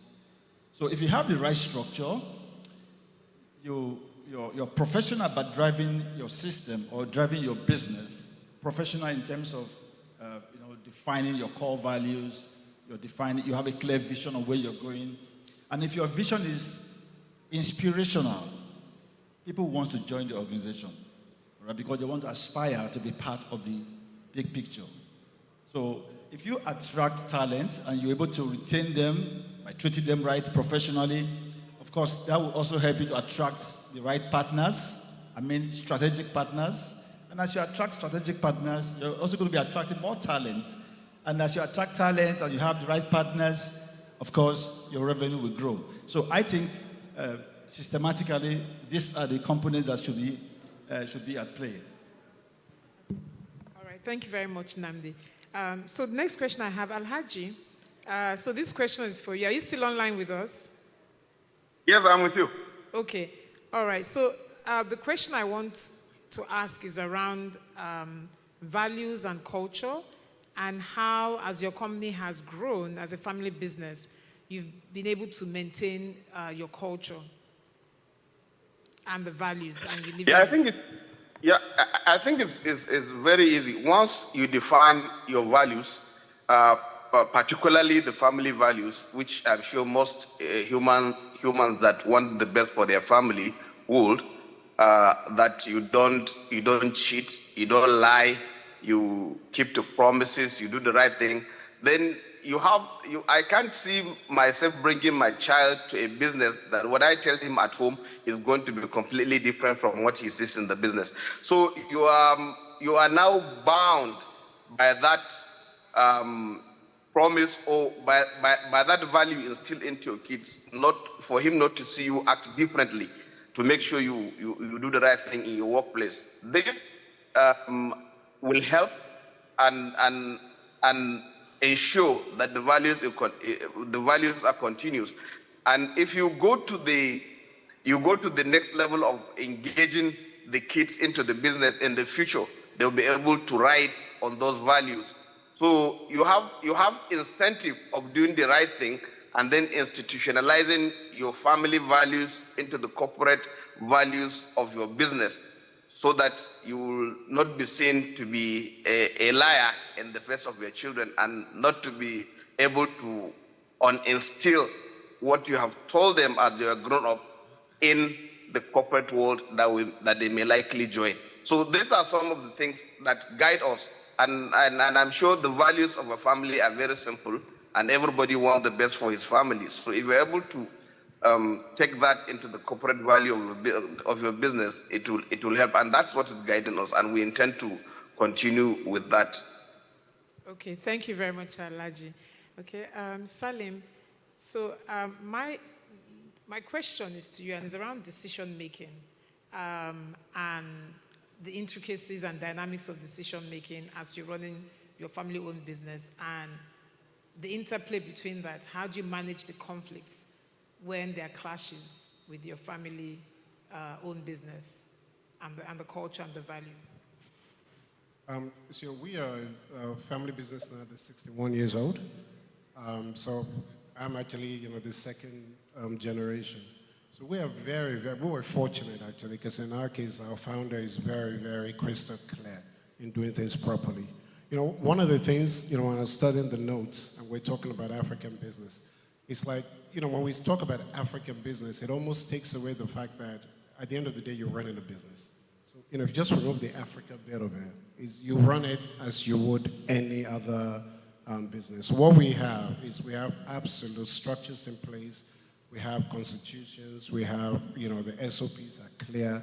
They're just crystal clear clarity. So there isn't, do's and don'ts are fairly clear in black and white. And, if you look at the family enterprise, so you've got the business side, you've got the family side, like Mr. Sarum was talking earlier about the constitution. We had this done like over 15 years ago. And then you also have the business side. So really, in terms of just making sure there's clarity for the family, clarity for the business, clarity for your employees. There's no issues with conflicts, because it's in black and white, how you treat such. Okay, thank you very much. So when you talk about clarity, that's something that also has been a consistent theme right from Mr. Woshika. So clarity of what our values are. So she talked about the value of having values. She talked about clarity. And just thinking about it, for an investor, I think that clarity will be very, very important. Mezu wears two hats. So in sharing earlier on, so he's a family business. He co-founded some businesses with his wife. But in addition, one of their businesses also invests in other family business. Where does clarity of purpose, where does that play, as well as what do you look for when you want to invest in family-owned businesses, and what have been some of the challenges that you have seen from the family business when it comes to letting go of capital structure? Sure. First of all, investing into another company is almost like entering into a marriage. So you have to make sure that there is alignment with the other family. And we spend quite a bit of time trying to understand family dynamics, what motivates them, what ultimately are they looking to achieve? Do they want a partner to come in to help with governance structures? Are they just looking to raise capital? What really do they want to achieve? What's the next 5, 10-year plan? And then trying to align with them. And every family has a very different dynamic. Every family has a different objective of what they're trying to achieve. But ultimately, we look to try and see if there's alignment between us and the family. Now, as part of that process, there's always conversations around governance structures. The company may or may not have governance structures in place. It may or may not be strong. But ultimately, we say, if we do invest, we want to make sure that the company has a board with independent directors. That board of directors may or may not include all family members. Let's have a conversation about that. We also have a discussion around what is compensation for family. Because if the company is 100% owned by family, the family may not be very specific about how they take money out. But if you now have other investors coming in, then there needs to be conversations around what are the salary packages, what are the rules governing how money is taken out, what does it mean, and are we in agreement with this framework of how money should or should not be taken out of the company. There are also conversations about who runs the company, because we've seen companies that are run by one family member, and we actually think a different family member is better suited to run that company. We've seen companies where we think a third party is better suited to run the company than a family member. And of course, we've seen companies where we believe the family member themselves are perfect to run the company. But we always try and have these conversations up front and very early before we invest to see if there's an agreement. And if there's alignment, we're able to move forward and invest. And if there's no alignment, we choose not to invest, and maybe that they're not the right partner for us. But the very important conversations to happen very early. There's a different point that I want to mention as well about talent, because I think talent is very critical, whether you're a family-owned business or you're not a family-owned business. Now, unfortunately, if you go into the marketplace and ask for perceptions about family-owned businesses, what you hear about family-owned businesses are not very positive. It's family-owned businesses are not a meritocracy. If I go work for a family business, will I be able to advance in a certain way? Are there good governance structures in place? So there's a perception in the market in general about how family-owned businesses are managed, which potentially could impact your ability to attract talent. So if you really want to attract the best talent, you have to be very clear and very communicative about how strong your governance structures are. You need to be very disciplined about who is actually advancing within the organization, which family members are not involved in the organization, how do you have that separation? So, for example, with the 3 companies that my wife and I are majority investors in, we've not been involved in day-to-day management in one for 10 years. There's been external management driving it, and we only have distributions. And we've actually chosen not to have distributions, everything is reinvested. In a second company, we've not been involved day-to-day in 4 years. So just shareholders and just directors. And we've been able to attract very good talent that have actually grown the company multiples of when we were involved day-to-day. So it is, you can attract talent that can actually grow the business even more successfully than if you're there day-to-day. It's not one or the other. Thank you for that. Okay, so Cosmos Jr., this question is for you. And I know one of the major challenges that a lot of entrepreneurs have is trying to persuade their children. So you've talked to us a little bit in your introduction about the militant approach that your dad used. But this is now a question for those of us that are currently building are businesses. So maybe the businesses are in their second decade, third decade, and haven't consciously tried to make that business attractive. You're in the business now. What are some of the things in hindsight that could have been done and can be done? To make the business attractive to... Yeah, to make it attractive to the younger ones, to the younger... that children or any of the other family members. Okay, again, children or next generation, they're human beings. They have their own goals, desires. I think fortunately enough, from a young age, I was interested in the business. Yes, I wanted to play sports, but even at the back of my mind, because you don't play sports forever, it was, if I do play sports, when I retire, I want to join the business. If I don't, then I'm in the business. And when I say military approach, it was kind of like your life was patterned. Okay, we're trying to set up a business. We're trying to add governance structures in place. We need this business. We need accountants. You need economists. You need. So you were studying this. You were studying that.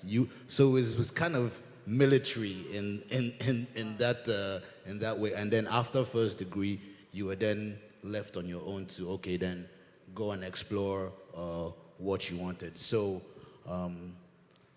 again, I believe it's maybe my father is fortunate to have, because my sister is actually, she's a medical doctor, so she's not in day-to-day or actively involved. She's comes for maybe board meetings and stuff like that. But I also think he's fortunate to have his children actively interested in the business, because as much as we're being, more or less shoehorned into these various roles, if you never had any interest, it would just be a constant clash of disinterest versus founder's idea versus your own interest. So fortunately enough, maybe it seemed interesting. The business was also diverse enough for you to find something that you wanted to do within the business. And even down to the second generation now, because like I said, I wanted to play sports. So I'm trying to incorporate a sports side of the business. So if the third generation says, oh, you want to do sports, it's now no more, no, you mustn't. There's a sports arm that you can so that also aligns with interests, depending on how, what type of business you are. Sometimes you're in a very straight structured business like pharmaceuticals. There are no, okay, I think there's a pharmaceutical here, but yeah, you can't just pivot from pharmaceuticals to basketball, for example. You can, but within the core business, so that also helps with the interest. So, but for me, it was a bit of both. I was interested and I was kind of shoehorned into it. So for the founders, you should be clear with your vision. You should make it, try and also pick your next generation's interests. Forcing it might work. It did in my case. Sometimes it goes horribly wrong, as you've seen in other businesses. So I think there should be early discussions as well within the family of what we do, what we represent, how it, beyond just making money, what are the values and principles and things we try to achieve in the country that we are involved in, or the region or society that we play in. So I think that communication helps as well. All right, thank you very much. So I want to drill down and ask a more personal question. So that will be for you and for Sally, my guest, because you said 61 years, right? Right food. And that has to do with conflict. When you don't see eye to eye. And, so conflict between first and second, or second and third, if they're there at the same time, because we have known that to happen. So what's the advice? How do you deal with that? So not just for two of you, actually for everybody, and because I'm sure Mezu will have some great perspective. And it does happen when we're looking at the market and saying we have to go a particular way, but you're saying, no, it's not that way. How do we deal with that?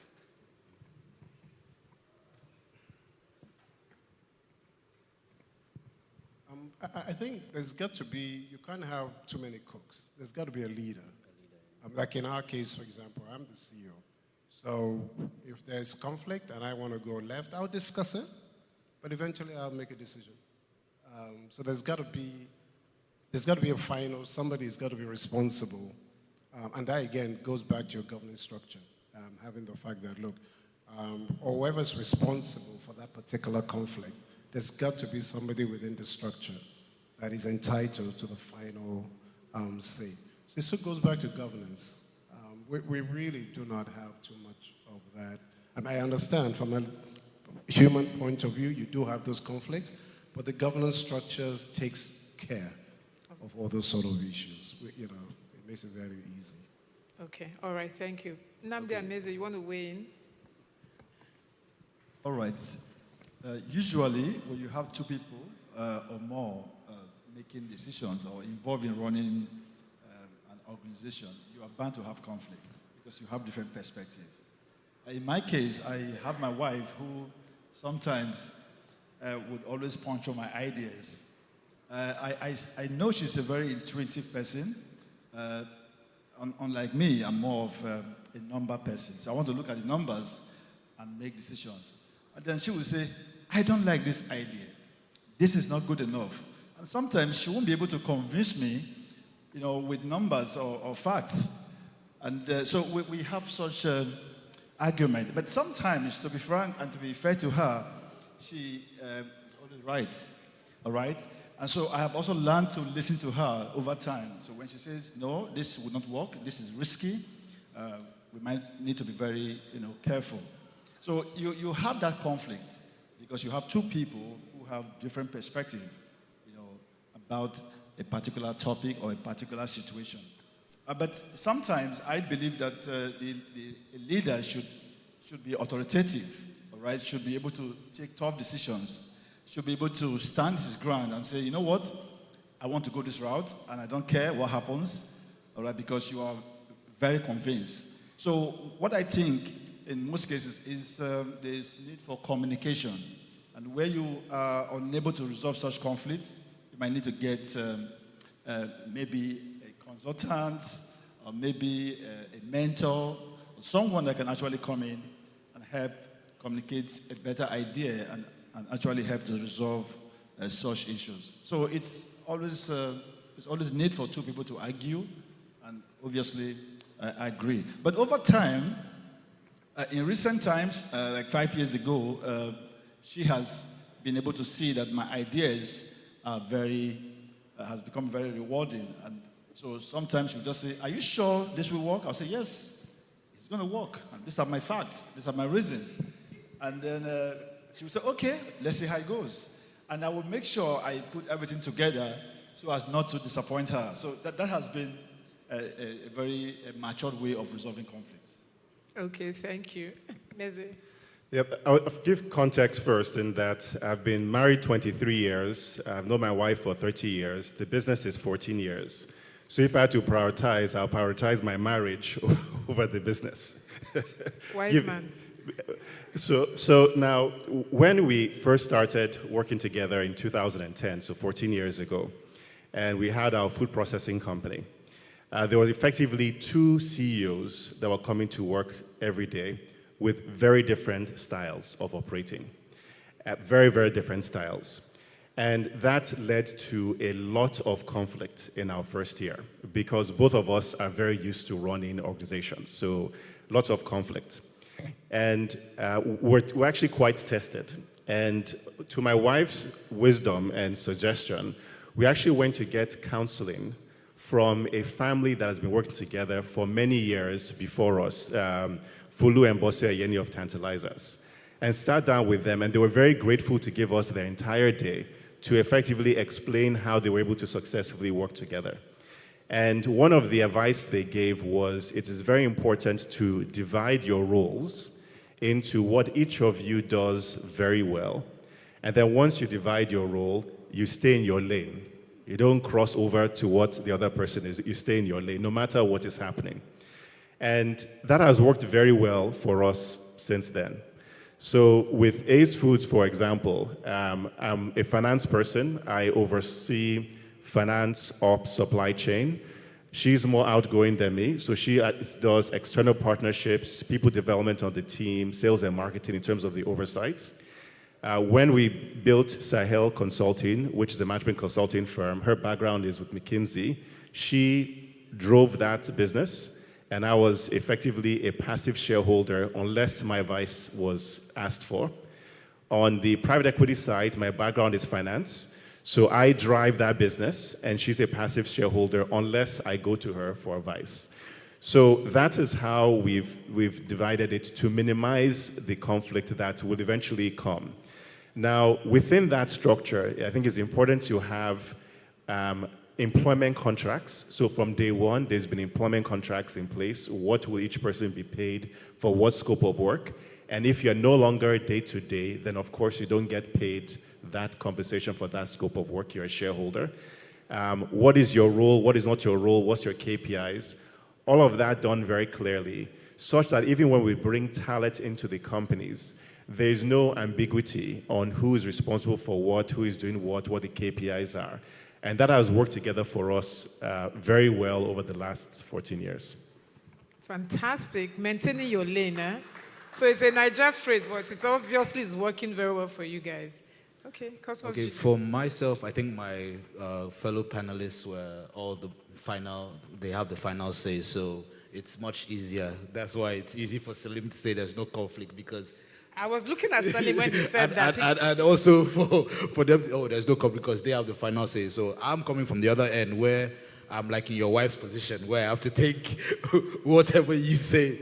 So yeah, it's tough because sometimes you have your ideas and you strongly believe in what you want to do or execute, but you also have to understand and appreciate the governance structure that is in place, that the captain of the ship or the CEO has the final say and the ball does stop on his table. So when things get rocky, he takes charge. So it's like Mrs. Awoshika said, you have to do a lot of checking your ego at the door.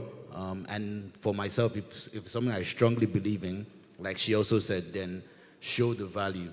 Like if I'm saying, there's a new approach or a new way, and it's not being like accepted, then I try maybe in a smaller project or in a smaller division to show how this is beneficial to the business, and then in that instance, the numbers or the result then speaks for itself. But for bottom up, it has to do with a lot of checking your ego and also believing that we're all here for the good and progress of the business. So even if we have misaligning views, ultimately the aim is growth and profitability for the business. So you check your ego and then take the decision or the direction of the boss or the founder of the organization.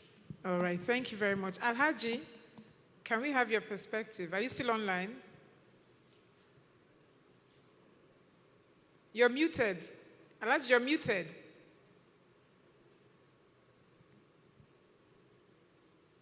You're still muted.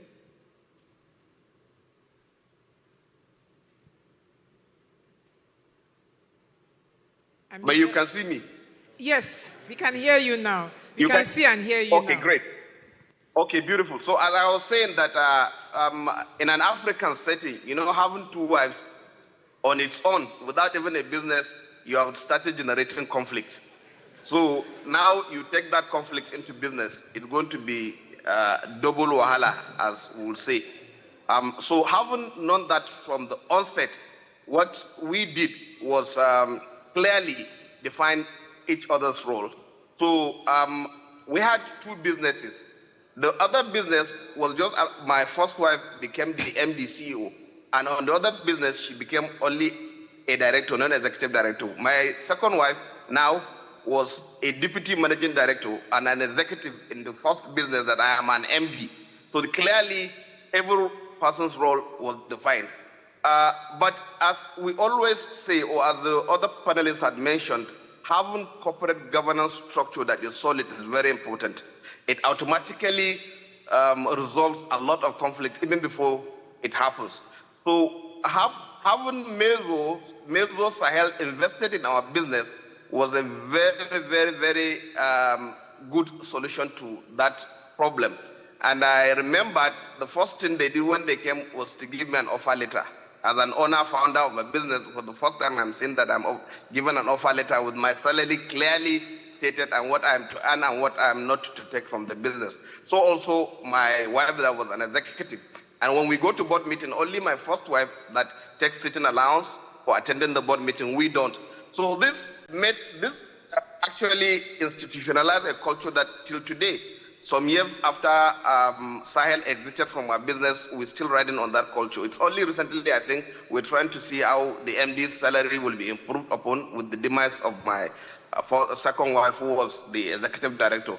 And so having gotten that to that stage, then the next level is the family the family governance. And I'm sure that's what Dr. Onwoke is talking about, the family constitution. We've started talking, and once we have the family constitution in place, I'm sure that will also help to guide, instead of having piecemeal of actions or inactions put together to run the family, we'll have a constitution that will guide the entire family in running our own business. The succession plan, again, is the last thing we have to look at conflict in.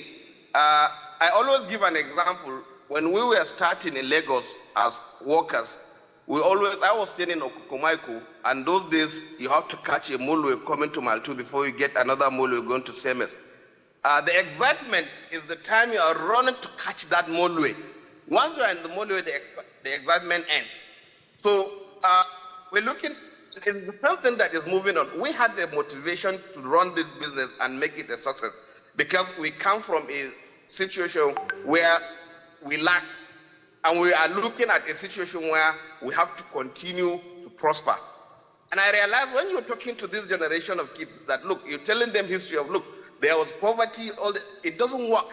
You have to give them a tangible example or a tangible scenario where they will see what will excite them. And so because they are not catching molue like you, they just leave home and enter a probably trophy-driven car that will take to their destination. So their excitement of catching molue is not there. They're already in the vehicle. So you need to probably look at beautiful music or some kind of system that will motivate them. So it's beyond molue catching now, is what do you put that will excite them to see the passion you had and also share in that passion and joining the business. As long as we don't do that, they will not have interest in the business, and conflict will always arise between you and them because you had different motivation for being in the business from them. So you need to align in what motivates you to be in the business. And once that alignment is there, then most of this thing will be on autopilot. Thank you very much, Alhaji, for that. Thank you. So I have so many more questions, but the title of this panel is A Candid Conversation. And we have 5 amazing panelists that have experience. So I'm going to pause on my questions and open the floor. I think it's really important that we ask as many questions as possible so we can get more insights. Okay? So there's a lady in front, the gentleman, number 2. Number 3, okay, I'm not allowing you to ask your question. Number 4, you need the mics? Okay. So please just put your hand up so that he can see you. You want 2 mics?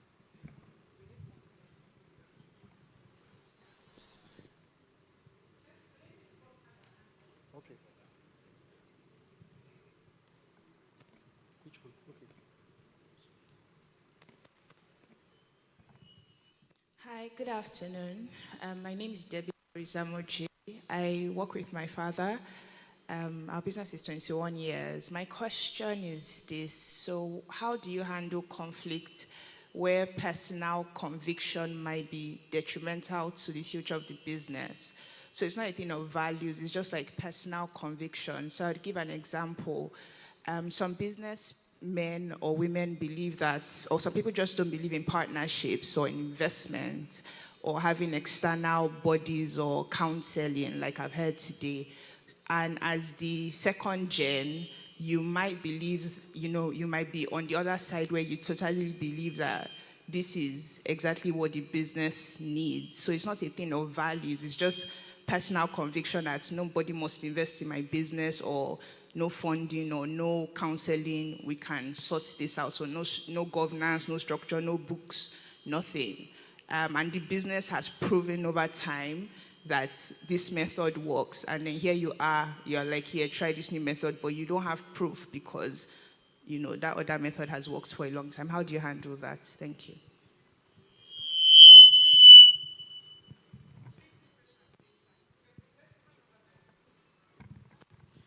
Okay, good afternoon, everybody. My name is Yvette Theodore Brown. I'm the CEO of Yvette Brown Consult Limited. I just incorporated the company. I'm a student of LBS, full-time MBA. And my question is for Mr. Nnamdi. You said, if you pay peanuts, you'll get monkeys. And I thought about it, and I'm like, when it comes to capacity to pay top talents, how do you advise that a startup should go about this? Should we attract more of partners and consultants that can function at top levels, or do we attract them as employees? Thank you. Yeah. Hi, my name is Obinna Radiobu. I'm in the manufacturing sector. So after 10 years working outside of my family's business, I joined just like 5 months ago. So to Mr. Wunin, I just wanted to find out if you've had a case where you've invested or you've been in the process of investing in a company, but they didn't have some of the structures in place that you needed, or there was reluctance from the owners to sort of take up the structures that you said. How do you go through that sort of transformation process if, as a company you're interested in, but you've got to take them through some kind of transformation to actually get them investor ready before you can come in? How do you go through that process? Yep.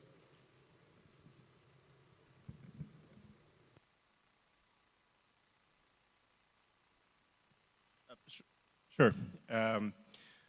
So I think the first is that there has to be alignment or we will not proceed. And we expect that there will be some change, some restructure, but the family has to be open to it. And we look for signals, and we have very open conversations. And Alhaji Abubakar, I hope you don't mind me using you as an example, because we partnered with LNZ in 2015, and then we sold back to the family. Go ahead, Mezo, you are permitted. And we sold back to the family in 2022.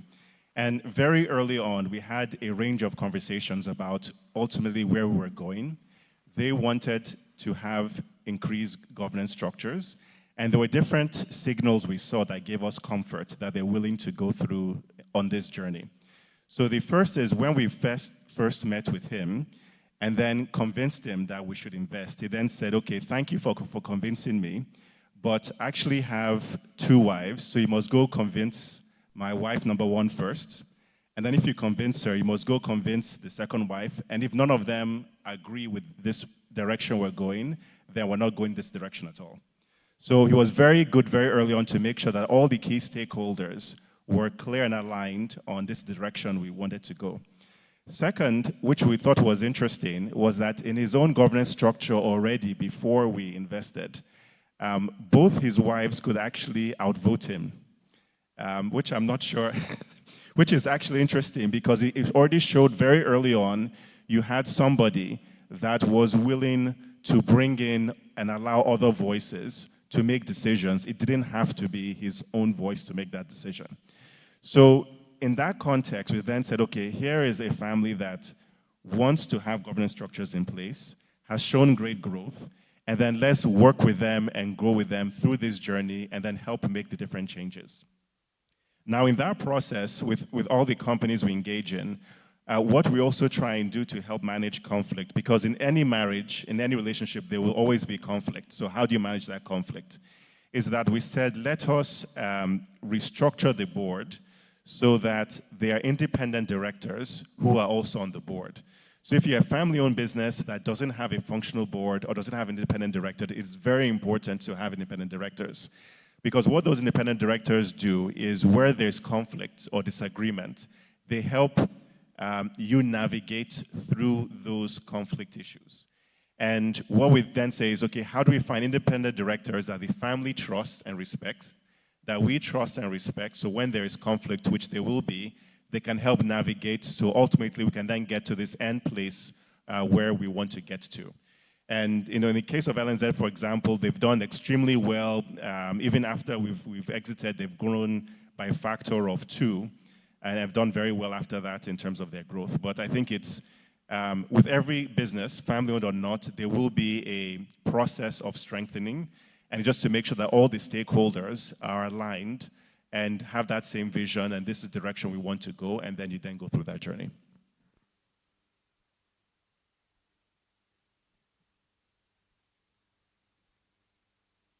All right. So when I said if you pay monkeys, if you pay peanuts, you get monkeys, I was basically saying that if you want to attract the right talent, you have to make your business attractive to them.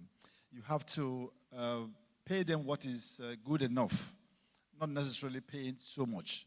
And if you are careful, you can actually find young people, smart people, trainable people who can actually come in and help drive your processes. But in my case, just a little bit of context here.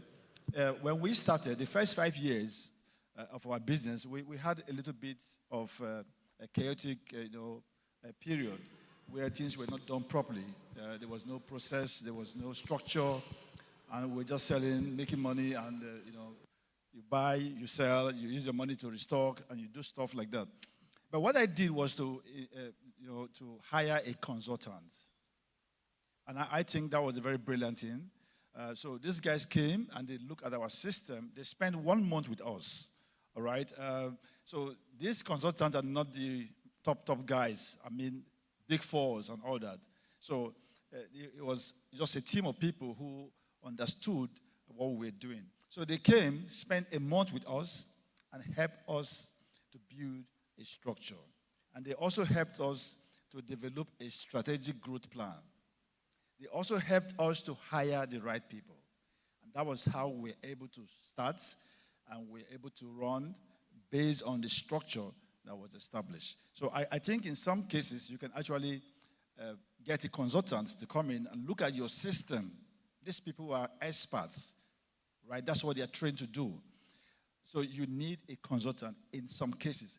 And then if you think it's expensive, you can have 2-3 companies, come together to hire a consulting company as well. And so you can share the cost across, the various companies. So in that case, your costs would always come down. Part of what I also advise for for startups is that if you think a consultant or a particular professional is quite expensive, you can also get other companies to share the cost with you, all right? In some cases, some of the small companies find it difficult to hire a chartered accountant, for example. So you can have 2-3 companies, hire a chartered accountant, pay him 1 million naira, and then at the end of the day, you're only spending 250 or 300,000 naira. So that way your cost will come down. So, but whatever happens, if you want to attract the right people, you have to make your business attractive by having the right structure, having the right process, involving in technology, encourage innovation and creativity, because most talented people want to work in an organization where things are done properly, the processes are well run, well managed, processes are efficient, operations are streamlined, and then there is a clear vision of where the company is going. So the owner of the business or the visionary is like the driver of a bus. So he has a clear vision of where he's going. He understands his direction. But he has to communicate that also to everyone that's driving with him. And that's what I think is very important. So you should be able to communicate your vision. And your vision should be or must be inspirational. If people are aware of where they're going and they are inspired, they want to go with you. Thank you.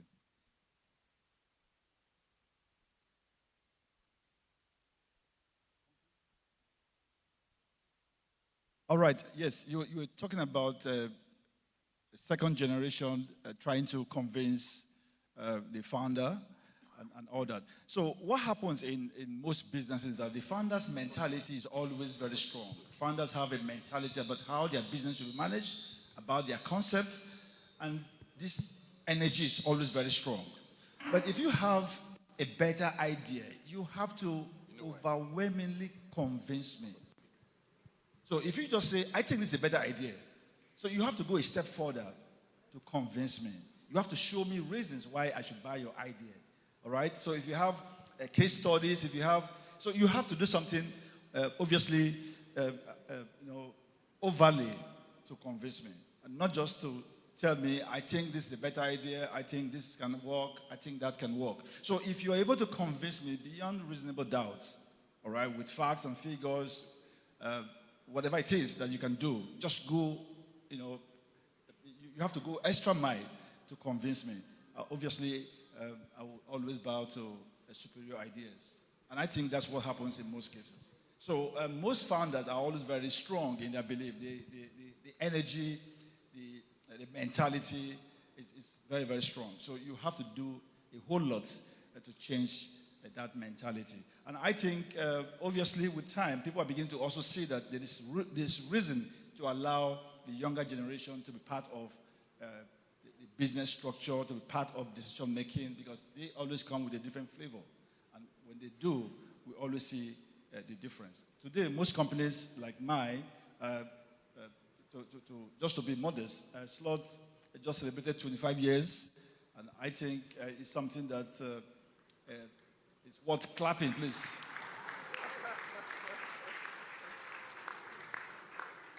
All right, so one of the things that we've put in place that has really helped us is to enforce and ensure that people understand the mentality of the founder. And one of the major things that has helped us to weather the storm and survive these 25 years is the fact that we believe so much in ethical principles, all right? And so we instill that, and everyone is, imbibing that culture. And that's what I think is a winning culture for us. So if we have the zeal, if we have the mentality, if we have the passion, and we're able to communicate that, I think businesses will succeed. Thank you. Do you mind if I could add to?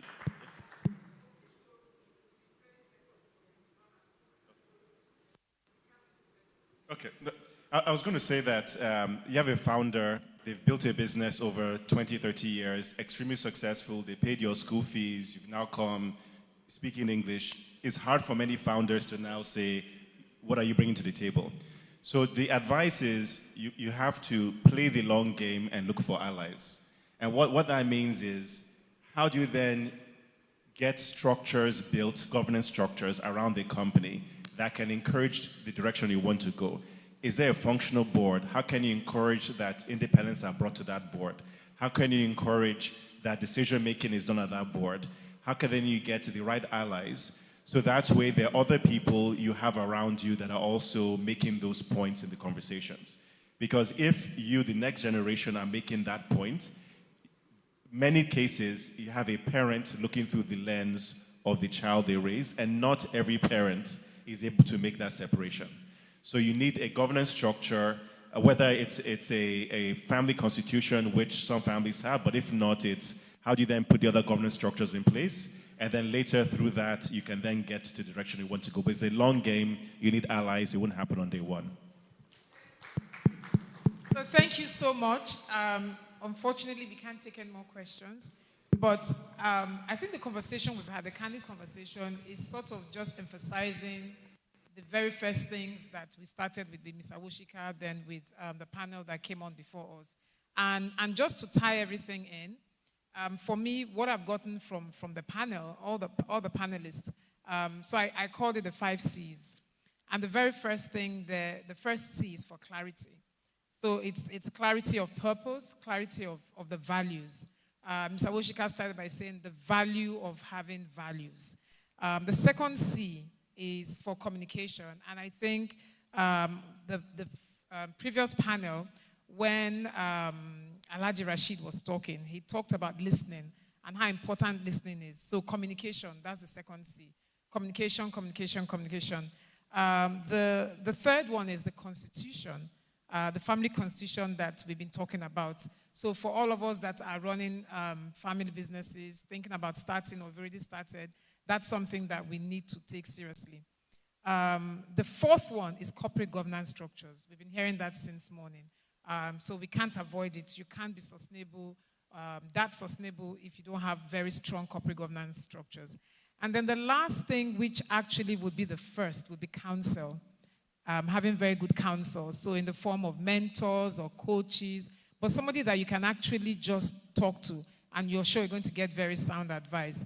And just to wrap it up, using Meswe's example, when they went to meet Uncle Folu and Auntie Bosse when they first started, that in itself helped so that today, just based on the counsel that you got, the 3 businesses that you're running and the others that you will start in future, because I'm very sure you guys are not going to stop. You're running it very well without too much headache. You do have headaches because of that counsel. So for all of us here, those online, having the right type of counsel is very, very important. So I could go on and on and on asking questions, and I know if we left the audience, they'd ask more questions, but time is fast spent. So thank you so much, the 5 of you. The only thing I'm going to ask of Dr. Muke is that I'm wondering why all the panelists are men. And I'm the only woman. What did we do wrong? So very, very gender unbalanced. So thank you so much, and thank you for having us.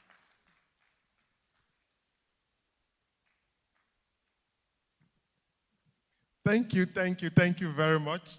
I've just been told that the next conference we're going to have, all the panel members will be women. So, all of them.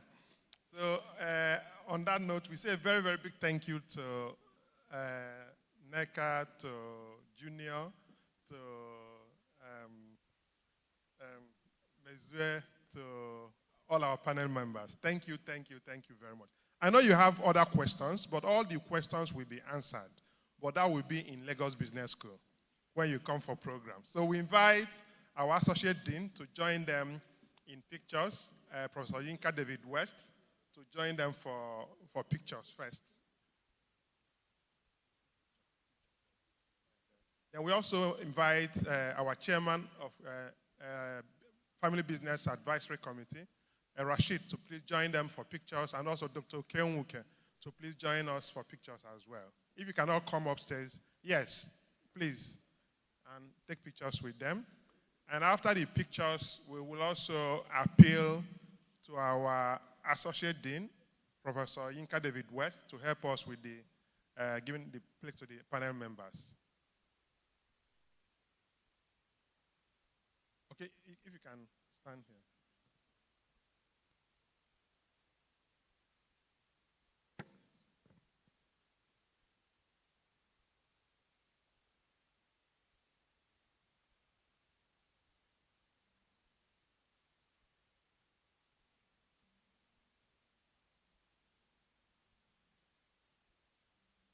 Okay, thank you very much. Can we ask our panel members to please stay back so that we have something good for you.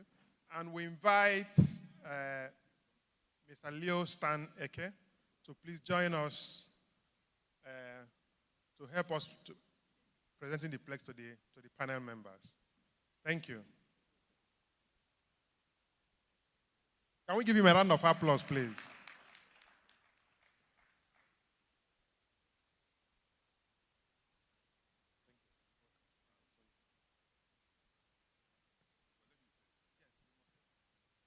Sure, I'm not Mumu, so I have to say something.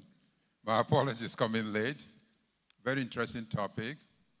The government changed our psyche. So today is like Monday in Nigeria. And I had to hustle to be here. My apologies. Okay. Well, let me just put a word. Family business, because that's what I run. And I run a complicated family network. But fortunately, technology, so it makes things a lot easier because the kids are growing into it. Actually, didn't want my children to work with me. I wanted them to go and work as professionals in different places, not to take the hard life we've gone through. Because at the end of it, they don't need all the money. Okay? But they joined me. Everybody joined me. And we are completely a tech family with a wife who's also into tech. But having said that, I want to add something. And somebody called me this morning. First, to run a proper family business, you need to have a family council. Now, people think family office is technically solves all the problem. It doesn't. A lot of people see it as an investment platform, but somebody needs to take the decision before the investment. And that bonds not just the present generation, but future generation. Now, I don't want to take your time because you spend a lot of time. But what I find in the country, and I spoke to somebody about it this morning, a lot of people wait to die before wealth transitions to their children. And that's why a lot of generations cannot continue. You can't be rich, you can't be successful, and your children suffer. When you die, they celebrate. That's what I see in Nigeria. Okay, if they are well trained, you can do an annual investment. I think Oke met me in one, accidentally. And I think that's why he invited me here. So they need to live while you live. They need to have confidence to take it to the next generation. But the family council transitions you from the present generation because your grandchildren need to connect. And that what helps. But sorry to say that many successful businesses in Africa are family owned because of corruption, stealing. Okay, so if I allow others to take over my group today, can they render accounts that is so progressive that I have confidence? And I told the central bank governor this few years back, when there was this claim that families should not own banks. And I told them you have to transition gradually. Because look at the history of Nigerian banks. Who are the owners? The original owners are not there anymore. And how much did most of these people use in buying them? But that's a topic for another day. It's my pleasure to be here. Thank you very much. Let me do the job.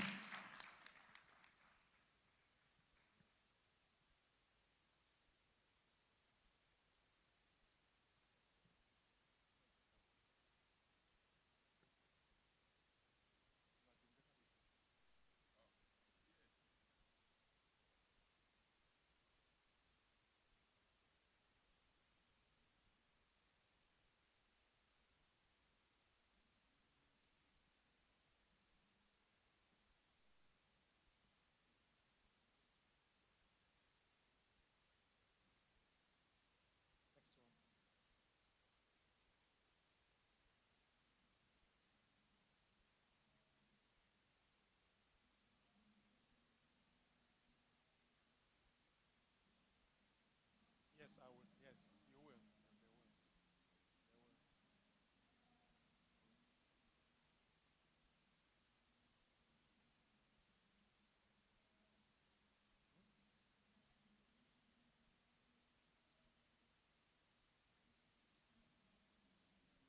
Okay, okay, so can we, all the panel members, take picture with Mr.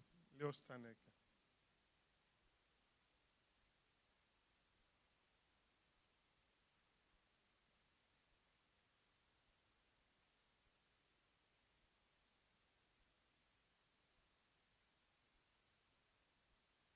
Thank you, thank you, thank you very much.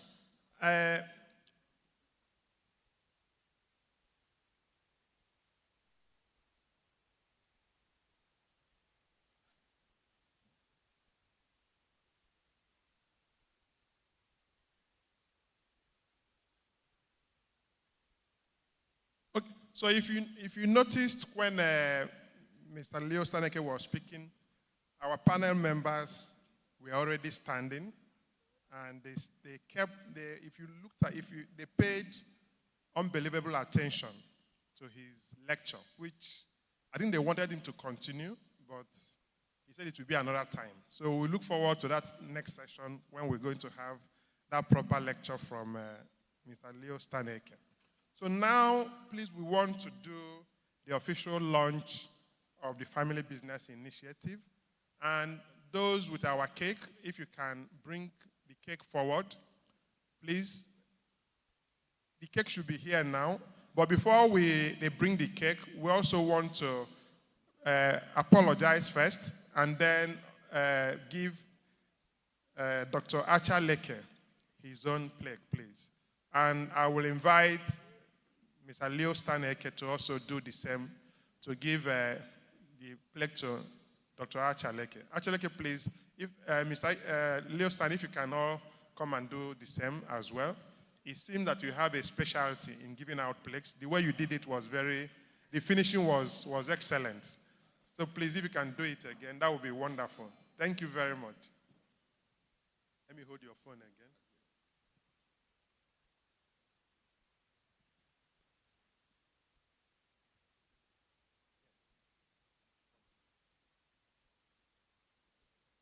So those with our cake, if you can bring it now, please, that would be appreciated. So to join us to launch the initiative, no, that's not the last one. You have to, yeah, what an So join us to do the official launch of the Family Business Initiative. Let me first of all invite the chairman of the Family Business Initiative, Mr. Rashid Sarumi. Let me also invite our Associate Dean, Professor Yinka David West, the Director of Family Business Initiative, Dr. Ken Wuke, and the Academic Director, Lagos Business School, Professor Uchenna Uzo, the Director, Enterprise Development Center, Dr. Neka Okekaru, the Chief Operating Officer of PAU, Dr. Bankole, to join us as well, Dr. Acha Leke, and the Chairman of EMZO Group of Companies, Mr. Emeka Okoli. If all of you can all join us now, so we can do the official, just here. You say? Yes. And of course, I've told him earlier on, Mr. Leo Staneke, please, because you are very good. I like the way you do some of these things. So please, you have to join us to cut the cake. The cake is coming. So if all the people that we invited can all come and stand behind the table to cut the cake. So let me repeat: our chairman, Rashid Sarumi, our associate dean, Professor Yinka David West, Chief Operating Officer of PAU, Dr. Bankole, Academic Director, Lagos Business School, Professor Uche Nauzo, Director, EDC, Dr. Neka, Dr. Achaleke, and Chairman of EMZO Group of Companies, Mr. Emeka Okoli.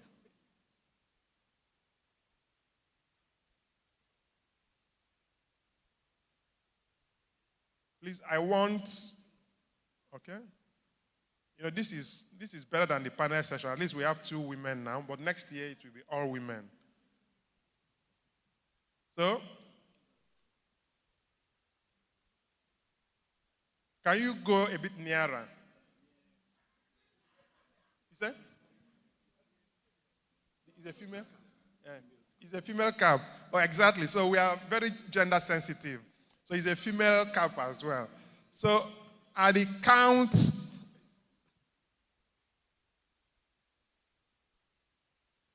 so I will call a word, and when I pronounce the last letter, the cake, you cannot go ahead to cut the cake. So the first letter is F, the second one is A, and the third one is M, the fourth one is I, the fifth one is L, and the sixth one is Y, and that's the last one. And that's family. Thank you very much. So please make sure you sit down. The cake will come to you. They will cut the cake, and we'll all enjoy the cake. Thank you very much. So as they are preparing to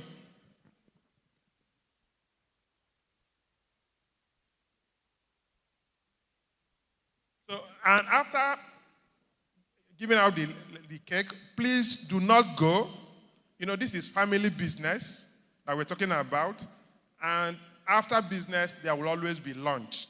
So there we have family lunch at the end of this session. But before we do that, let me invite our academic director, Professor Uchenna Ozo, to give us closing remarks. Professor Ozo, please.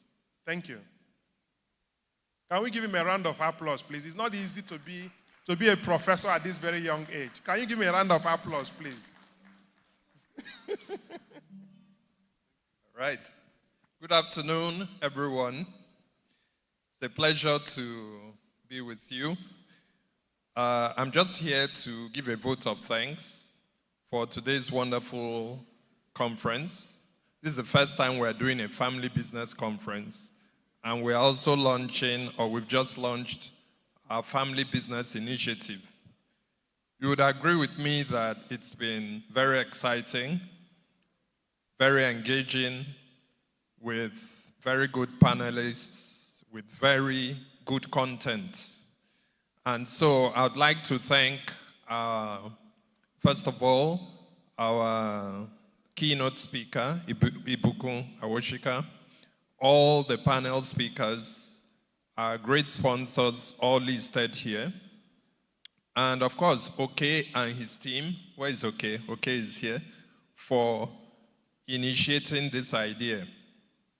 I learned so much, but I think one that I found completely fascinating about what we discussed today was when Alaji was talking about managing a family business in a polygamous setting where you have more than one wife.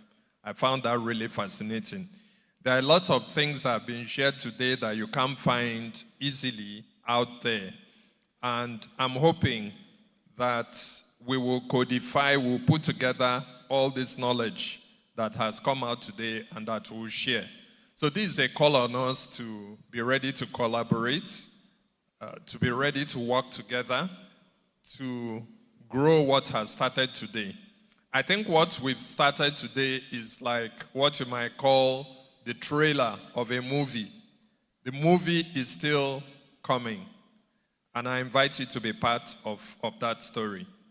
If you go to your brochure, I think on page 2 and 3, you will see what is coming up next with the Family Business Initiative. In a month from now, we'll be gathering again to do what we call our Family Business Program, and I would like to encourage all of us to be part of that. So it's just to say a big thank you for coming to this, and enjoy your lunch. If you can give him a round of applause as he steps down. So thank you very much, Professor Uzo. And as he said, please go to page 3 of the program. You will see the LBS Family Business Seminar. I've also been told that if you came here today or participated virtually, that you get a discount just for participating for today's program. So all of you, we encourage you to all join this program next month. So thank you very much. And as you know, Honda did a car and they called it end of discussion. And Toyota did another one. And Honda went back and did another one and called it discussion continues. So this discussion has not ended. It will continue outside and it will continue in Lagos Business School next month. So thank you very much, and lunch is served. Thank you. If we are not clapping for me or what?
expose business leaders to the unique opportunities of the continent, to look at problems as opportunities, not within a country lens, but to use a Pan-African lens. And you see the scale, you look at the solutions, and then the average cost of implementation gets lower, whilst the value derived is much higher.